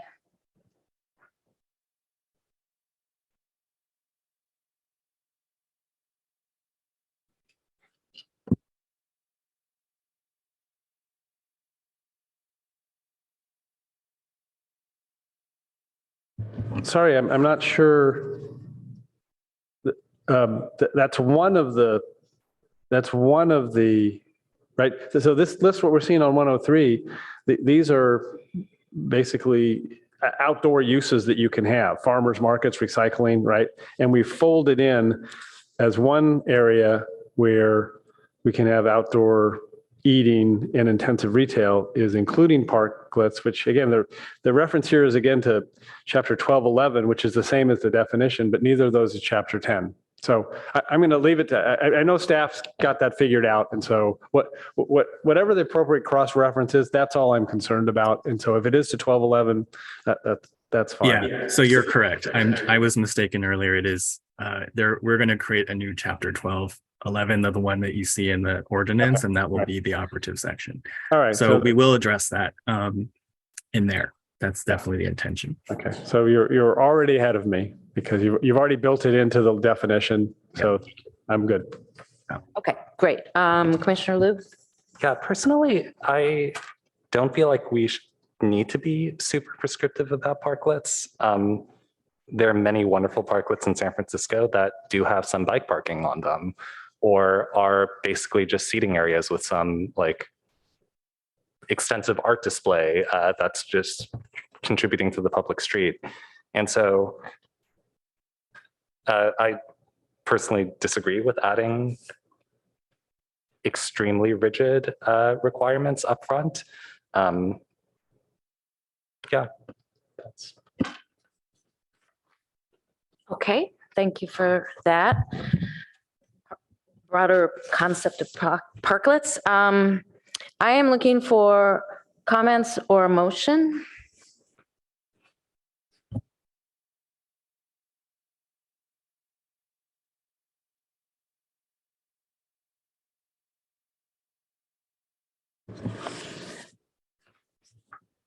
I move that the commission accepts staff's recommendation for this item. Second. Does staff want more specificity in reading all the? No, that's fine. Okay, Yeah, I don't think thanks. that's- Do I have a second? Excellent. Commissioner Templeton. Speak, would you like to speak to your motion or second? No, I don't think so. Any other comments before the vote? Please conduct the vote. Commissioner Chair Suma, Yes. Commissioner Templeton, Yes. motion carries 5-0. Okay, thank you very much. You. Thank you. And unless somebody needs a break, we will move on to the final item, which is item 4, discussion. Discuss work plan to amend the Palo Alto zoning code to implement housing element programs 1.1 and 3.4. Do we have a presentation? We have yes, Jean Eisberg. I see she is unmuted. Jean, our Thank consultant. you.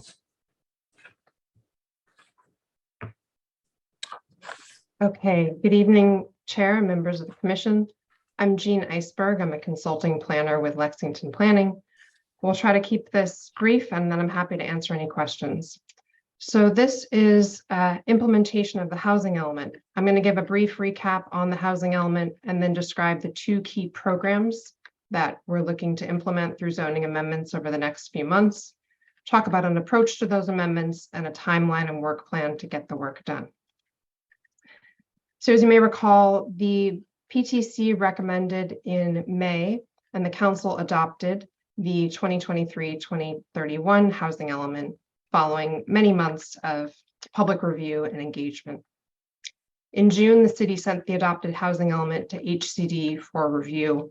HCD has 60 days to review. So if there are any comments from HCD, we would expect them in August. The housing element includes a number of programs. 20 of those programs require changes to the zoning ordinance. And so this work plan addresses 2 key programs to address the Regional Housing Needs Assessment, the RHNA, as well as to encourage housing production. So these are the 2 programs or 2-part. One of the programs is in 2 parts. The first is program 1.1A, which is the adequate sites inventory. There are a number of rezonings that are required to meet the RHNA, and these have a statutory deadline of January 2024. That's 1 year after the required adoption date, which was earlier this year. Part 2 of that program, 1.1B, is rezoning of the GM, that's general manufacturing, and ROLM, research office light manufacturing. These are additional rezonings that are not required as part of the RENA, but that were adopted by the council. And those, although they don't have a statutory deadline, are also proposed to, or required as per the housing element, be adopted by January of 2024. And then third, we have program 3.4, which is the housing incentive program. This is an expansion of incentives to facilitate housing. And that, in terms of timeline, the housing element identifies a date of December of 2024. However, in order to be impactful during this 8-year cycle of the housing element, staff is aiming to make those changes also by January of 2024. So just a little bit about each program. So 1.1A, the key changes in terms of zoning amendments are first to rezone certain zoning districts to allow housing as a permitted use. For example, that general manufacturing category does not currently allow housing. Second, to upzone to increase residential density or floor area on specific housing element inventory sites. And these densities are specified in the housing element, so that part is pretty straightforward. Third is to modify a few other development standards to reduce constraints and ensure development is feasible at these planned new densities. So for example, the housing element in Chapter 4 identifies a couple constraints. For example, the landscape coverage development standard in a couple of the zones. In the RLM zone, it also identifies potential height changes, as well as FAR and parking. And then lastly, this program requires completion of a few other amendments to meet statutory requirements, for example, allowing 100% residential uses on these sites inventory.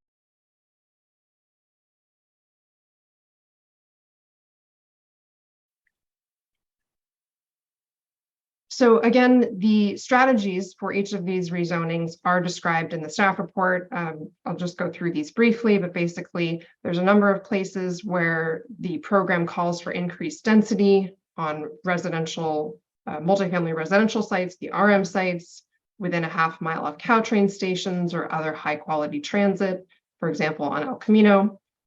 Rezonings on properties that currently don't allow housing, like city-owned parking lots, the GM sites, as I mentioned, as well as rezoning local faith-based institutions, which are generally on R1 or single-family zones sites, in order to accommodate higher density housing.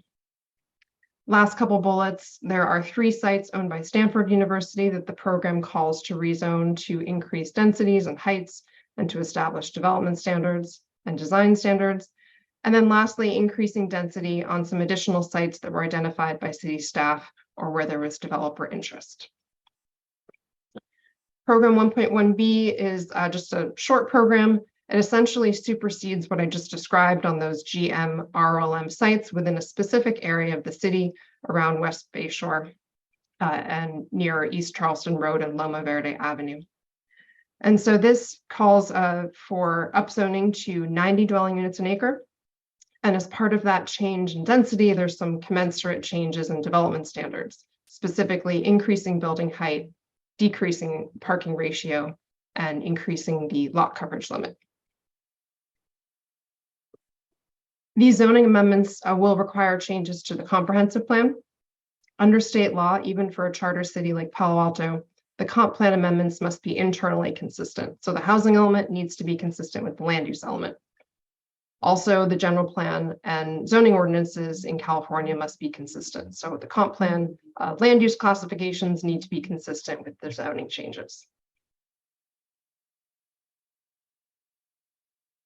The last program, program 3.4, is the housing incentive program.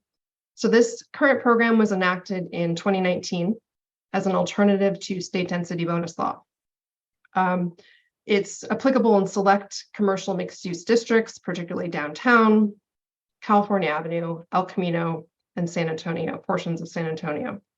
So basically, it provides some development incentives, including no residential density restrictions, additional FAR, increased lot coverage, and then some additional flexibility in development standards for projects that are 100% affordable. These projects are required to go through architectural review with the ARB unless a project qualifies for streamlined review. However, in these last 4 years, this program has only been used twice. And so the housing element program says that the city wants to make changes to this program. And so that includes extending it to different locations, specifically the RM zones and to that ROLM GM district within that West Bayshore area. And then also expanding the HIP to make it more attractive.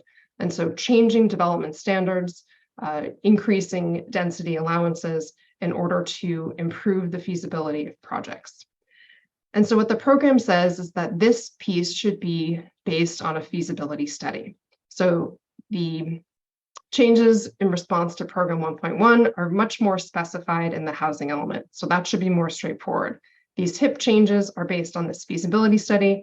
You do see a preview of this study in chapter 3 of the housing element, which starts to look at, okay, what is our base zoning getting in terms of build out on a site? What does that build out envelope look like? How many units does that yield? And if we start to modify some of these development standards, how can we prepare or create additional yield while still trying to stay within that type of envelope? And so moving forward, as we come back to your body, we'll be presenting the results of that feasibility study, which both looks at physical feasibility as well as financial feasibility of these changes. And then lastly, program 3.4 calls for changes to the retail preservation ordinance, including waiving certain requirements for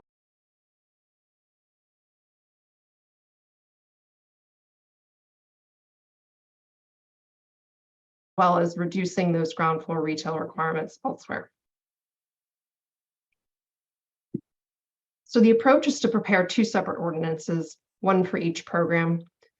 The standards for housing element sites will generally modify existing base district standards. And so we intend most likely to develop a new chapter in the code that addresses housing incentives and possibly consolidate both these rezonings and upzonings to meet the RENA, consolidate the existing housing incentive program that's written into a couple different districts or district regulations or sections of the code, as well as potentially bringing in this affordable housing incentive program, the AHIP, that already exists into one location so that it's clear what all these housing incentive possibilities are. And so last slide, this is the timeline. So here we are here. This is just a study session. This is just to present this approach, the timeline for what we're expecting. And then again, proposing 2 separate ordinances. So this more straightforward program 1.1, which is more specified in the housing element, where we would come back either late August or September with that ordinance for your consideration, and then move to council in the fall so that we can meet that statutory deadline. And then the second ordinance, program 3.4, regarding the HIP, where we expect to have more conversation about the, showing you the feasibility results, discussing various options for those development standards. So we would come back for a study session, meet with the ARB before going to council next winter. So that concludes my presentation. I'm happy to answer any questions. Thank you. Okay, thank you very much. Do I have clarifying questions from commissioners? Let's see, Commissioner Templeton.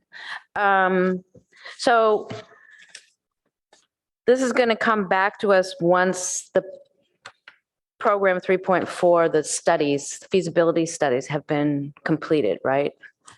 But right, so we'll come back first with the program 1.1, that adequate sites inventory, that ordinance, and then separately we'll come back with the proposed HIP amendments in a study session.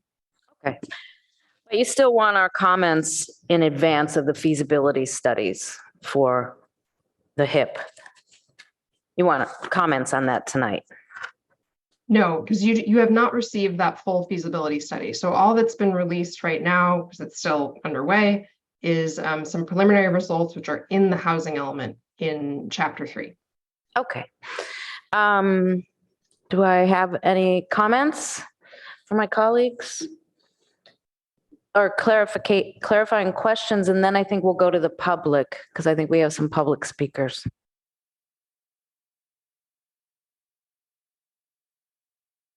I don't see any questions from my colleagues, so we can go to the public. Yes, okay, we have two on Zoom. First, again, Arded Michael Blum, you have 3 minutes.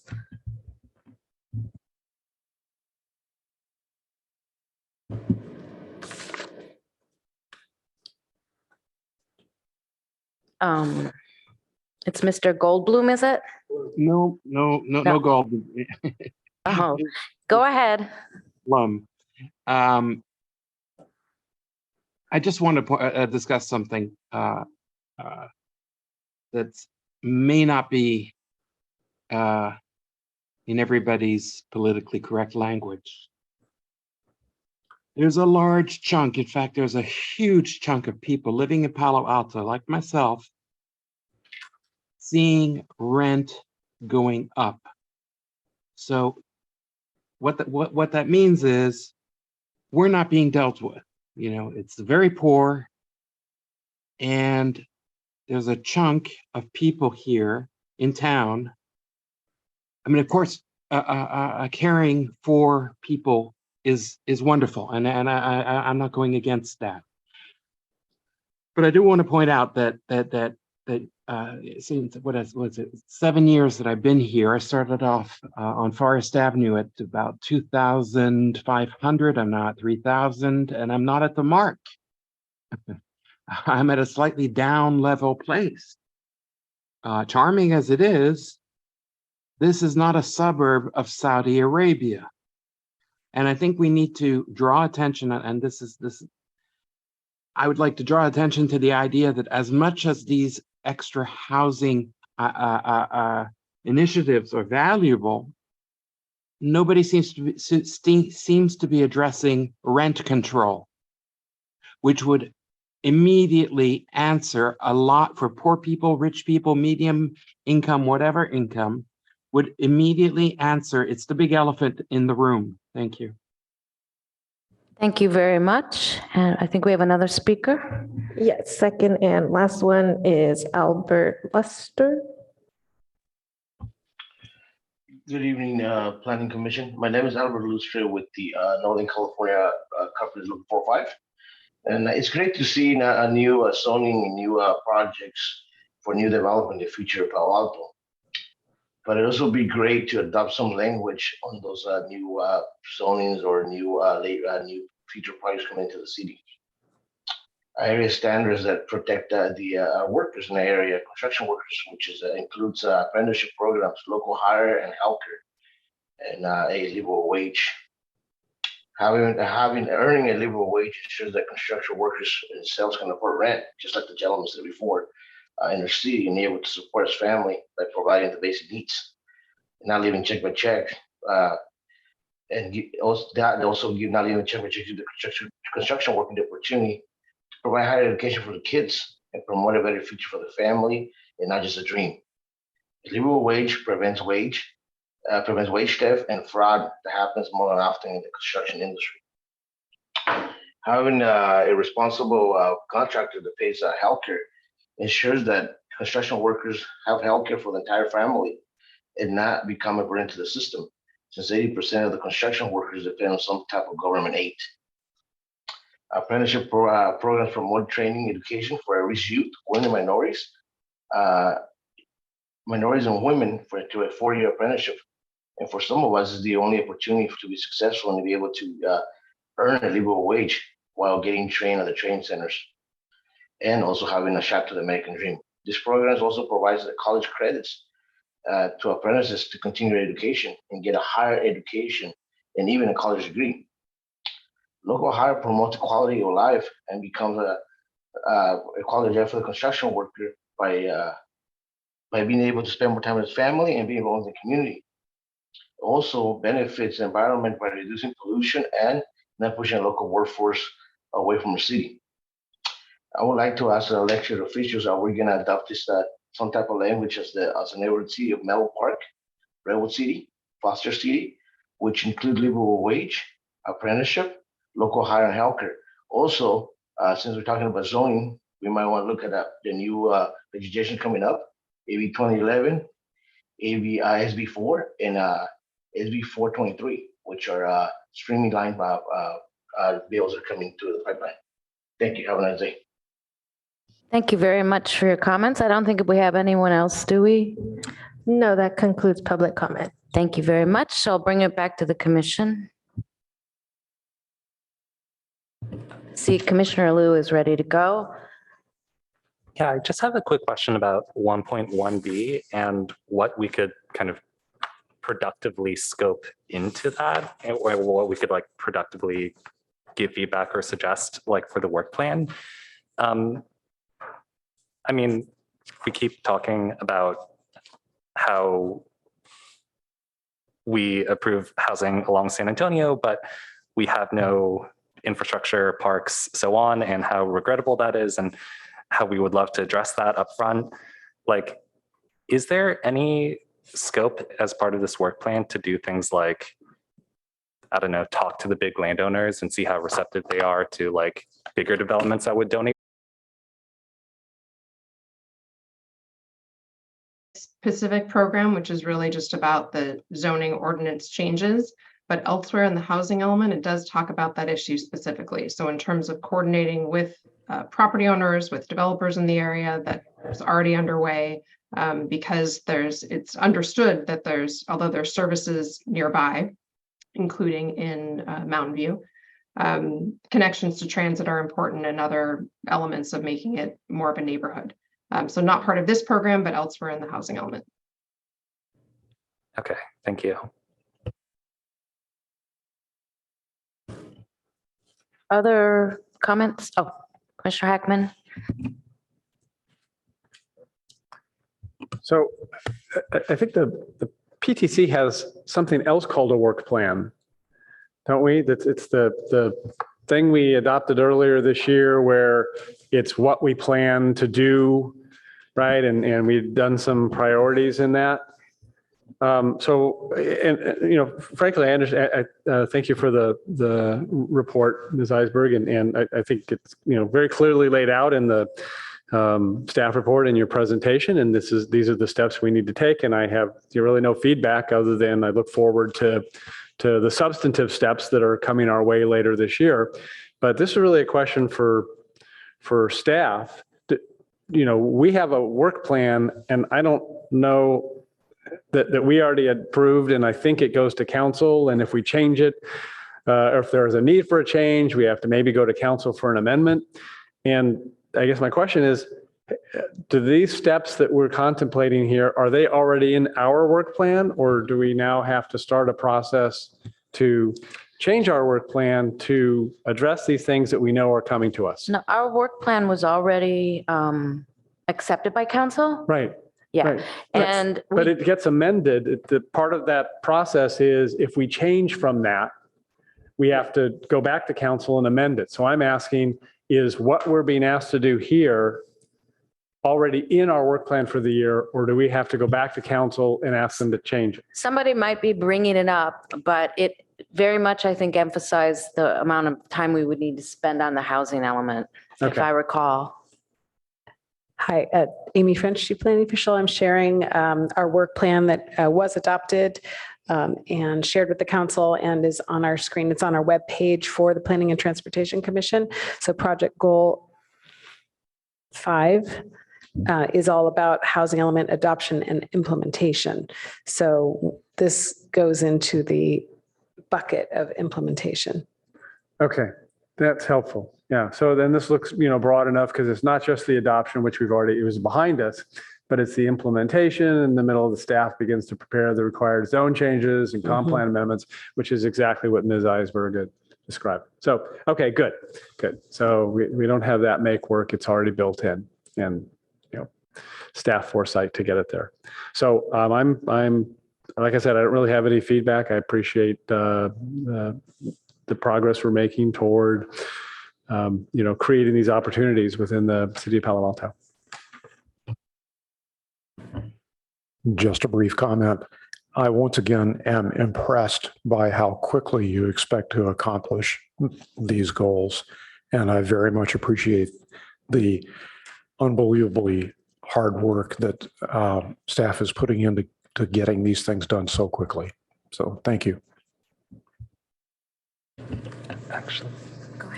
Actually, one thing that I'll flag is for program 3.4 in the housing element.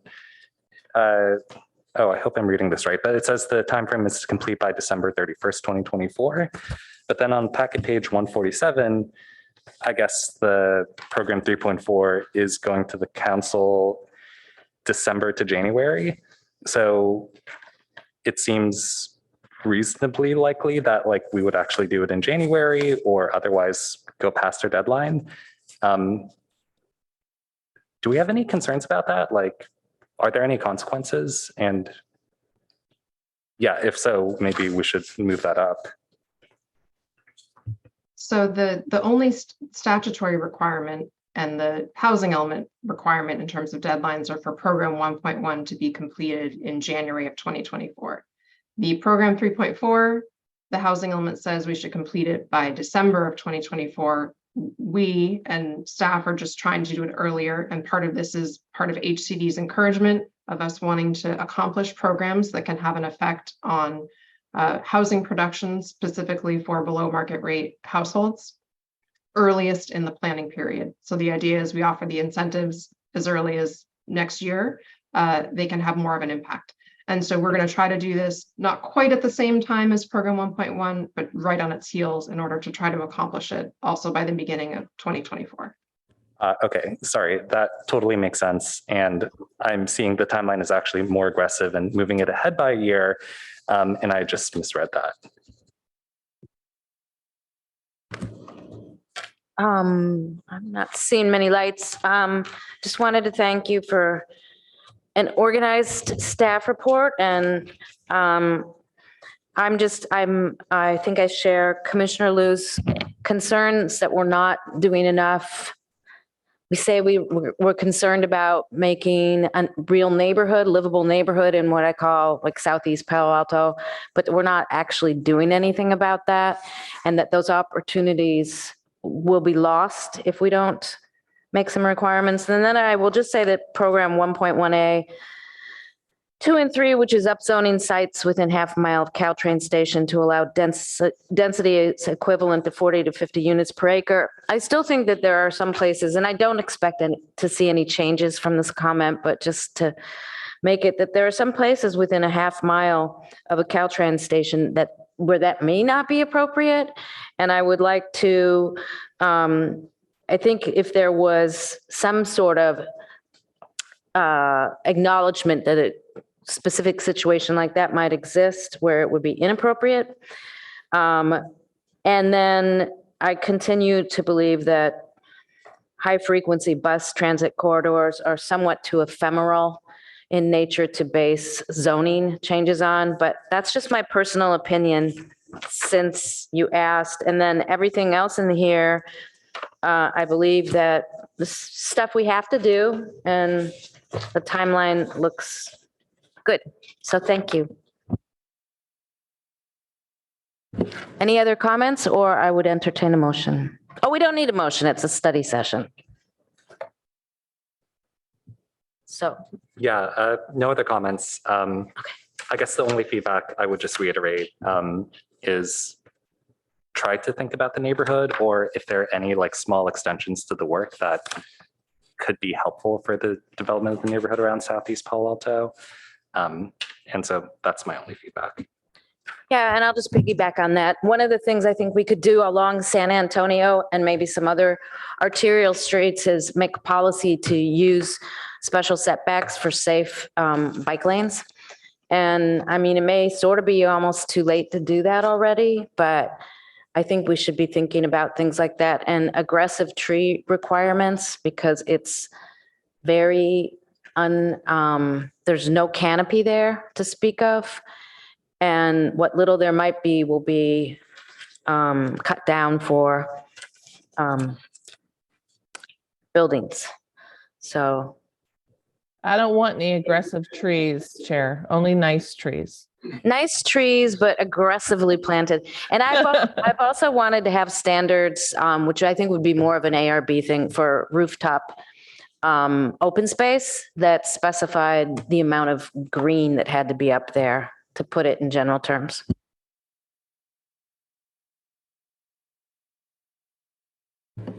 I am not seeing any other lights, so if there are no more comments, I think we can call this one closed. Okay, thank you very much, Ms. Eisberg. And we have, Commission has one set of minutes to approve, draft verbatim and summary minutes of May 31st.